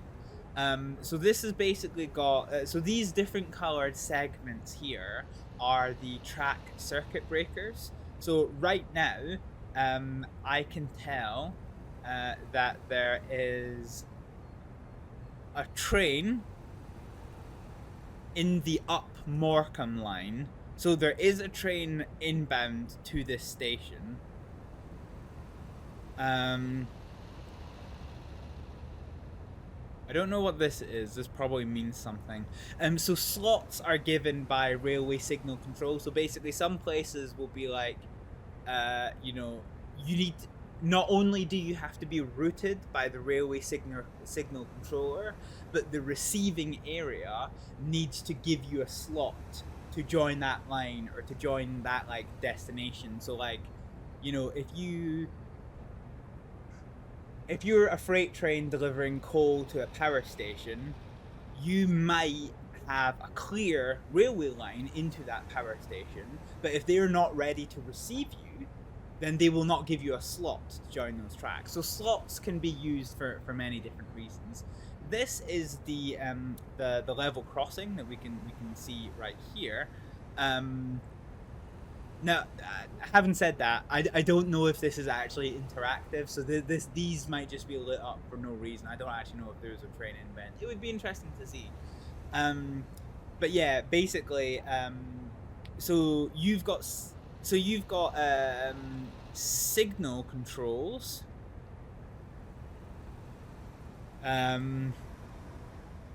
So each of these will be something. So you'll have junction controls. So 27 and 26 will be junction controls. 28 and 29 will be junction controls. Or they'll be no. I was gonna say they're pulled. It would be interesting. It would be so amazing to see this interactive, but it's cool to even just look at, because basically this is how it is. So you've got track circuits. So track circuits are these two lights that are illuminated here.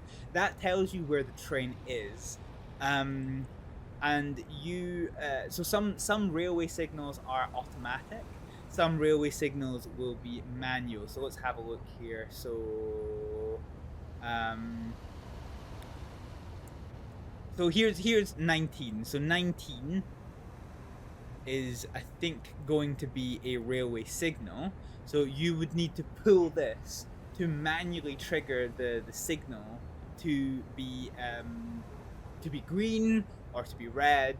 And then these ones in white are probably going to be automatic signals. So sometimes when you have areas that do not have junctions, and it's just like long stretches of line that are straight line with no junctions, nothing coming onto them, nothing coming off to them, they will typically be automatic controlled, because, you know, if there is a fault with the automatic processes at a junction, then if it's manually checked to be fine, then you can give manual authorization to proceed. But in a long straight segment like over here, if there is something gone wrong, like say the track surface, like there's nowhere else for the train to go, so it can just be left as automatic, basically, is the long and short of it. So these things will control various things. So this board will light up in various ways. So you'll have signals here, which will light up in response to various stimuli from trains, whether it's a train is in a certain area by the track circuit detectors, what the signals are doing, who has tokens if there's a token controlled station, and then this is a manual level crossing as well. So you've basically got one switch, so you can like turn this to start the light sequence, and then when you've confirmed from here that it is safe to lower the barriers because the cars have stopped on both sides, then you can press the button to lower the barriers. So this is an example of a manual level crossing as opposed to an automatic level crossing. So this is kind of what like an inside of a signal box looks like. Now this is fairly antiquated because this relies on all of these levers. So railway systems of old are, funnily enough, quite complicated. You would pull this lever, right? So let's take an example. Where can I find this?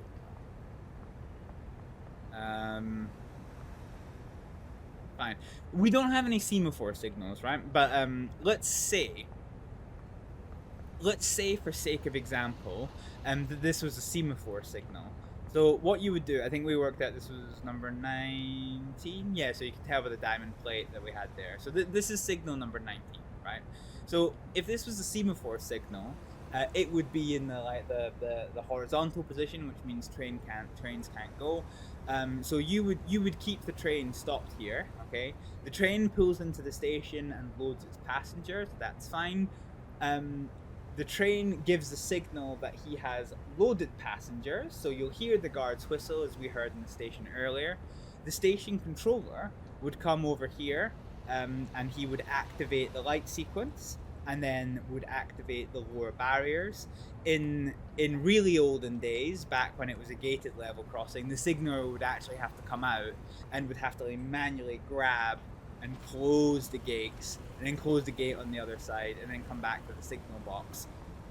We do have a kind of manually operated automatic level crossing, so like you don't have like a machine closes these gates, but you operate it using this switch. Once you are then satisfied that the level crossing is safe and secure, you then need to give the train the signal to proceed. So you would head over to signal 19, double checking that if you needed to.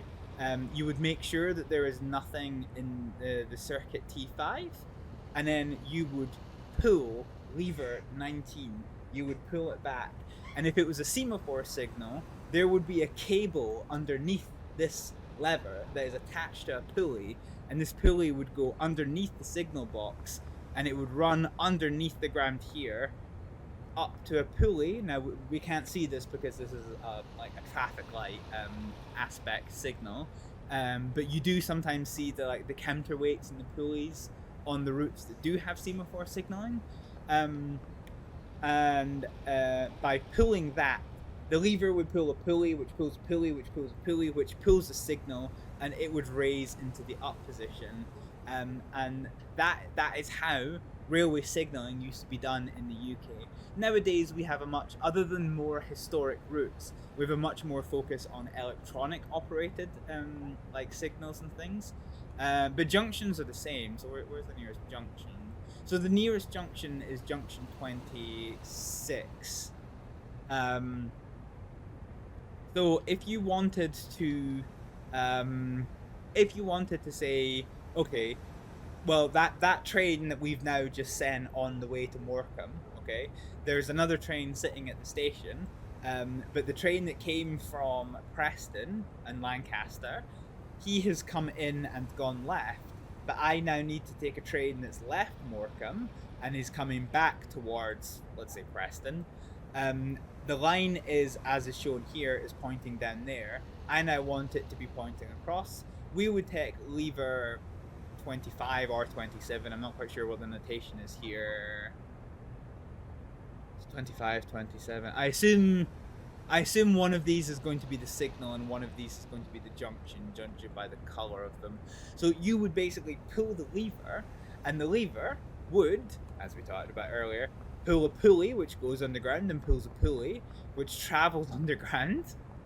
And these can go for quite a long way on a system of cables and pulleys. And then it would keep running. So quite often you will see this infrastructure here. So this isn't just a neat little thing that covers the railways. This is where some of the cables were housed. So you can see you've got some things here for crossing cables underneath the tracks. But these would be used to store the signaling cables. So the signaling cable would travel underneath this in a semi-protected environment. Over here you can see some of the more modern like electrical infrastructure. These signal boxes control the electronic aspects of signals. But they will come over here and then they will come to this junction. So this is junction number 25 and then 26 must be what they mean. And so in Days of Old, the pulley would basically pull this junction across. So right now it is in the receiving position from this lane, but if it so it's in the right position as if we had pulled the lever, and so yeah, that used to be how signaling was done in the old days, and this is why rabbits were the most like common enemy of the train network, because what would happen? Why the fuck? Oh, okay, they're different directions. In the olden days, yeah, in the old days, that's why rabbits were the worst fucking enemy of the British railway network. Because imagine you're just a little fluffy bunny playing around in the grass here, right? You know, you're burying a hole, and then you bury a hole, and then you bury a hole, and suddenly you find yourself in a new environment underneath this protective casing, because this just sits over the top, right? It's not 360 degrees. Oh, fuck, the train. Hey, oh. Hi, train friend. Da da da da da da. Okay, he's fucking off towards Lancaster. I'm curious now. Let's go back and see, because I don't honestly think it is interactive. I'm curious to see if it is. But basically, the rabbits could find themselves under this protective cover, where they've got a whole lot of fun, enjoyable cables for them to chew their teeth into. And I don't know if you've ever owned rabbits, right, chat? But I have owned 2 rabbits, and I can fucking tell you that rabbits love anything that they can just like get their teeth into, like a fucking cable or fabric. So rabbits. Is there any passengers on the train that you drive in this game? Yes, you drive passenger trains. You can drive passenger or freight trains on this game. So yes, if you drive a passenger train, you are driving passengers, yes. So let's see if this actually updates. No, okay, so this is just a static image. Fine, I had a feeling that's what it would be. Would have been cool if not, but fine. So yeah, rabbits could literally chew through the cables that like sort the shit. And so, you know, if a rabbit completely chews through a cable and it snaps, then all of a sudden you don't have control of a signal, or you don't have control of a junction. There is like a track failure. I mean, the track circuit lines are electronic as well. So the cables that tell the signal box what trains are operating where do run through those little kind of cable lines as well. So if a rabbit eats through those, you lose track circuit information. So rabbits, and to a lesser extent rats, are basically the bane of the British rail industry. Like, a lot of the things that like fail are junctions, signals, and like track circuits, and like fucking rabbits, man. Fucking rabbits. Rabbits eating cables. Mechanically, these are all protected as best as they can be. But yeah, rabbits just love getting into places they fucking shouldn't be. And they will destroy your shit. destroy your ship, destroy your infrastructure. All right. Anyway, it's been 4.5 hours, and I think, ladies and gentlemen, I am probably done for today. And by that, I mean I am done for today. We are going to hand you over to someone, and we need to have a look and see who we are going to hand you over to. Oh God. I don't have too many people who are doing interesting things at the moment. I do have my usual friend who we end up raiding almost all the time. So let's head over to Twitch and see who else is playing Train Sim World. See if it's just me. I'm gonna be displeased. Oh fuck.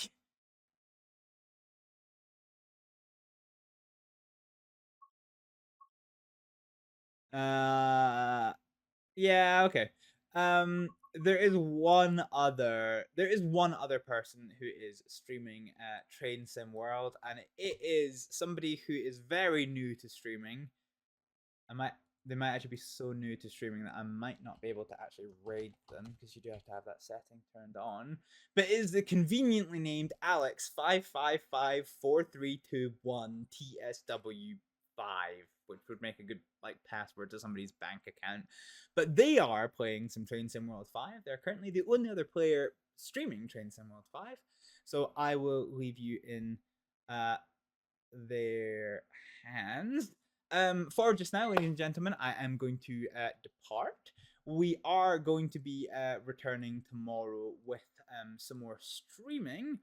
I can't remember what I said we were streaming tomorrow. Let me just check my schedule real quick.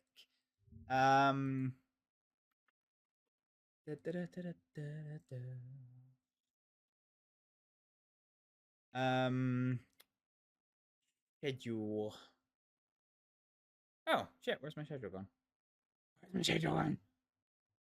Okay, I said we were streaming something tomorrow. I think it's Formula 1 Manager we're streaming tomorrow, but I might be wrong on that one. It might be Red Dead Redemption 2. I am unsure. But we are hopefully going to be streaming tomorrow. But for just now, we are going to, I'm just going to call him Alex the Fives. We are going to go and have a raid on Alex the Fives, who is also playing Train Sim World. But for just now, ladies and gentlemen, thank you very much for watching. I'll see you next time. Bye! I guess without further ado, it is time to get started with Mass Effect 2. That was the first accidental poetry! Oh no! Are you guys known for attempting to break people out? I haven't broken anybody out in this county, but I have in other counties. Do the sheriffs here know you? I can't deal with this jail guy in the background. No, they don't know Do me. they know you? Imagine being a creature in natural life, just running around in circles. Oh, that one's chill. I want to be that one. Actually, no, to be fair, I want to be that one, but that is the random mushroom thing that I am. The one that's running very fast, but getting absolutely nowhere. That is literally me in a fucking nutshell. Shit in your box. I'll put something in their box. I can't believe I have to say these words. Varric, please don't steal a severed hand from my mother. I'll give it back. 12 Oh, gauge. my game just fucking crashed. Oh, well, GG. Oh god, you are having a seizure on screen right now. Hang on. That's legit. Share your screen. Hang on. Here you go. This is what we were seeing. My right screen.